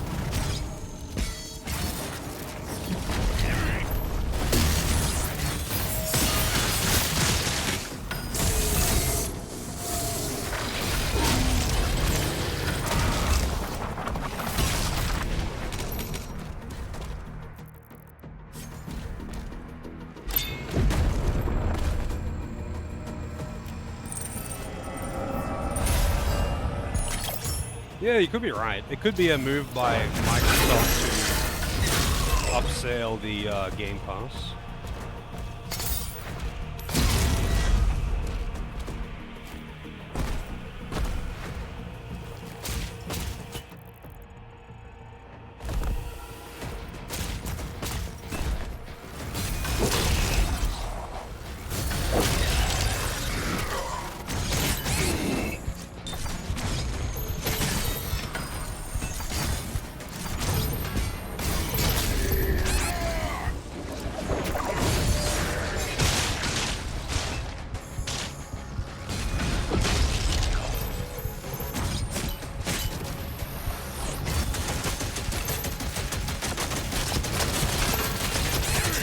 Man, I hated that toss through the wall.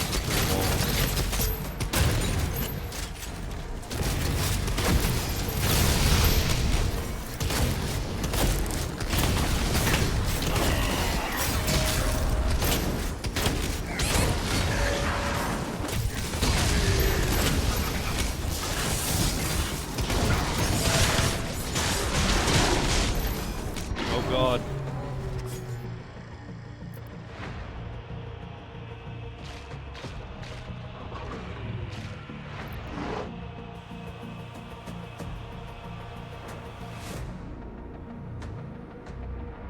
Yeah, I can't justify paying $100 for a game either. It's like 100 something Australian. Australia is normally pretty expensive though, so I'm not surprised there. But yeah, it's getting a little out of hand with these AAA, quadruple A devs, you know. The game is really good though. It's definitely worth playing, but I can't justify spending $100 on the game. $100 is a lot for a video game.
Fucking exploding!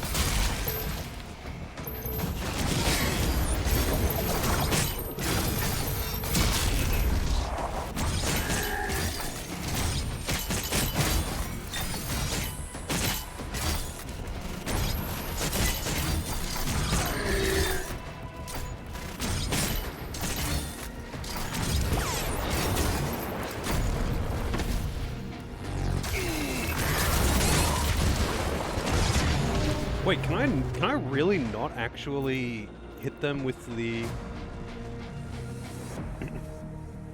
yeah, I disagree with that. I don't think China's gonna be anyone's savior when it comes to the price of video games.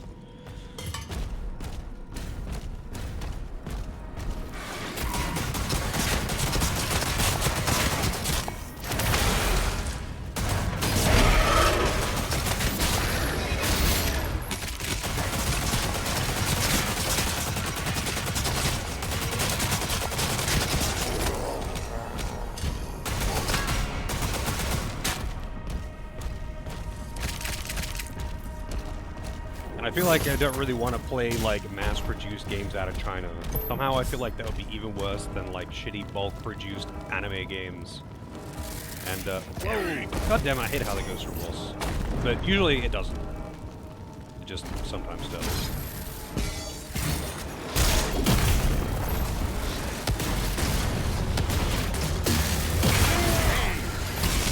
Spitting cane, indeed. Oh, that was a self.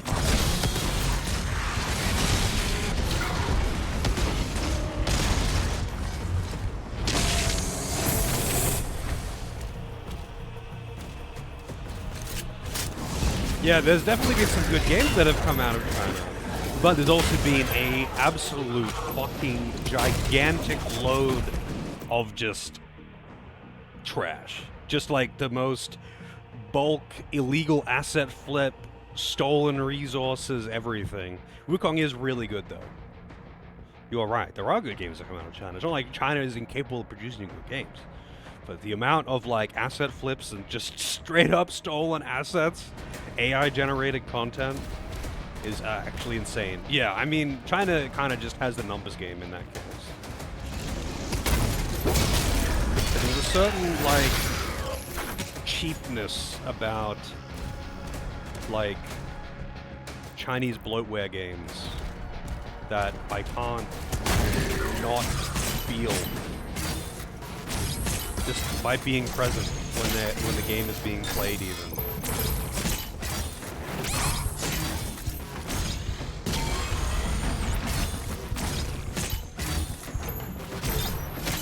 It's like you can feel the paint cracking.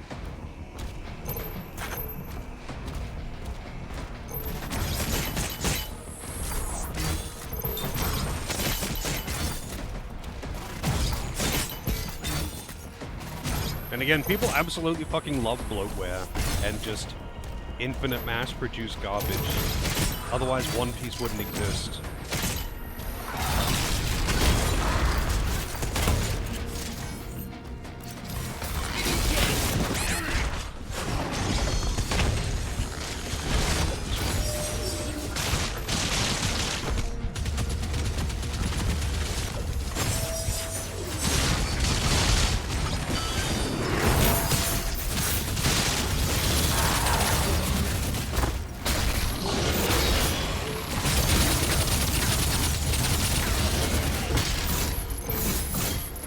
I've heard that Eastwood is quite good, yeah.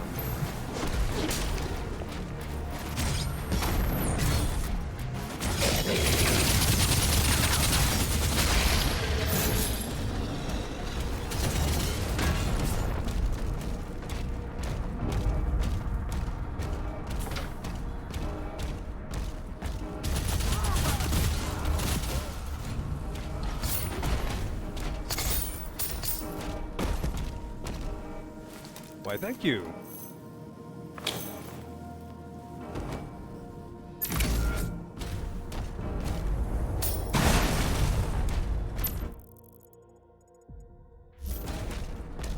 Commander, the rift is getting larger.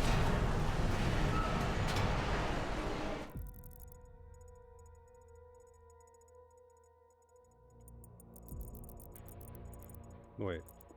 Was that just like a secret key door? Or did I just straight up miss that? I guess I must have just missed it. It's just gold. Surely it wouldn't be like a secret key door. But then again, maybe it is. Oh, what the fuck? Are you for real? I just bounced off the ledge. because I have to walk all the way back. Oh, another shield upgrade.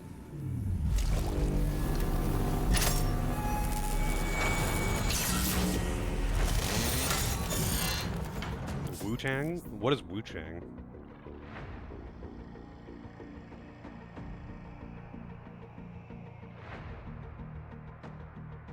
Wow.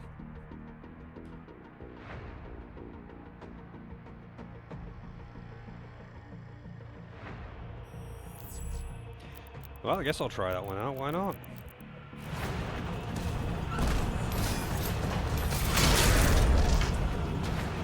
Come on, shoot something that I can deflect.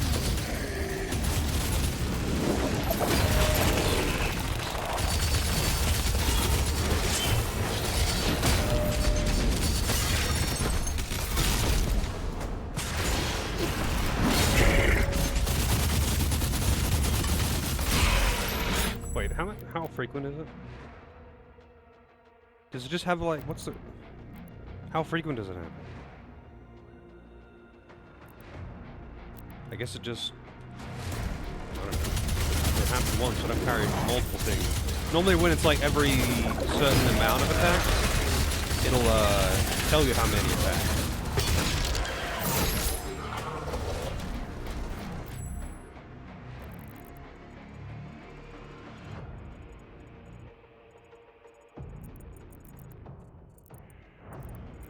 How do I get back up there?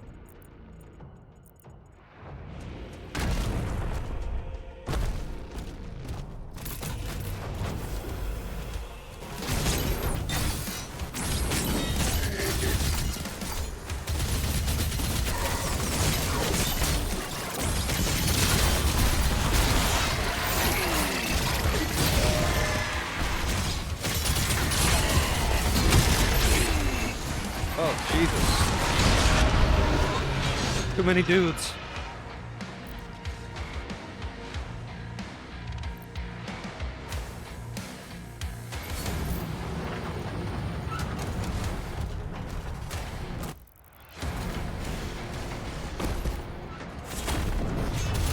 Motherfuckers spawning behind me, too.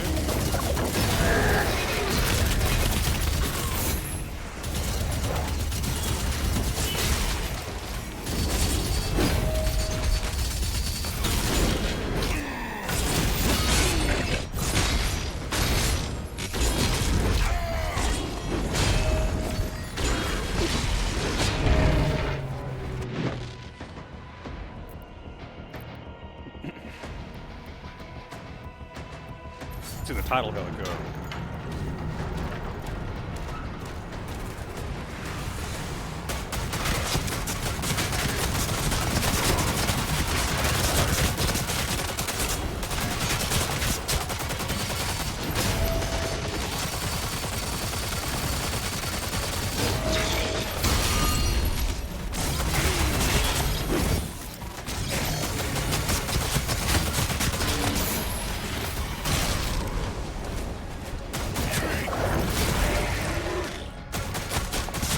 Yeah, Game Pass I feel would be really good for me if I didn't stream.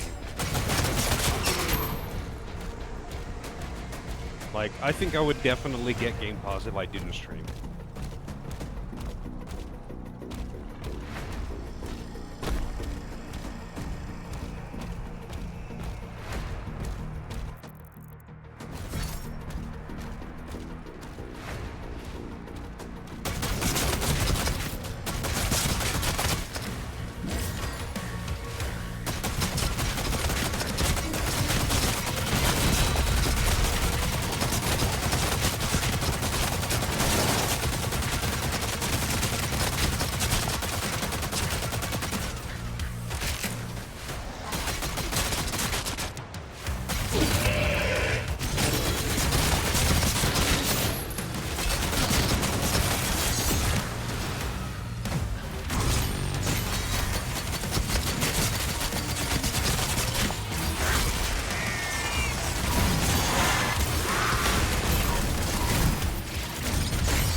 Explosive!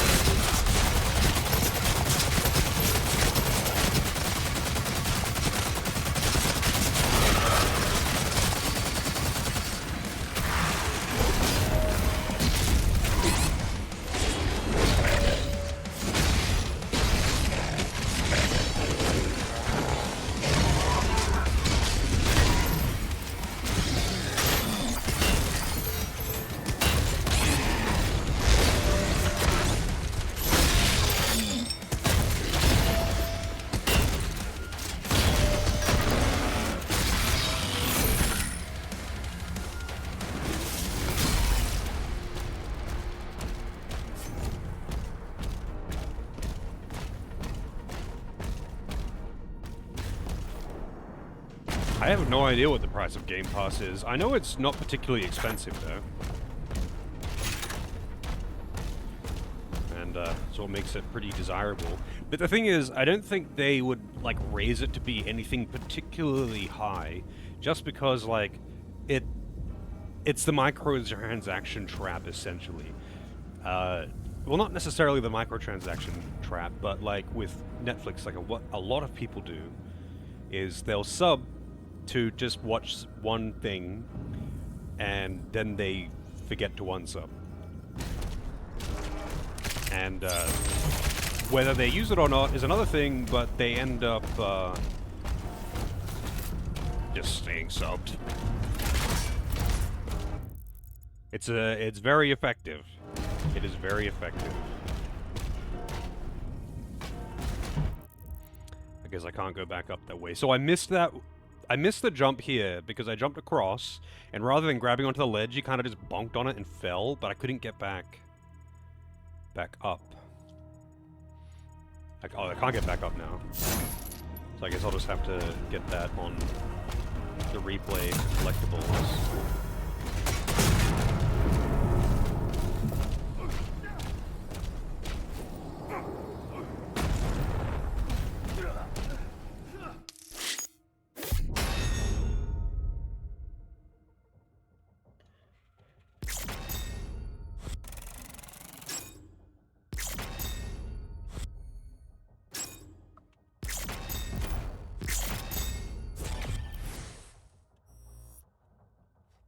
Oh yeah, I just don't think they'll make it crazy. Like, they won't make it, like, $40 or something, I would say. Because I think at that point it's too much, like, people don't think twice about spending $10 or $20 on something. It's just like, oh yeah, that's a small amount, whatever, it doesn't matter. Especially with how much you're getting for it. But, like, I mean, specifically for that, just that style, I guess, that they're going for with the whole Game Pass thing. I feel like if you make it too expensive, people can't justify it as a monthly subscription. We have to drive it back into that rift. I think they would need, like, I think for them to drive out the price that high, they would need to have, like, large amount of market control. Like, they would need to, like, be the Steam of PC gaming. Well, obviously Steam is PC gaming, but, like, they would need to be, like, rivaling Steam or something. They would need way more to be able to do that, because people are not going to pay $40 a month to play a bunch of games. But, dude, $15, $20 for all of these games? Value. Energy readings And then they just stay subbed. Those tentacles are ripping the station apart. Take them out. What the fuck? Okay, they changed the shape of them.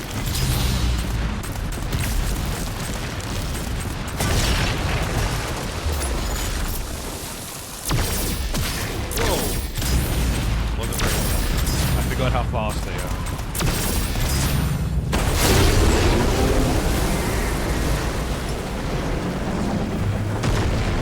Now, what are the challenges here? Destroy 2 Hellfighter ships, form 5 perfect targets.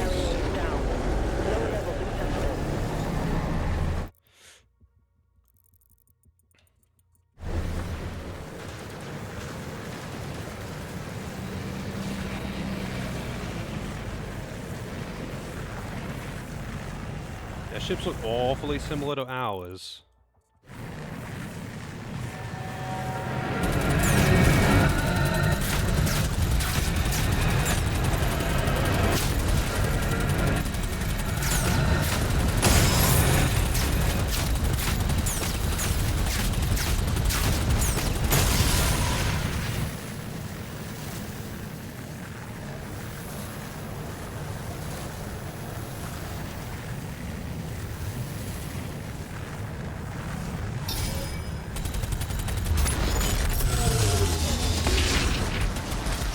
Way too early.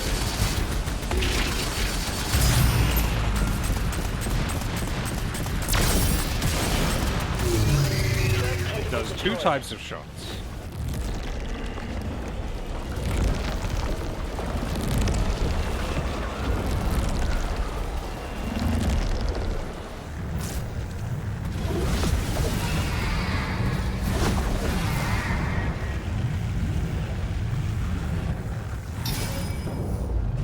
Yeah, I feel like a huge amount of the money they make is people who just forget to unsub after playing the game that they wanted to play. Much like with Netflix.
What the fuck is that thing?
Not a good idea to charge the Dogman.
I do not want to have to kill that guy before I can kill the leader. Surely I can kill other things. I think I have to... Yeah, the plotter doesn't count. I have to kill that shield guy, I think. One game you'd probably buy on release is Onimusha. But, like, if they... Are they making another Onimusha game?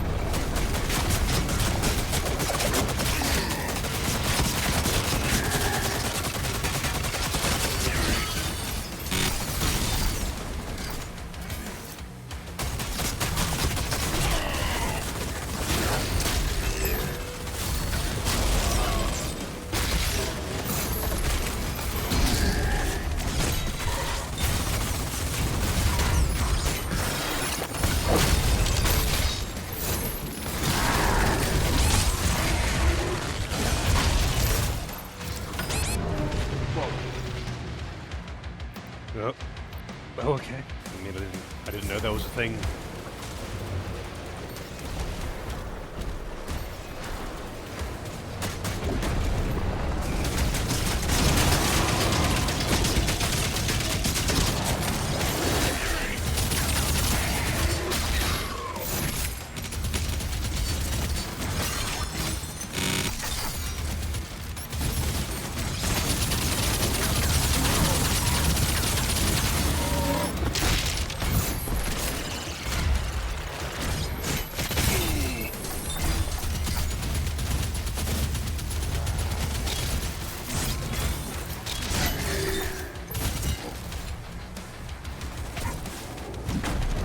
Okay.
I broke my fucking shield, that asshole.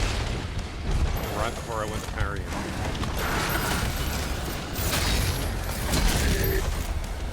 Oh, the guy's vulnerable, I don't know.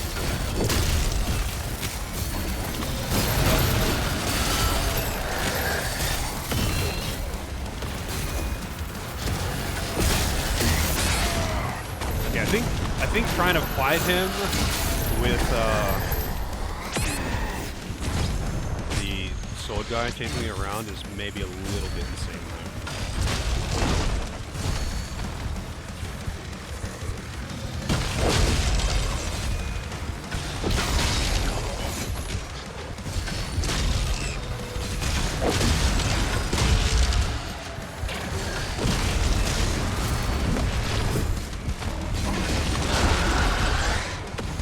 Oh god. Yeah. Okay, I'm surprised I let me do that. Oh yeah, I don't think it's gonna be I mean, hopefully it's not like the first two fucking Onimusha games.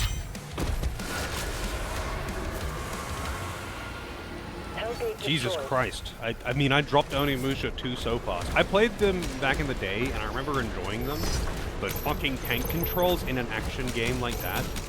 No. It's probably gonna be a Souls-like though, yeah. Or just a fast animation cancel action game.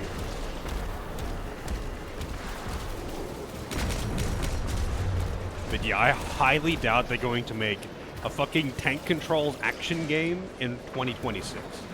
That's not happening. That is not happening.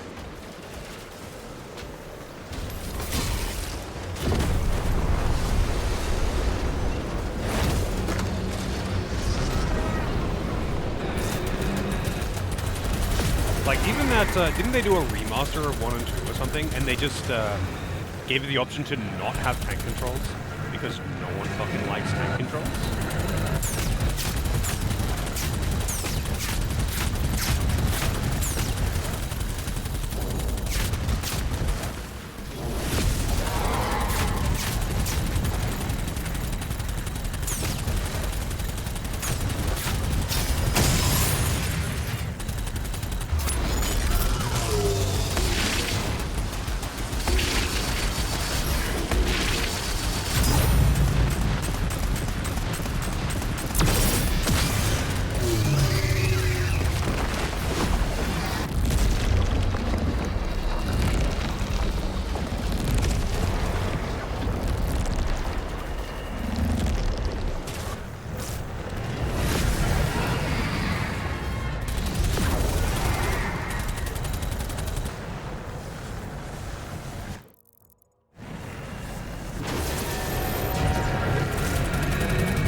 Yeah, oh, well, unfortunately though, it only works with fixed camera angles if the fixed camera angles aren't in really, really shit places.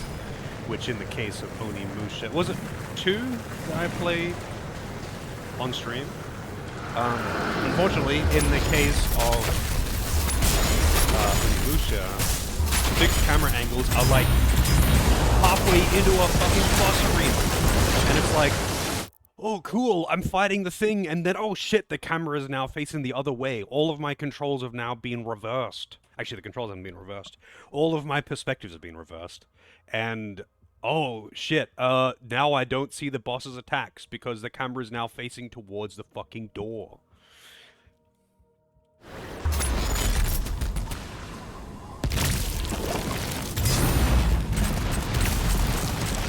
No sane person designed that.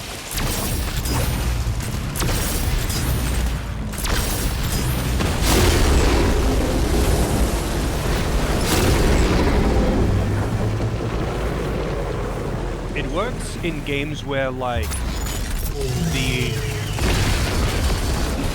like entire room, when the entire, this is like really loud, when the entire room is like one camera angle, totally fine. And I understand that sometimes they can't do that. But if you're going to have a boss fight with tank controls in a reasonably fast-paced action game where you have to do things like combos and blocking and dodging and shit like that, shit that isn't in like Resident Evil games, for example, where the combat's dog shit and tank controls suck, but who cares because it's really slow-paced and it doesn't matter. And Onimusha, though, it's reasonably fast-paced, and when you've got like camera angles changing complete directions in the middle of a boss fight, just like in the middle of the room even, it's like, who the fuck designed that? Who thought that was a good idea? Like, surely no one who playtested that didn't say something.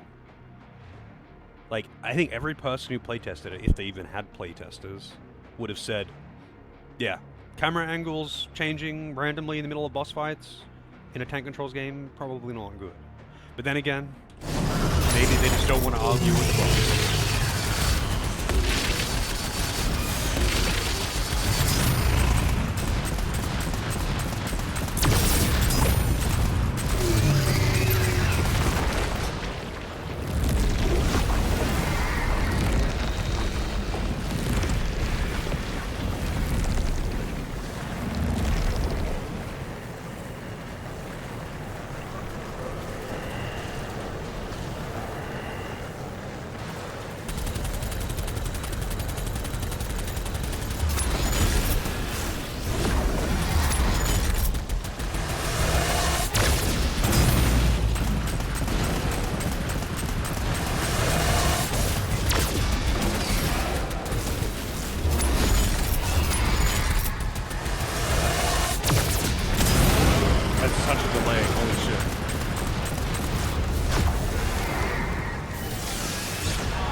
Wait, what are the challenges here again? Oh, yeah. Yeah. Oh, leader again.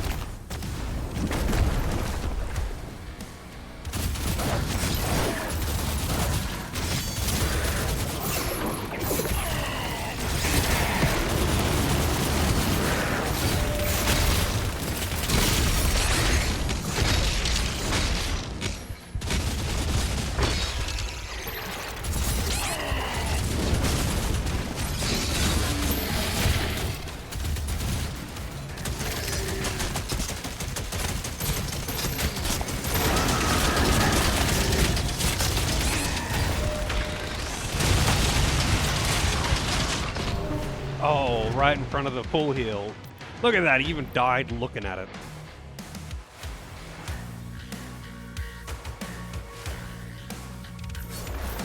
Actually, you know what's funny? With that Onimusha game, I think the person who requested it was like, I didn't remember this game having tank controls. I guess it's the next one that didn't have tank controls.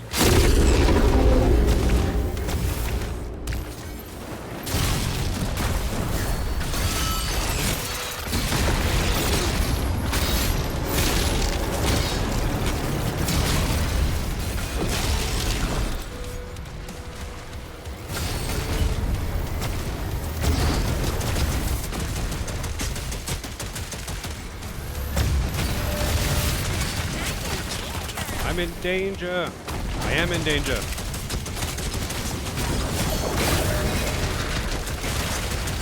I'm trying not to die. I'll be with you in a moment.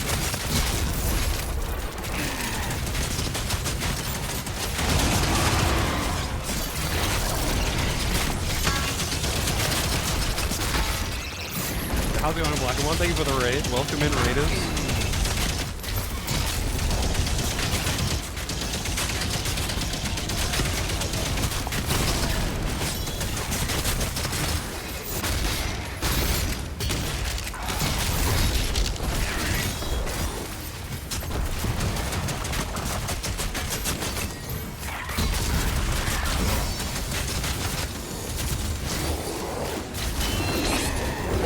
Damn, man. They're everywhere.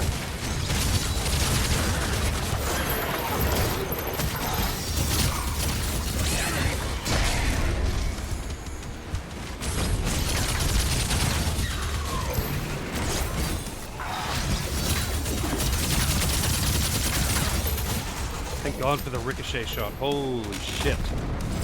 Alright, hang on. Let me give a shout out. Oh.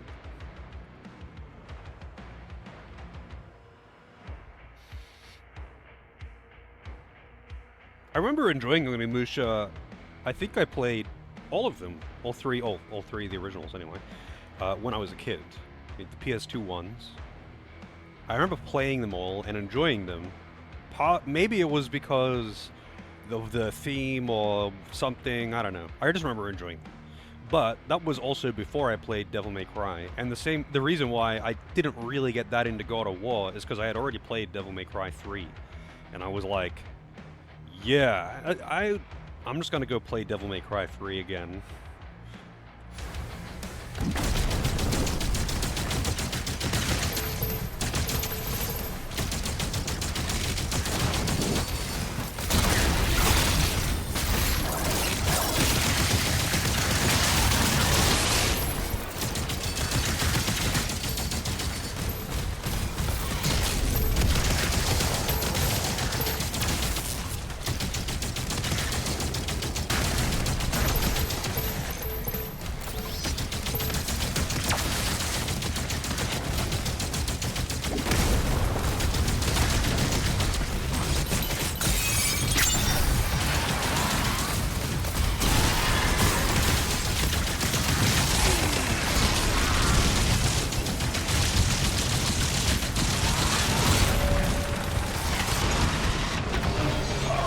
Fucking hell, man, I almost killed it.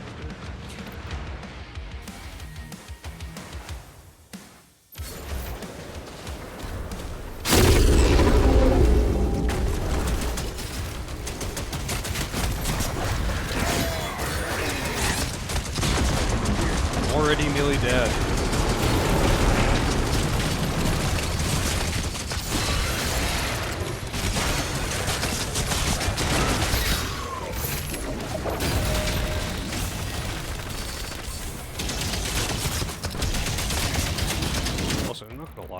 I prefer the, this one.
God damn.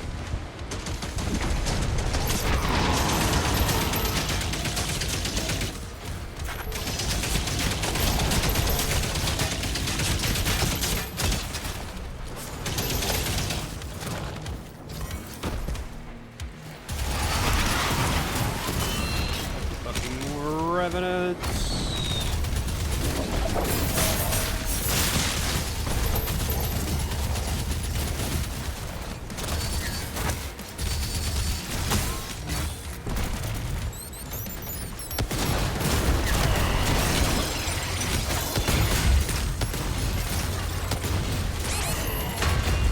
That hit my cell.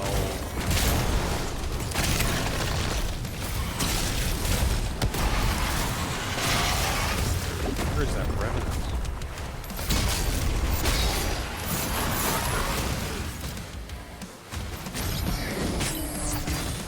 Where the fuck is it?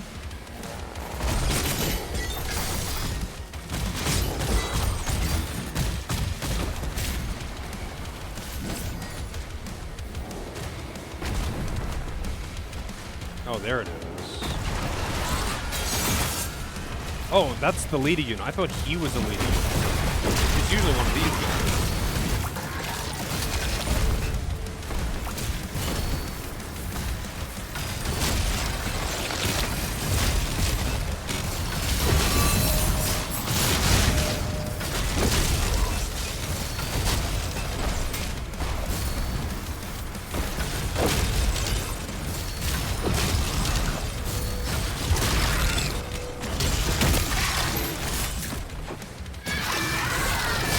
He didn't actually take a long time to die.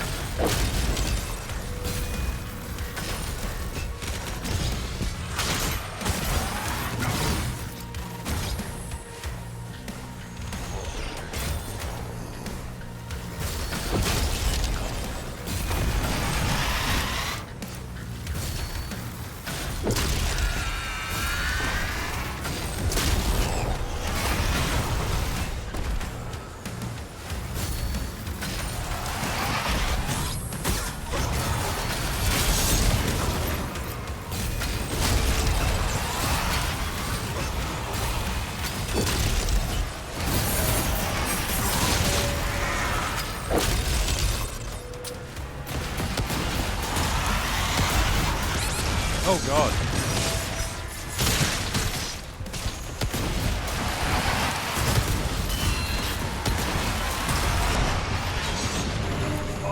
Fucking hell, man. Coming skulls. Why does Cannonball Gun have ammo? I'm assuming the cannonballs shatter when they hit enemies. I'm guessing that's the idea.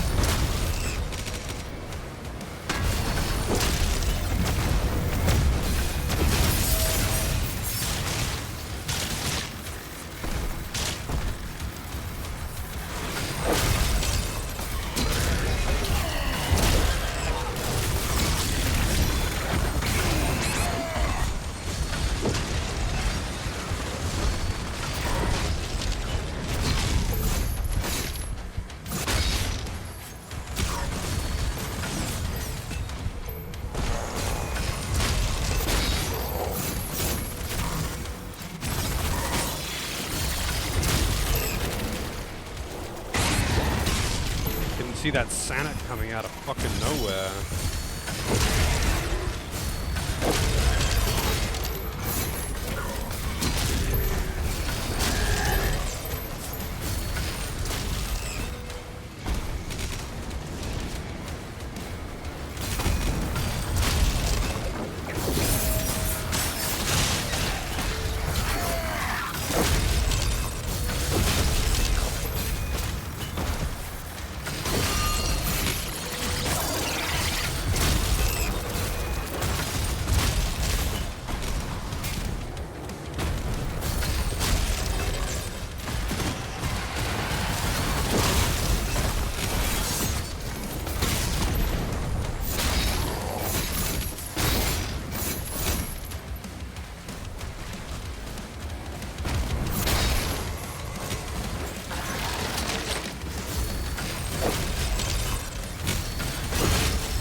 Alright. All hell gates closed. All tentacles have been cleared. All tentacles Red neutralized. have been cleared.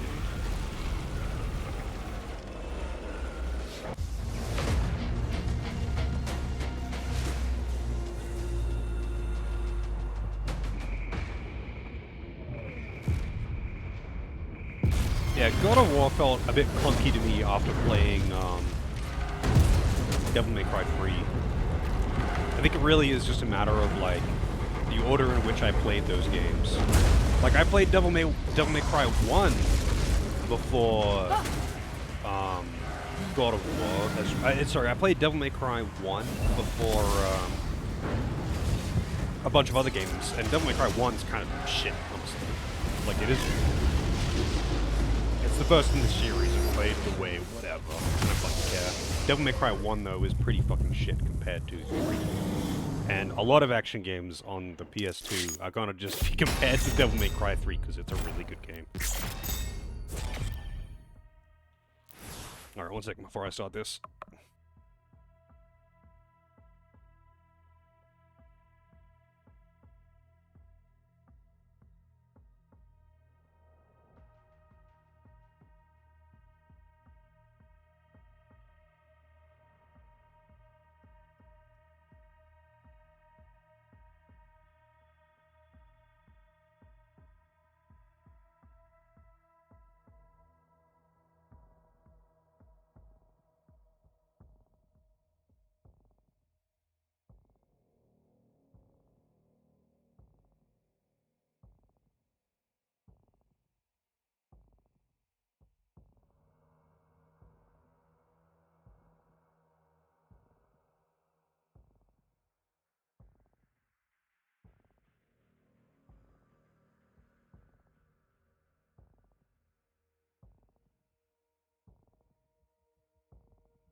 Alright.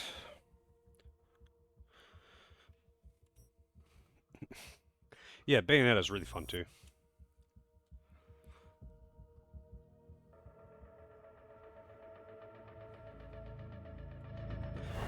Oh, DMC2 is way more fun to me. I don't get why people shit on it so much. I think it's just bandwagoning like many other games. Oh, the guns are OP. I think you should replay both of them, 1 and 2, and try to look at them objectively besides guns OP. DMC1 is really not that fucking good, especially since the bosses are garbage and you have to refight them over and over again. Why would they hide this from us? The Makers didn't know it was here. Hold your position. Like, for its time and what it laid the groundwork for, sure, whatever, get the pass. Like, I'm gonna replay any of the Devil May Cry games other than revisiting history. I'm not touching Devil May Cry 1.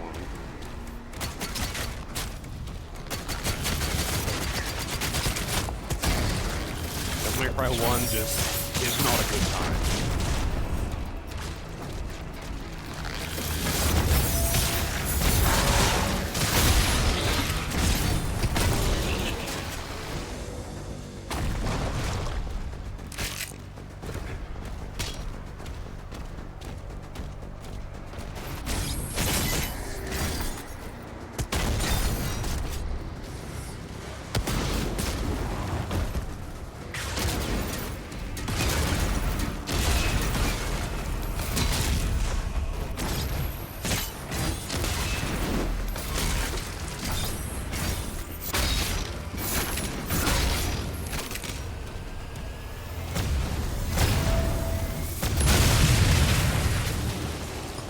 Surprised that let me parry that.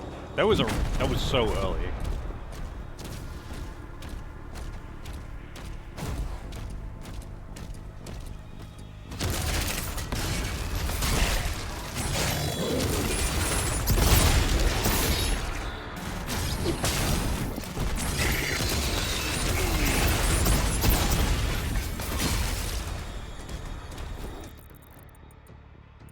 This is a fucking huge arena.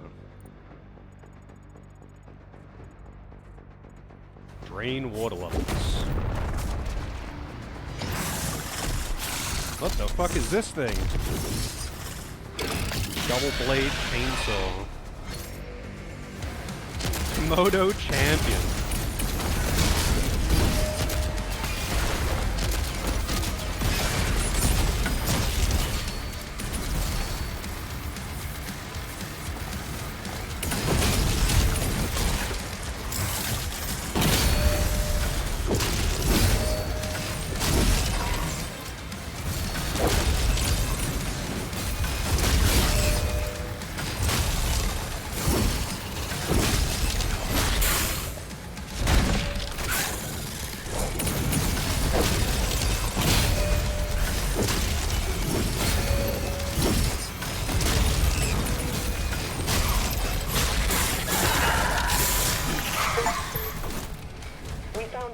Switch.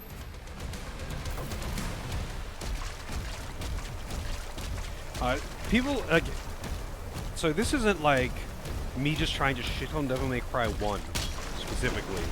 Devil May Cry 1 is an old game, and obviously if you're gonna compare it to more modern games, yeah, no shit, it's gonna not be as good. Especially since Devil May Cry 1, I think, was kind of experimental the way they were doing it. They were gonna make something else, and they ended up using the engine to make Devil May Cry 1, right?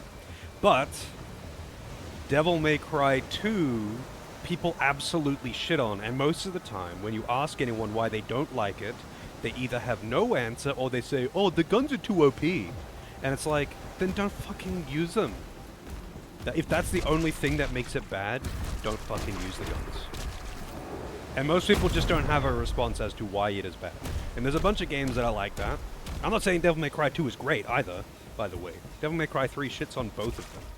But, like, oh no, their guns are OP. At least it doesn't have the like, as bad fucking camera angles. It doesn't have, like, refighting the same shitty boss 4 times.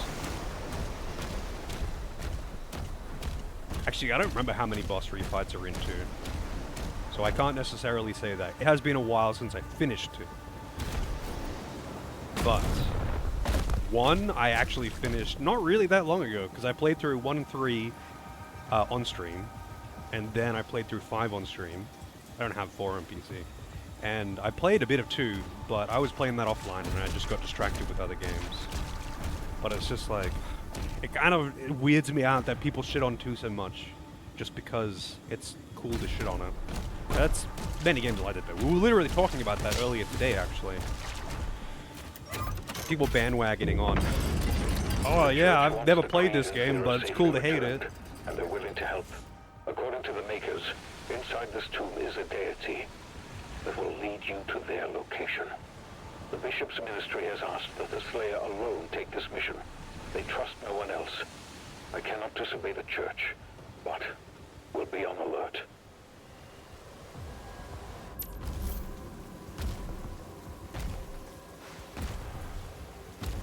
I do remember a lot of janky platforming in God of War 1, yeah. But I haven't played God of War 1, 2, and 3 in a long time. Not since, like, PS2 was current, and I didn't play that much of God of War 3. Because I didn't own it. Let me look at the map. Did I miss anything around here? Hey, gold! Right, behind that thing. So how do I get in there?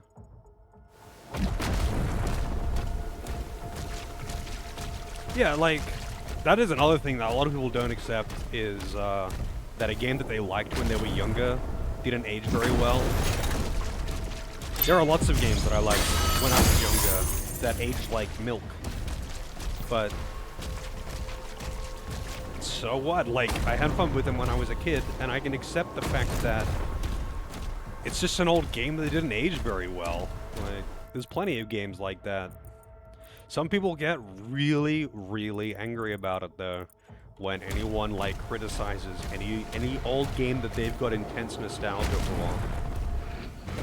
I've got my share of hate mail for being critical of old games that people have hardcore nostalgia for, and it's actually funny. Like, that someone would get that butthurt over someone disliking an old shitty game that they have intense nostalgia for and cannot get past the fact that they don't mind the jank and the awful mechanics because they played it 100 times when they were a kid. This creature in Yeah. stasis. We need to wake Some it things up. just don't age Makers very have well. given us directions. Targets identified.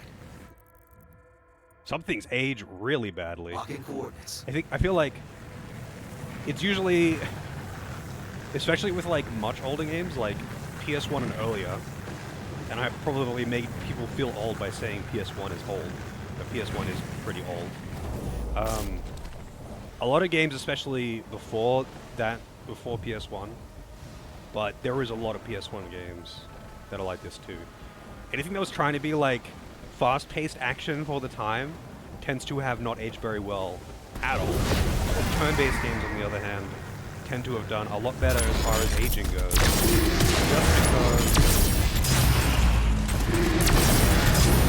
it's not going to feel slow and clunky and shitty compared to modern equivalents, right?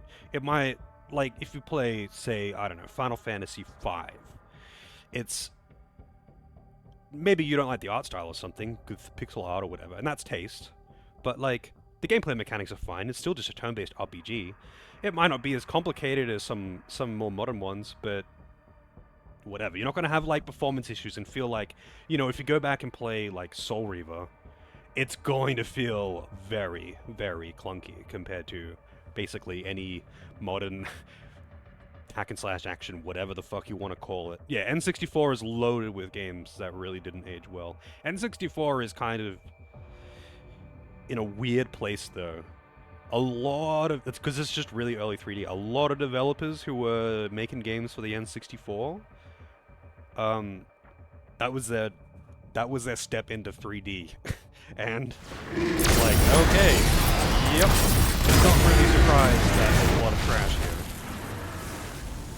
Granted, there are some great games on the Nintendo 64, but there's a lot of really bad games.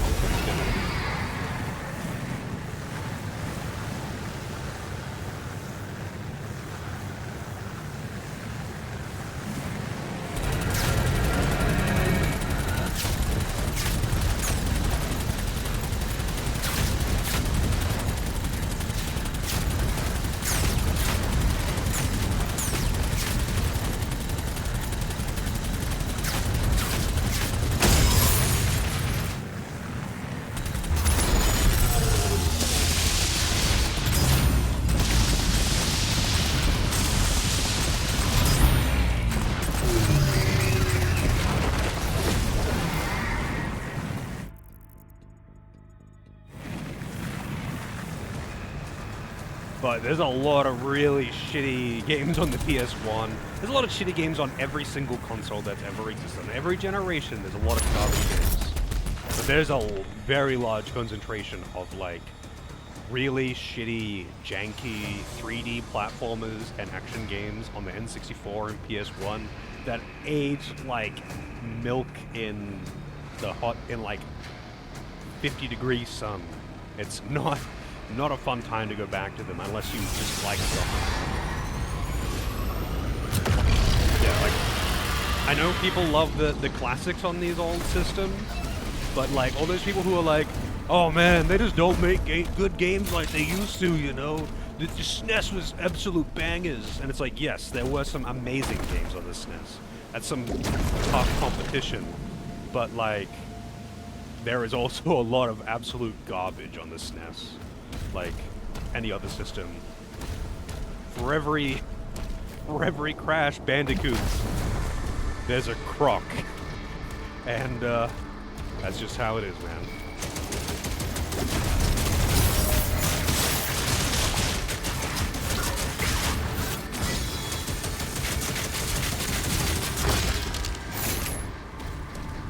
Every system is like mostly shit. Every generation is like mostly shit. But, you know, which generation has the most like really good games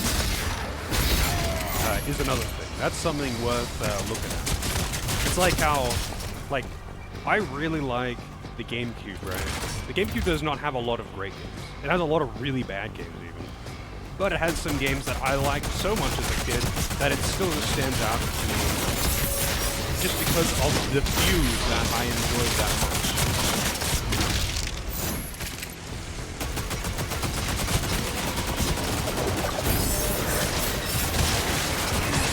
Whoa, that was not a good... I don't know how I didn't die, honestly. But I feel like on basically any Nintendo console... Whoa!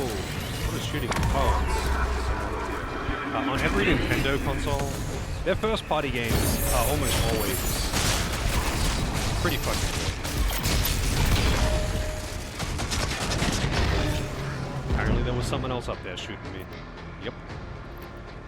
PS2 was a really good console for many reasons. It wasn't what I started with the Super Nintendo. I got a PS2 when I was a teenager, but PS2 had a lot of good games, but PS2 also just had an astronomical amount of games compared to the previous systems. There was an absolute mountain of trash on the PS2, but the PS2 also just had like thousands more games than the previous generations because it also lasted for like twice as long as every other generation before it. It's like the Switch. The Switch has spanned like 3 whole generations, and it runs like shit and can't even run its own first-party games at this point. But yeah, both of them kind of win by the numbers game. And Switch is kind of notorious for, hey, an indie game that's doing well on PC, let's release it on Switch. And the people are like, man, this absolute banger of a game. And it's like, yeah, it's because they're hand-picking the most successful indie games and then porting them.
Yeah, they did.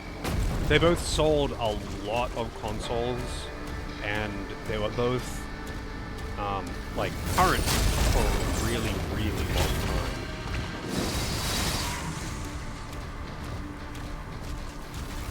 time. Isn't the PS2 like the most sold console? I mean, it's also kind of unfair. Although maybe Switch is on it now. Maybe Switch overtook it, and that's why I brought up to it recently. But like, the PS2 also benefited from the whole, it's also a DVD player thing, much like the PS3 with the whole Blu-ray player thing. I know a lot of kids who only got a PS2 because their parents wanted a DVD player, and it was cheaper to buy a PS2.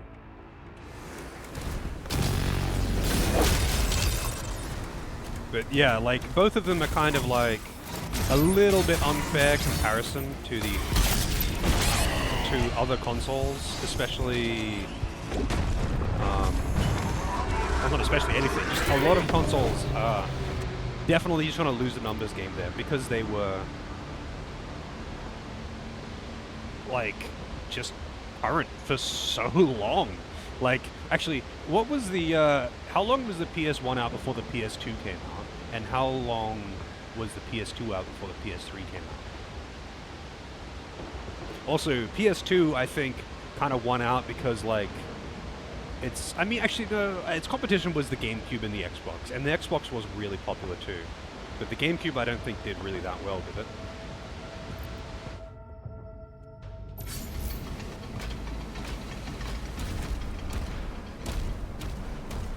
Yeah, the whole DVD player thing definitely played into Sony's favor.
God damn those fucking shield guys. Why is there one right next to him? The shield guys are so annoying because they've got fucking hit scan weapons. Like, you can't dodge it. You have to block it or just kill them before they can do anything.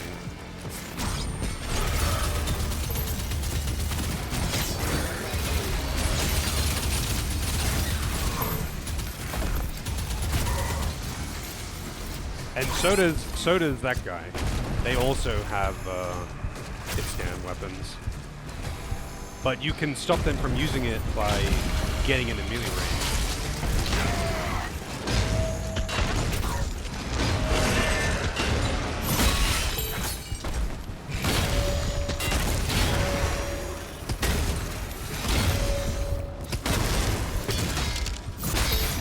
Alright. Oh shit.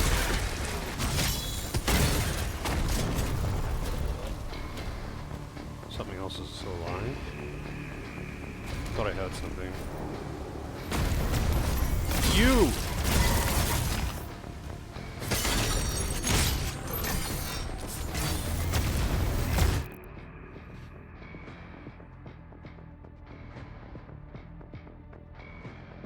Oh, PS2 being backwards compatible was also a massive selling point for me. Because I could still play my PS1 games, and I could still, like, rent PS1 games if they were interesting to me.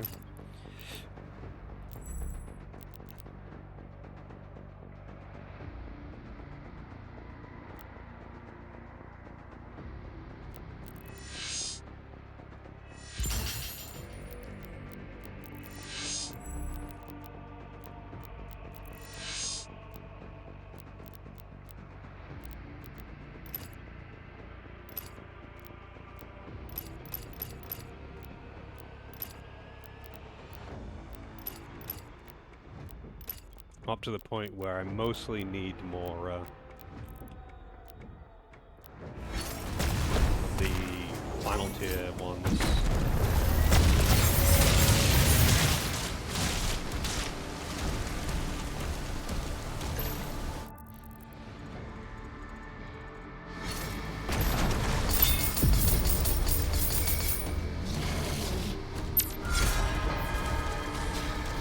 The early PS3s were also backwards compatible, but that was something they stopped doing, unfortunately.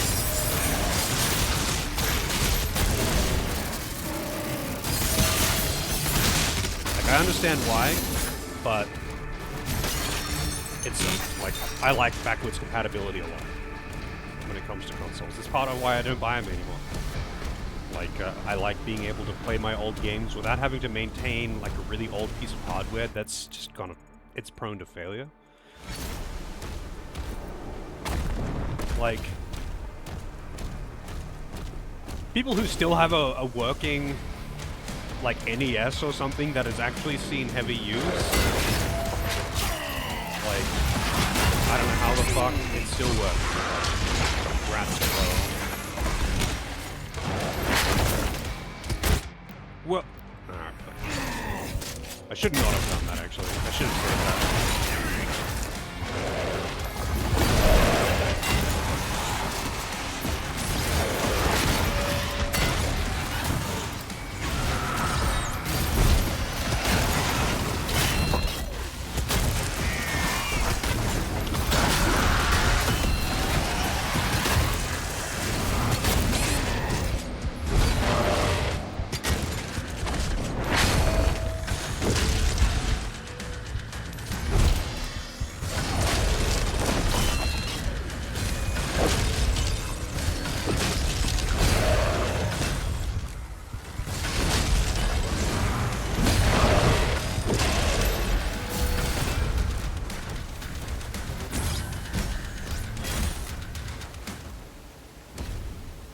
Yeah, they basically had like a PS2 in the PS3.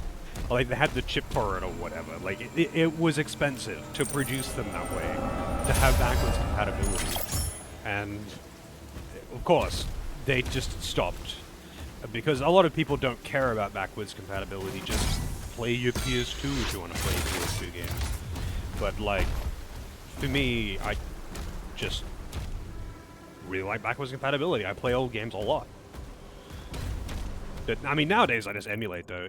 All the old games that I have for PS1 that I'd like in boxes in the cupboards, I would rather emulate them if I'm going to replay them. I've replayed Grandia 1 so many times, both on the original hardware and on emulator, and every time I'd replay it now, I'm going for emulator every single fucking time.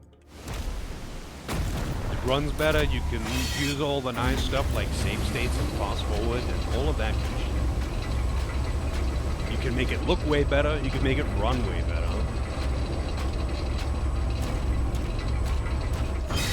And I guess, to be fair though, like, how smoothly a game runs is a really big deal for me. Like, I don't mind if a game is 30 FPS. I don't care if it's 60 FPS or 30 FPS, whatever, 120. It doesn't matter as long as it's stable.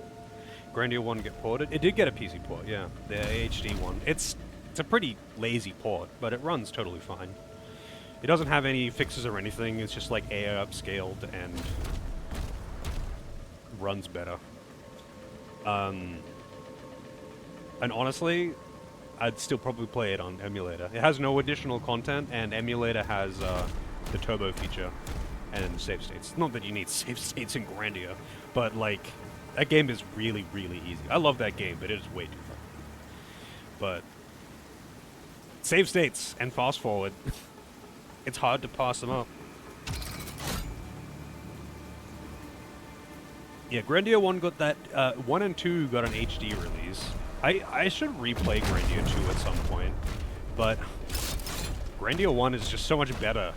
So, I've played all of the games in the series except for Parallel Trippers, but I don't think that one was even released in English. But it's not even a contest for me. Like, 1 is just better because of the systems they used. They removed them in Grandia 2 and 3, unfortunately. They replaced it with, we have materia at home. And while they're still fun games and they still use the same combat system, they don't have the same magic and skill leveling system. And that was like one of the things that made it cool to me.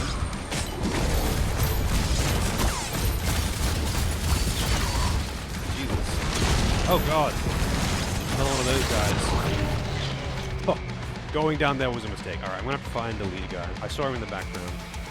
Yeah, I like the Doom guy head as well. Eternal didn't have that. It didn't have the Doom guy head down the bottom. And I appreciate that. I bet there's going to be a mod to actually just make it the original Doom guy head.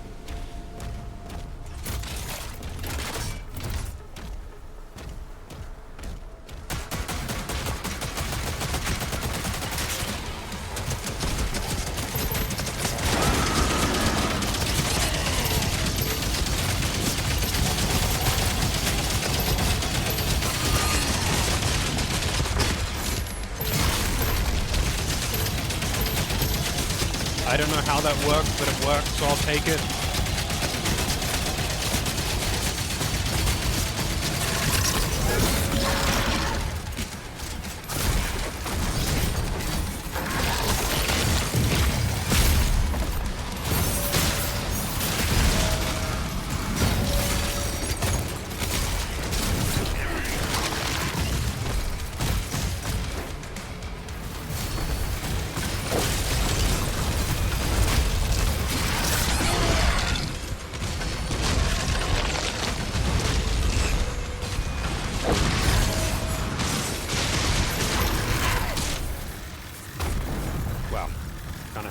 A bit there.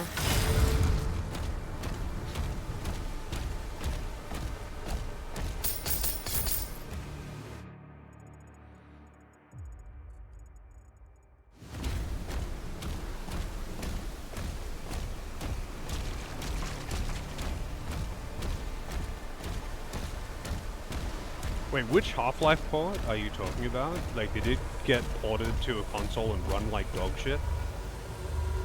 Actually, speaking of Half-Life, Half-Life ports even, who's played Black Mesa? I played that. It's like a remake of Half-Life. I played that a while back, and it was really good.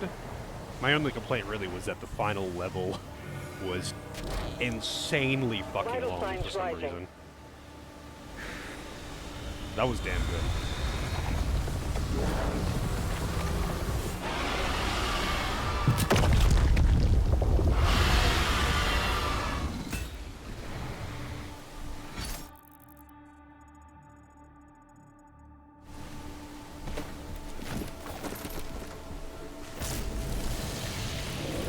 Yeah, in the original, like, I understand why they wanted to expand on it. I understand why they wanted to expand on the final level in Half-Life 2 in the remake, but they kind of went a bit overboard. I was like, when I went in there first, I was like, wow, this is really cool. Like, they've really expanded on this and made it into like a really good-looking, cool level with like some new platforming mechanics and all that good stuff. Like, I thought it was really good. For like the first 2 hours of playing that level, and it just keeps going. It just keeps fucking going. And then you go to the boss, and you have to like fight it like 5 times because you keep chasing it through the tunnels, and then you finally get into the final arena with it. It's like still a really long boss fight. Like, holy shit. It just kept going. But aside from that, I really fucking liked Black Mesa. Because I played Half-Life 2 way back, and I tried to play Half-Life 1, but it didn't, it wasn't, like, very compatible with modern hardware. Like, I played Half-Life 2, and both episodes had already been out for a while when I tried to play Half-Life 1, the original. And at that point, it was, like, not very compatible with, like, whatever operating system I was using. I think I was using XP or something. So it was crashing all the time, and I just gave up. I was like, ah, fuck it. Like, if If it's like this much of a pain, I'm not gonna bother. I don't care how much I like Half-Life 2.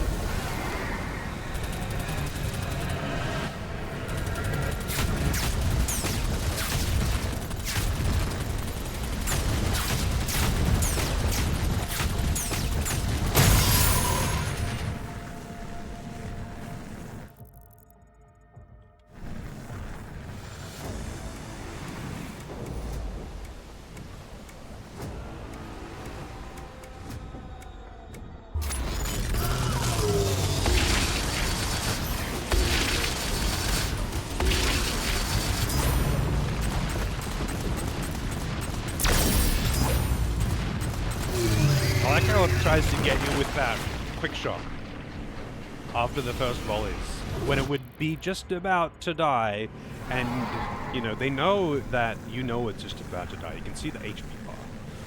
So you get complacent and just take the shot, because you think you're going to kill it before it does another attack.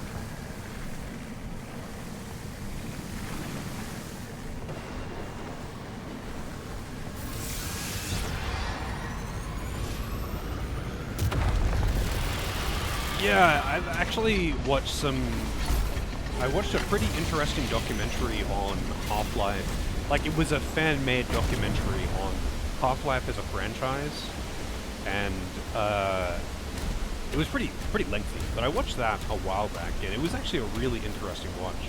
Talking about, like, the modding community and what they've done, the different games, why they were good and impressive at the time, like especially Half-Life 2, all of that stuff. And then had interviews with some of the devs and all of that. Like, it was actually a really well done documentary. And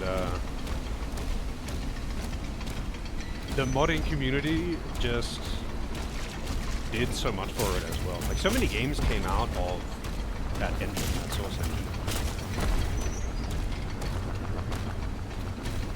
Although, to this day, I've never played Gary's mod.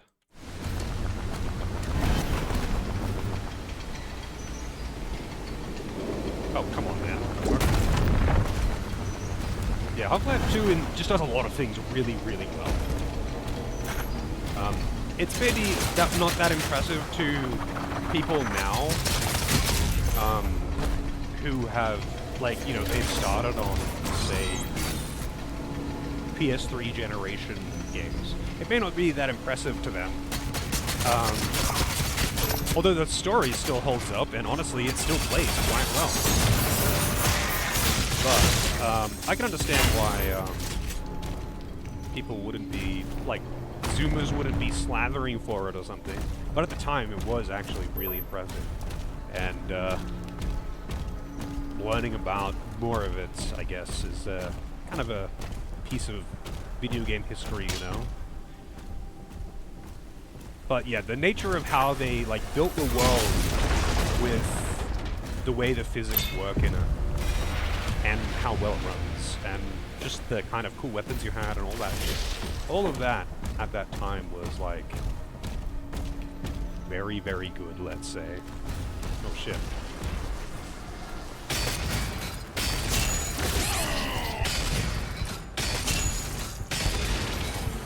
Oh, shit.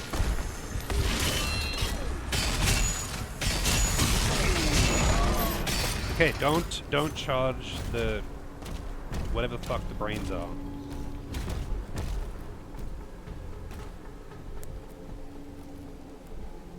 Ravenholm. Oh, that's the place with the Nutrigrain scream, right? And I imagine most people don't know what the fuck I'm talking about with that. But Nutrigrain commercials here used to have I don't know, this. It was obviously a stock sound file or something, but yeah, it made use of it, and Half-Life 2 in Ravenholm had it as well, for some reason. One of the enemies made that sound, and I couldn't not hear it when I was playing it the whole time. I was like, man, these guys here must really fucking like Nutrigrain.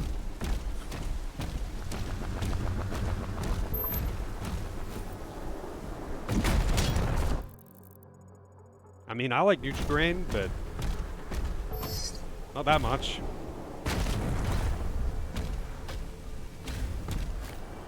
I think Nutrigrain is something else in the US though. Different company, different thing. Over here it's a breakfast cereal, and they're shaped like bricks for some reason.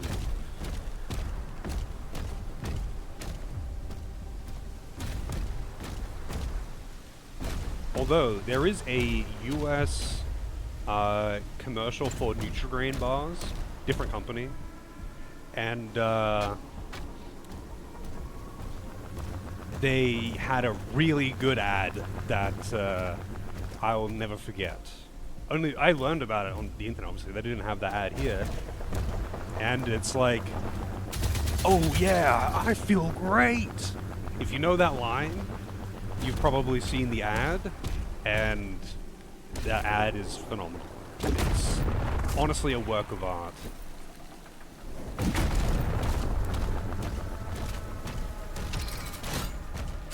Oh, and lots of kids. 500 of them.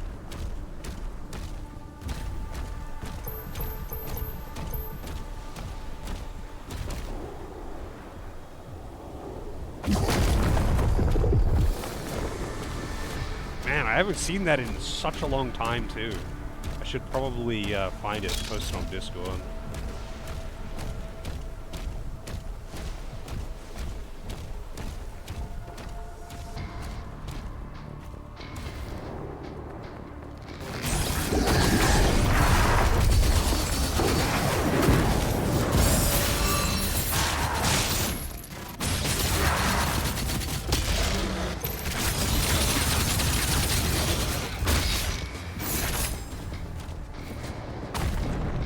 Psychonauts 2.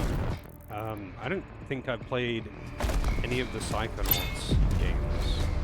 I played Scribblenauts. Does that count?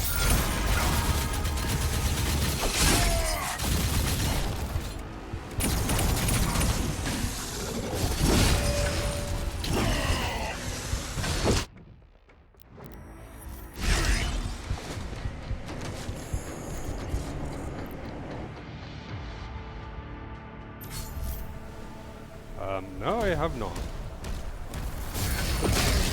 At least not that I know of. Maybe I'm just misremembering.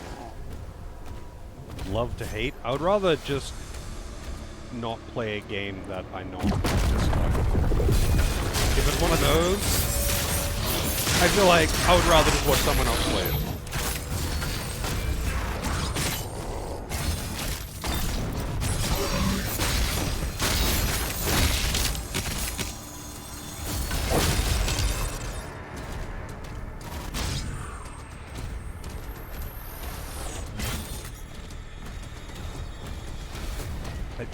You think I would think it's interesting? Why would I think it's interesting? Sell it to me.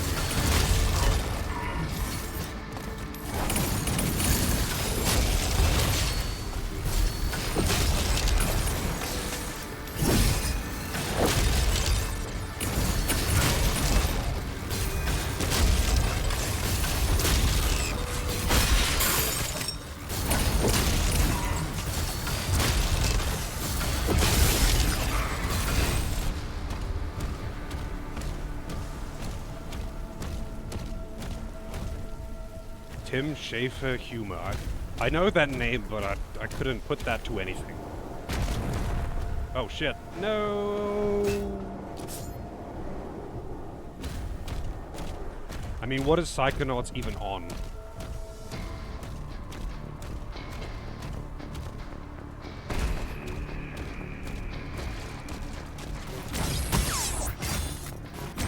Oh yeah, what are the challenges in this level? Damage demons with auto turret rounds, kill all leader demons. Okay.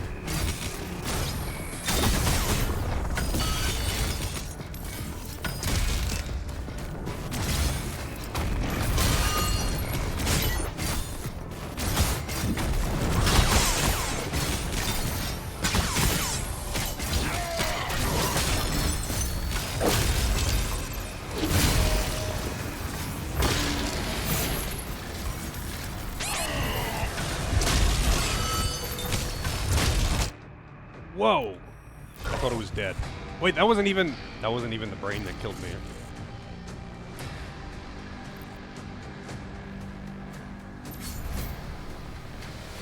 I don't know, I'll have a look into it if it doesn't look awful. I think I'm thinking of a different game. I might be thinking of a different game.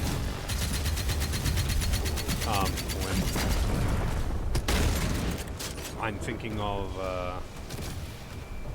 Psychonauts, I might be actually thinking of something else. So I'll have to see it. I might actually just not know it at all.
Damn.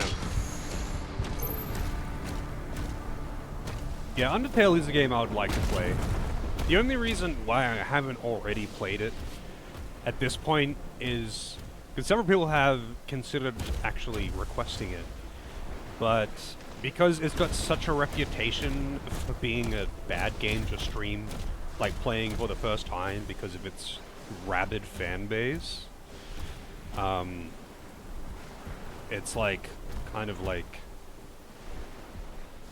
the only thing that's turned me off it. Because the game seems good, it seems pretty cool, and people really like it. I know the music's really good. I've watched a bit of it. I don't really know that much about the game. But apparently it's really good. But apparently playing it blind for the first time on stream attracts all of the worst kind of people. And, backseating to the extreme. Just time out people who try to fuck with it. To be fair, I usually don't have any issues whatsoever with any of the games that are notorious, apparently, for being bad to stream, like Dark Souls. I've never had any bad experiences with Dark Souls fans. Not really. Not more than like any other game.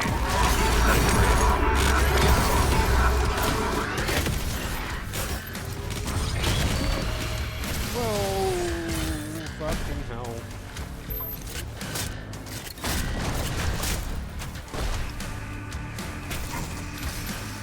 Oh shit.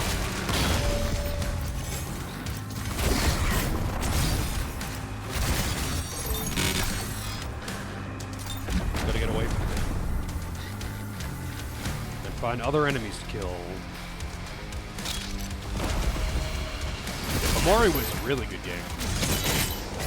It's funny, it always gets lumped in with like all these other indie games, and just because it's an indie game. But like, there's like nothing to compare it in anything other than the fact that they're indie games. Omori was really good though. I gotta replay it still. I keep meaning to replay it so I can do the other route, because I did like the normal route when I played it on stream.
very close.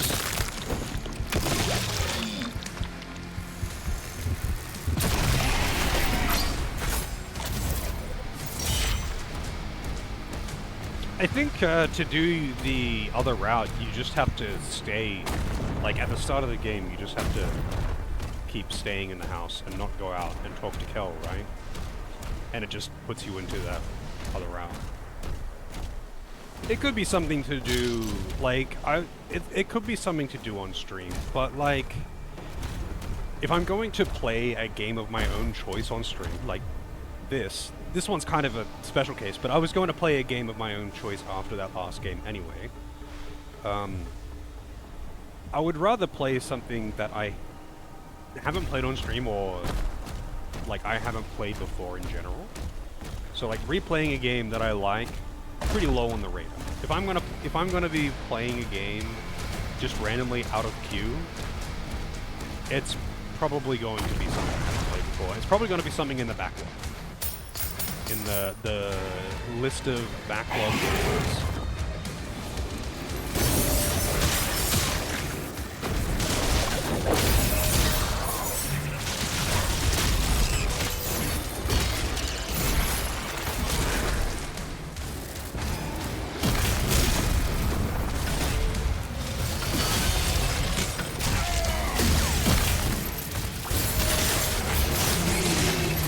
Oh, what is hitting me from behind?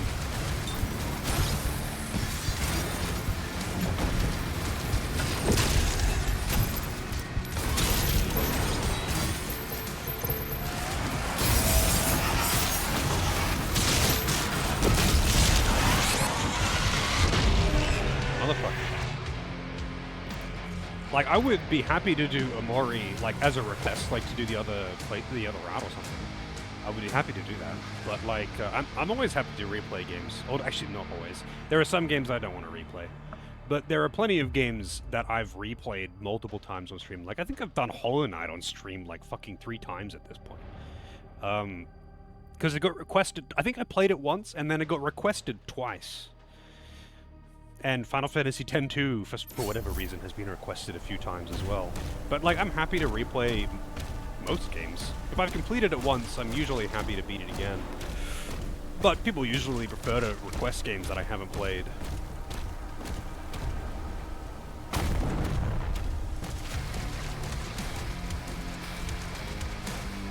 It's just how it is, I suppose. Most people would rather request games that I haven't played, and there's also like 2 kind of like mini competitions. There is who can request the most obscure but actually good game, and who can request the game that I like the most.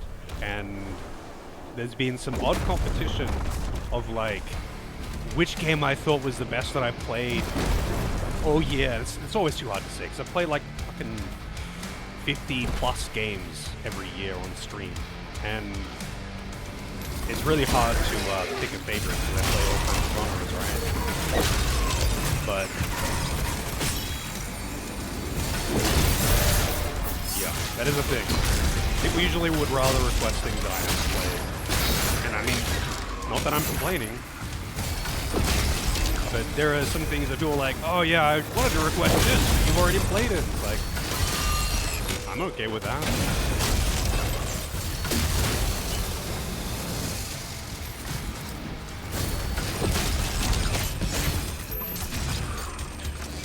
Hey Logan, how's it going?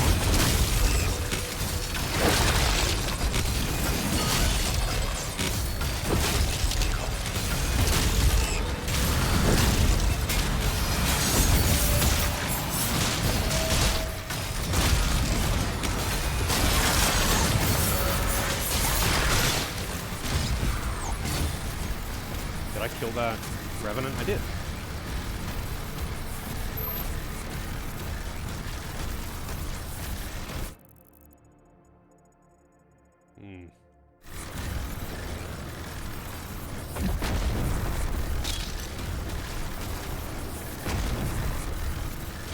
This smells like secrets over here. I know this is like a way to get back.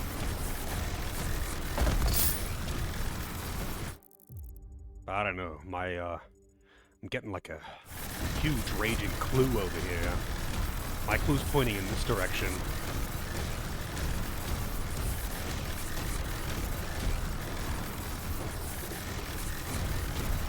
Yeah, like, requesting games that I've never played has introduced me to some, like, game requests in general has introduced me to some games that I really, really like.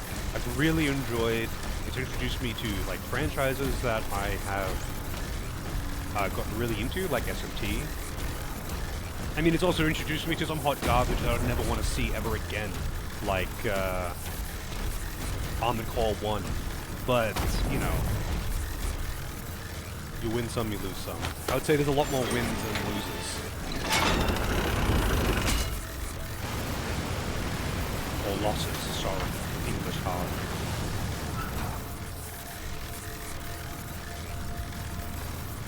Hylics 2 or Sheepdog and Wolf replay? I would be happy to replay the Hylics games. Hylics 2 still... That buzzing noise is really annoying. Hylics 2 still has... It's honestly probably my favorite video game soundtrack. Part of that is just because I really obviously like prog, but I just think it's a really good soundtrack. The dude did a really good job, and it's really different to most of the other games that I've played as far as music goes. You can say what you want about other phenomenal soundtracks, like some of the Final Fantasy games and Doom and stuff like that have got great soundtracks. But Hylics 2 definitely stands out as just being really good, but also I couldn't tell you another game that had basically a prog rock soundtrack.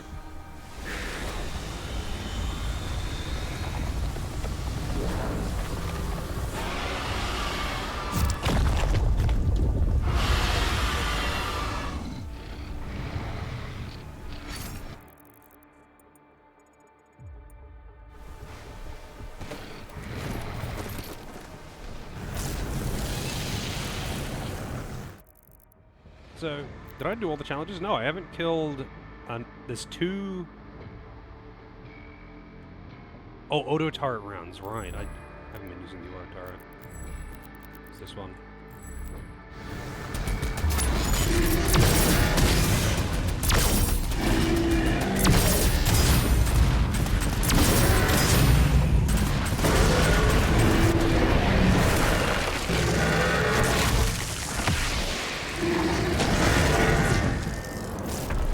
Play Hylics, it's definitely worth it. It's definitely worth your time. Hylics 1 is a bit like whatever. It's interesting, but it's just a very simple. Other than the weirdness, it's a simple turn-based JRPG thing made in RPG Maker. Has a cool kind of weird. It's just like weird. Its appeal is that it's weird. It is not a bad game by any means, but it's like very unique in its weirdness. Hylics 2, however, plays way more into actual gameplay. It's not in RPG Maker. The soundtrack is totally different, and the story is a little bit more coherent. But it's totally worth playing both of them, because Hylics 1 is very short. And Hylics 2 also isn't actually very long. Even though Hylics 2 is definitely the better one to play, Hylics 1 is really short, and it's not hard. The appeal of Hylics 1, though, if you're looking for, like, just a really cool turn-based RPG to play, Hylics 1 probably isn't the thing for you, but Hylics 2 definitely is. And if you're into just something that's just different and weird, mostly weird, Hylics 1 you probably really like. It's just fucking weird. Everything about Hylics is weird. That's just what they were going for.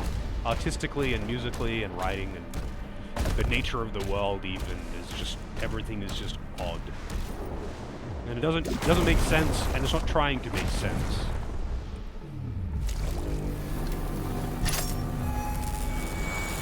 But it's also not particularly difficult. So, like, it doesn't really matter that the game itself isn't really that fun, because that's not really what you're playing for. Hylics 2 is actually relatively difficult though, but the gameplay mechanics are actually really good. Or at least for me, anyway. In my turn-based RPGs, I really like having a big focus on, like, buffs and debuffs and status and customizing your build to be able to make things work and shit like that. And Hylics 2 went pretty hard into that. So it's, like, fucking tailor-made to me. Heaven Splitter. Okay, that's actually really good, but I'm using the auto turret one right now because I need it for the challenge.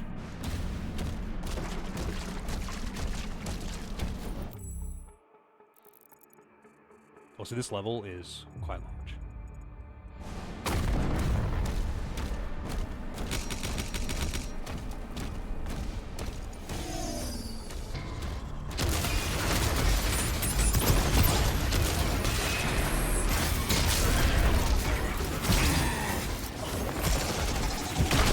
Stomp.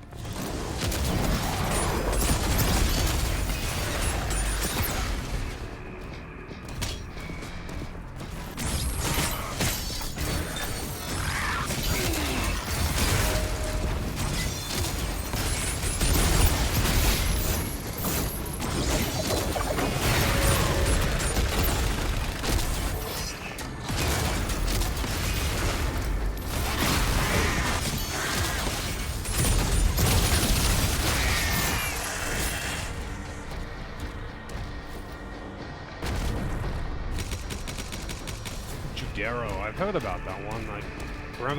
I'm sure I watched, if it's the game I'm thinking of anyway. I remember watching the trailer being like, this thing looks real fucking weird. And I'm all about weird, providing the game, like I will happily play artsy games or just games that are going for some kind of weird style or whatever, providing the gameplay isn't so, like, punishingly hard that you can't even enjoy it. If I want to play a really hard game, I want it to be something like Doom or SMT, where, it's very gameplay focused. Sure, there's a story, but that is not the reason you're playing Doom. No one plays Doom for the story.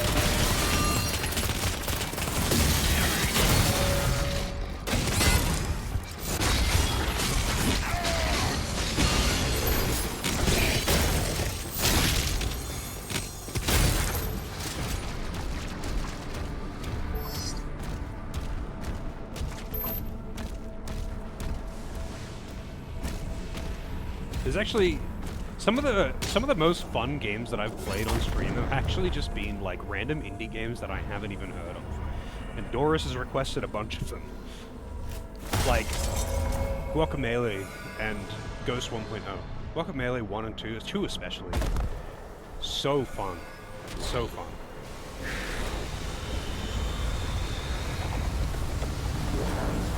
The Deep Doom lore, yeah. I mean, I played the Homer Simpson Doom guy speech, Doomslayer speech thing. It's awake, but it can't. Yesterday. Excessive ordnance is now required. Yeah, Guacamelee is really good. The game gets pretty fucking hard though, in certain areas. Like in Guacamelee 2, in that like optional platforming area, I forget what it was called. Really difficult, but really, really fun. Although I am also kind of a sucker for Metroidvanias, so no shit, I would like it, but like, it's a really good one. It is a really good one.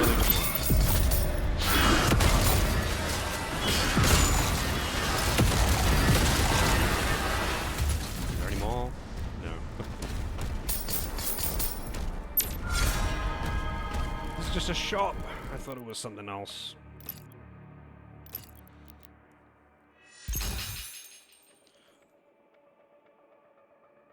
Oh, yeah, that's really good.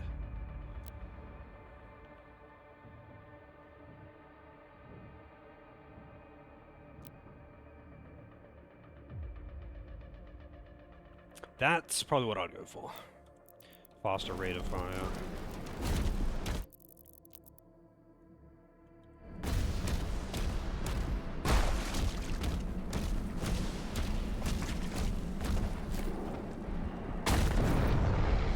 like, just speaking of like random games that are going like they're leaning really hard into style more than anything else.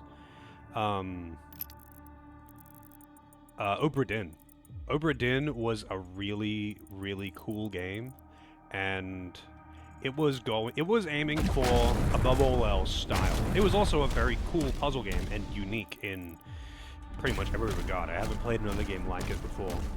But they were going pretty hard into the stylistic choice, and they did a great job of that. And that alone is honestly, to me anyway, worth looking at it. Just for that. Just for its unique art and storytelling. But yeah, if you don't like puzzle, especially that kind of puzzle, you're probably not gonna have a good time with that one. I don't think I had heard of Northern Journey until it was brought up and Loza requested it. Oh, he's going to request it, sorry, he gifted it. I think I might have looked at it in the past, but I can't really remember. My memory is fucking awful though, so nothing new. Yeah, Loza likes to request odd games. Games that are just trying to be odd. Like Hylics. And Sheepdog and Wolf, which is not really trying to be odd, but it is an odd game. And the soundtrack, while very good, is so unfitting. I don't know why that's what they went with, but it's a really good soundtrack. I don't know why they went with that, though. Sheepdog and Wolf, Americans might know it as, what's it called? Sheep Raider or something? It was called something else in NA.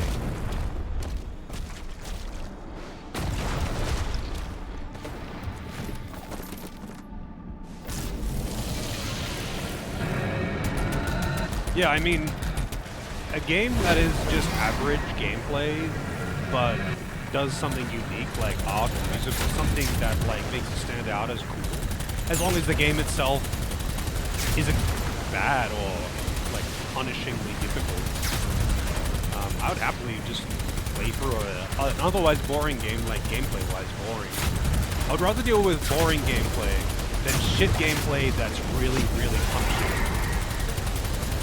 I will happily die 100 times to a boss in a game that's hard and fun like this, but I don't want to wade through 100 deaths because of shitty jank on platform, you know? Hey Darwin, how's it going?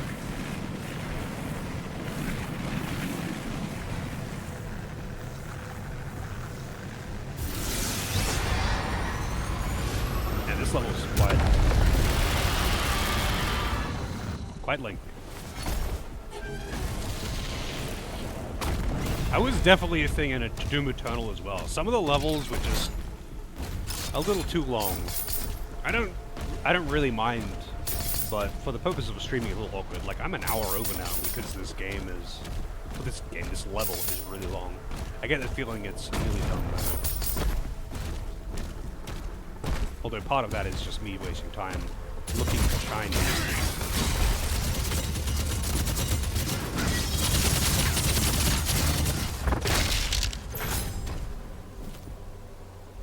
God damn it, why did I get a baby jump?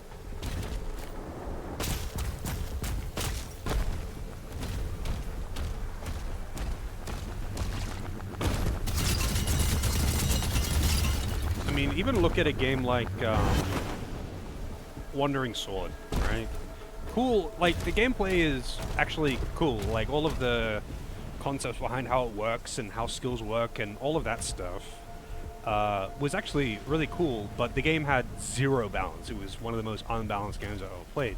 So I just became incredibly overpowered by virtue of just collecting things and just auto-battled my way through the game. But it was still just a fun time. Like,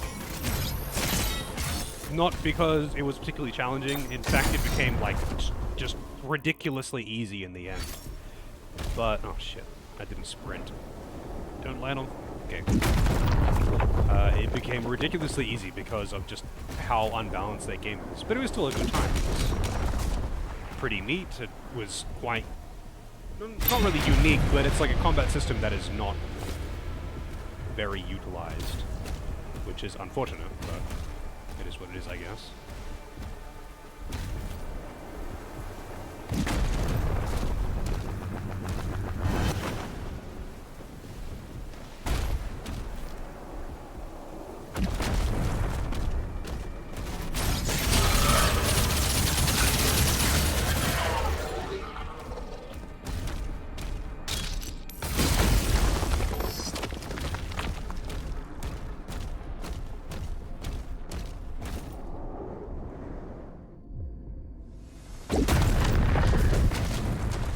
Music starts. All right, we're in for a fight.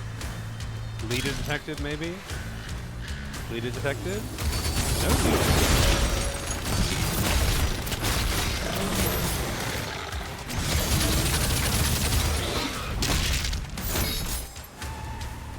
Shut up and jam. That game was a jam.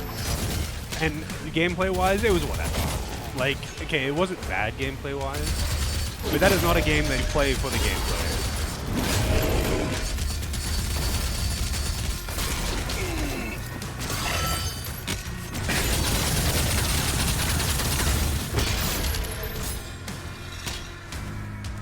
Shut Up and Jam Gaiden is a game that you play for the weirdness and the memes.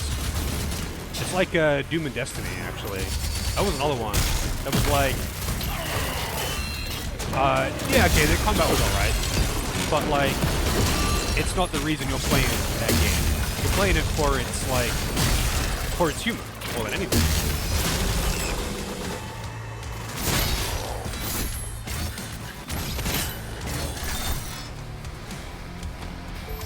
You did tell me that you finished Persona 5, and I commend your I guess.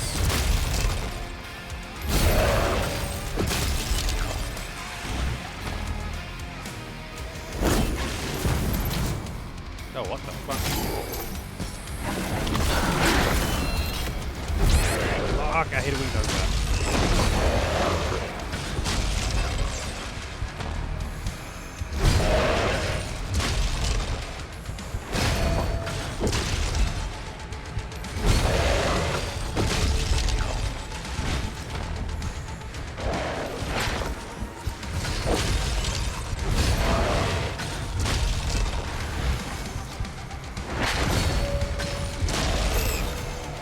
I don't know what the cooldown on the auto turret is, but it's like way too long. Whatever it is, it's too long.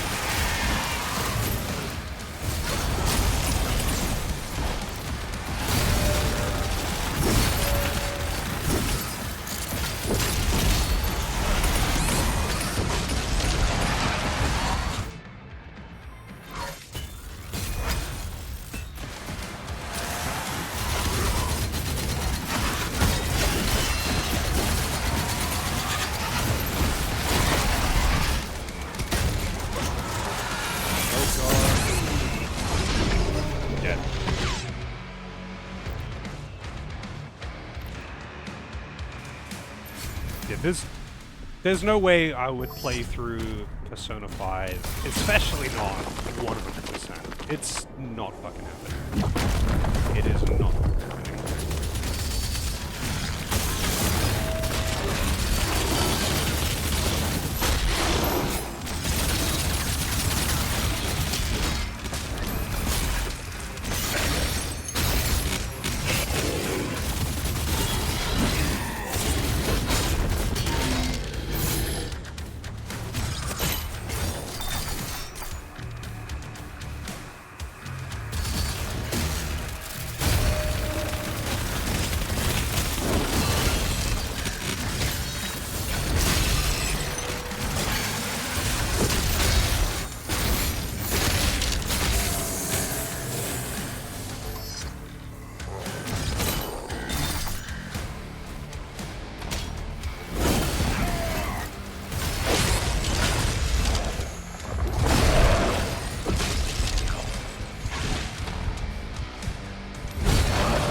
forgot that you can't actually really go close to the Revenants, because they actually do hit really hard.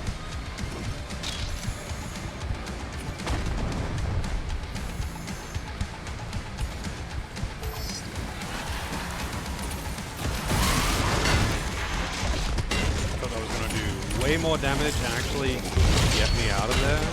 Did not.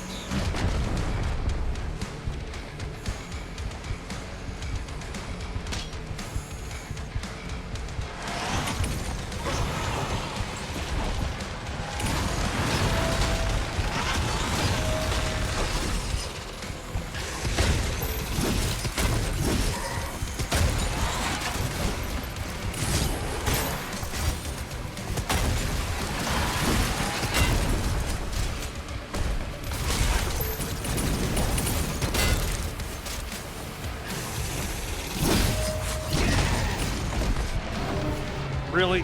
Fucking stray bullets everywhere.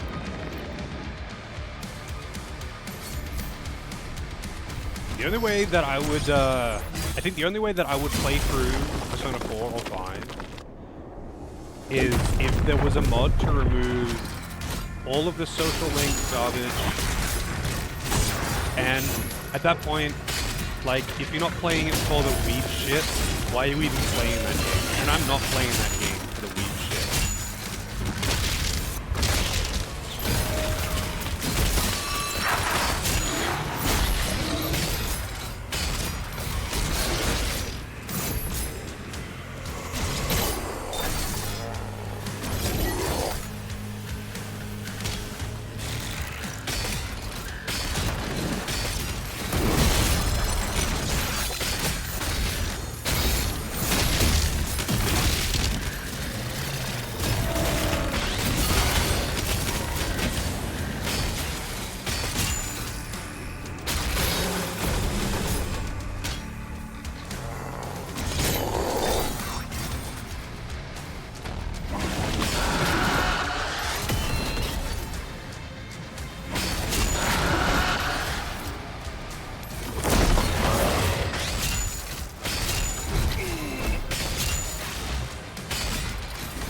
Blocking 4 of those is a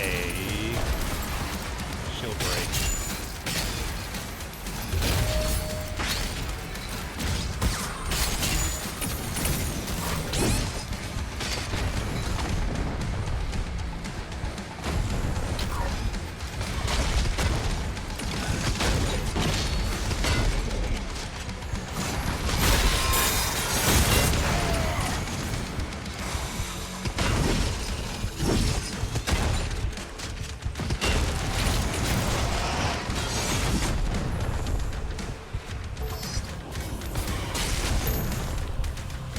I'm so glad that they have those respawning fodder enemies. Just because of being able to gap close them.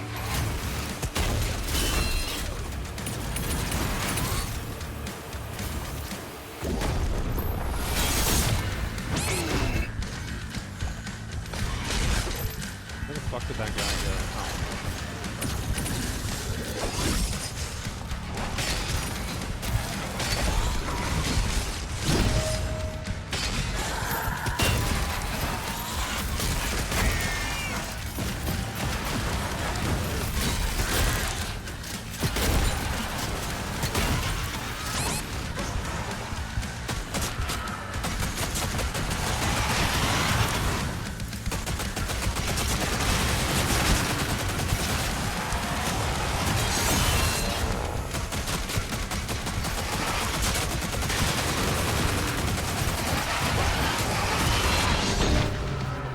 Died to the ghoul behind me. Oh my god.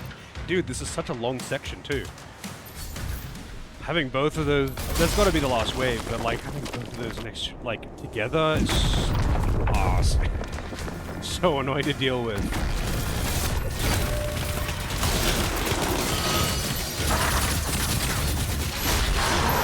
And I can't pin the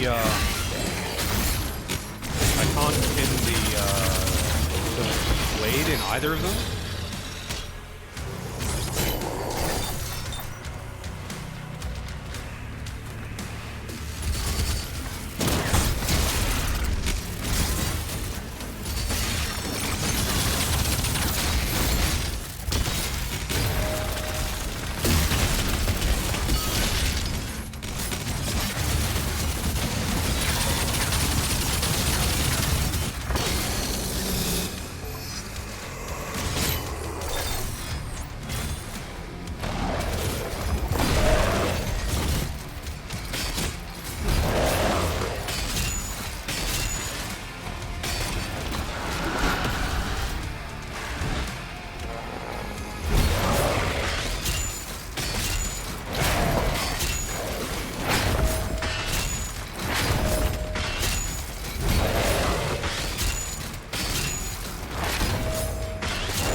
They're both so dodgy, I can't, like, really use that gun on them. Whoa, the reach!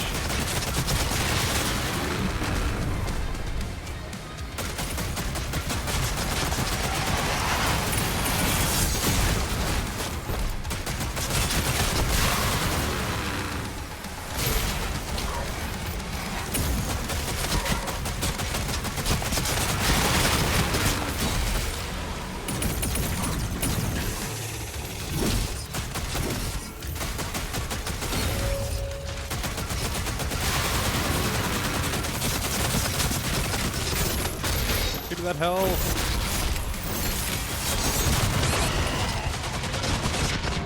No, I got caught on the wall.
Shield gets broken by this guy, it is really bad.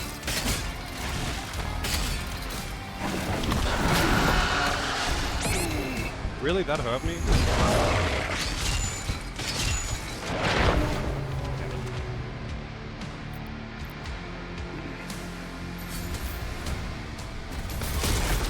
I might have to call it if I can't beat this soon, though.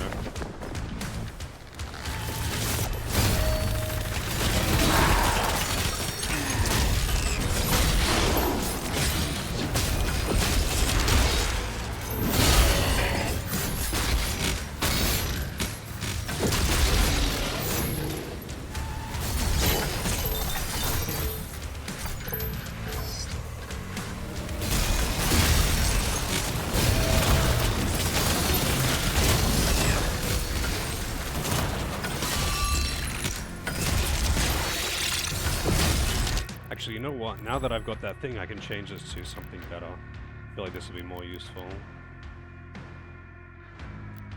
Although, actually, might try this one out.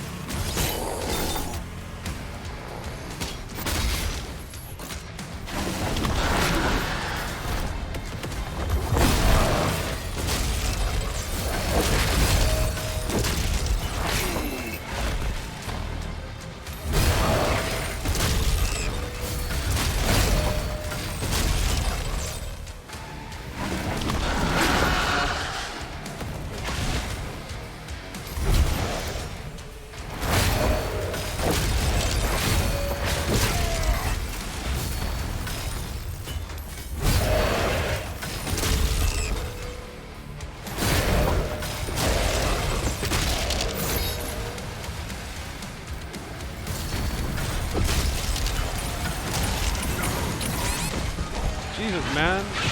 I'm stuck.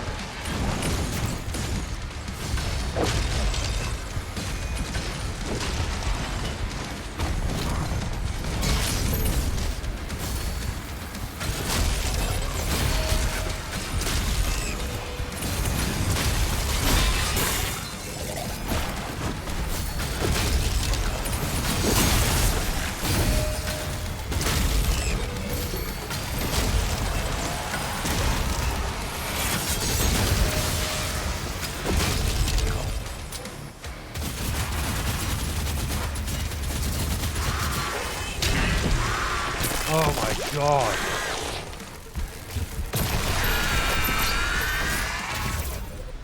Fucking hell, man. That fight was rough. That fight was rough. Just that last round was the only reason why it was rough, though. Literally just the last round. Because of both of them. A Revenant that you can't stun while fighting something really dodgy is difficult to deal with, man.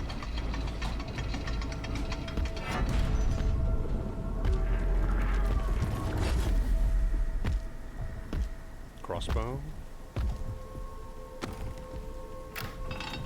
Thank you for the GG Dragon.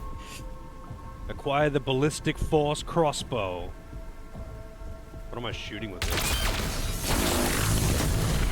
Okay.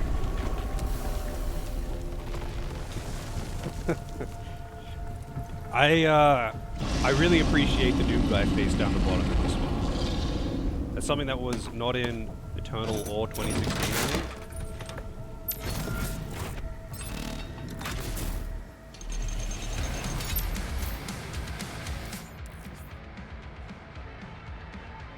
The BFC.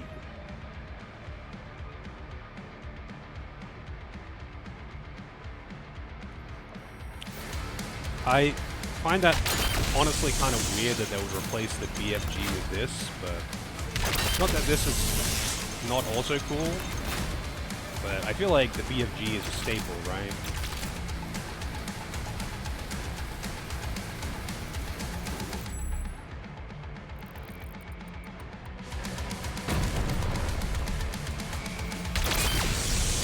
Well,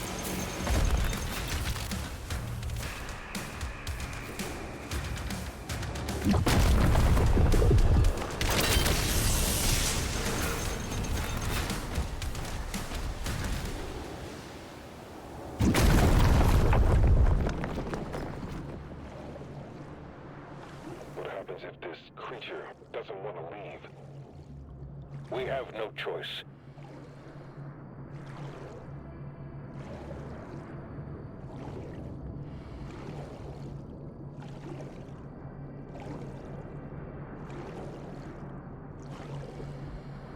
it'd be real neat if I could swim faster. It's like the one thing you can't do quickly in this game is swim.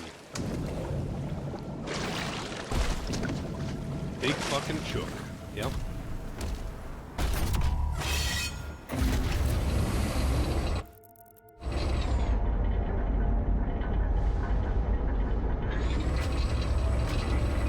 I don't know how to pull it out. It said what button it was, but I don't remember what button it was to pull it out.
God, how many of these assholes is there? Yeah. Fuck, no.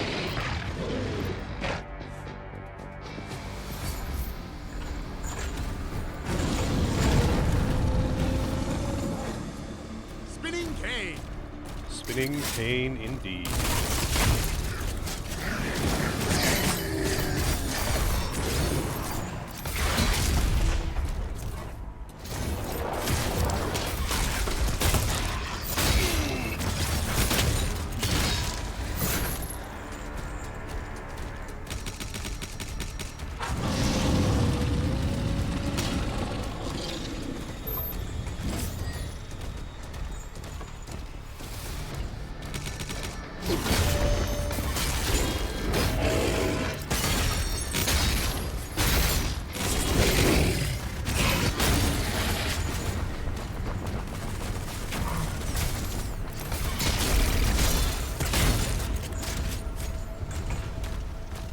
Oh, it's V to pull it out. It's like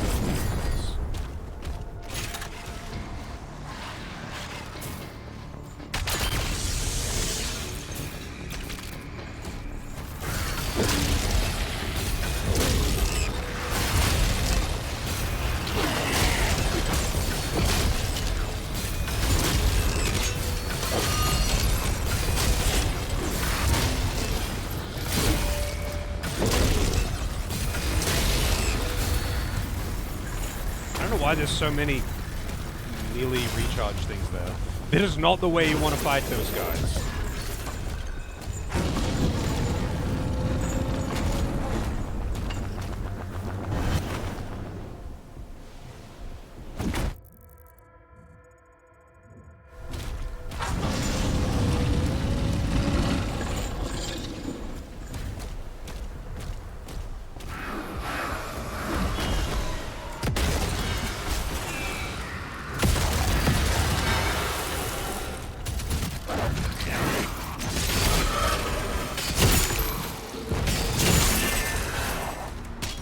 I love that that this gun does like bonus headshot damage, so it's like really good for taking out particular enemies that are otherwise annoying to deal with.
Can't contact.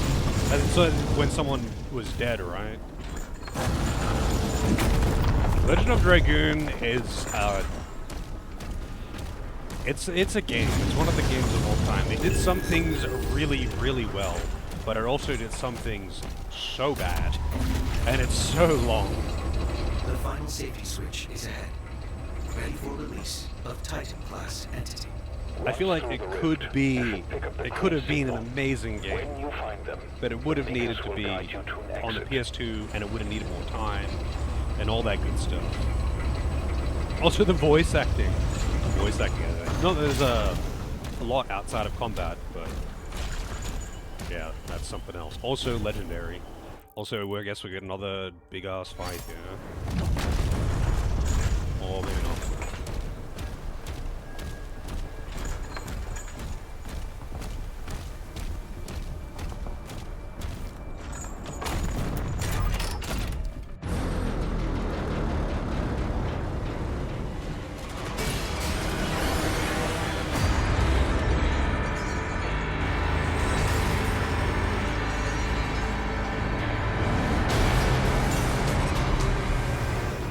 Yeah, like they could have done something really good with the combat system, but it needed many tweaks as well, like just less frequent and more rewarding battles. That kind of thing. But the whole like addition system could have been really cool if it was more than just this is the better attack, use it.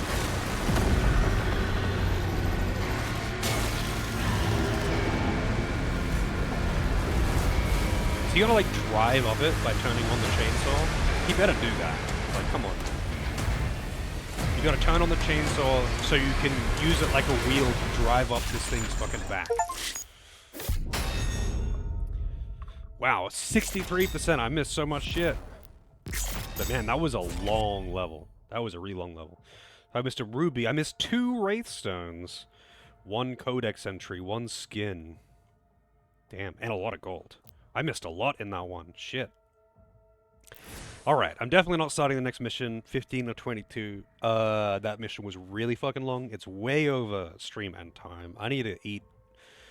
But yeah, this game is really fun. I don't know why people are bitching about it, to be honest. This game is really fun. And yes, I've played 2016 and Eternal, and I really like both of them too. But if anyone's saying this game is bad, I don't know what the fuck's wrong with them. If they liked it, if they liked the other Doom reboots, I don't see why they would hate this one. But anyway, I'm out. Have a good day, night, morning, whatever is appropriate to your time zone. Join the Discord. I was going to post it in chat, but apparently Streamlabs beat me to it. But have a good one, and hopefully see you next time. Oh, I'll post it on Discord, but there's a chance, maybe small chance, that I won't want to stream tomorrow. Because I'm going to have this, like, thing hooked up to me, and I don't want to... It's probably uncomfortable. So, I might not want to stream. Anyway, I'll post on Discord if I'm not going to stream.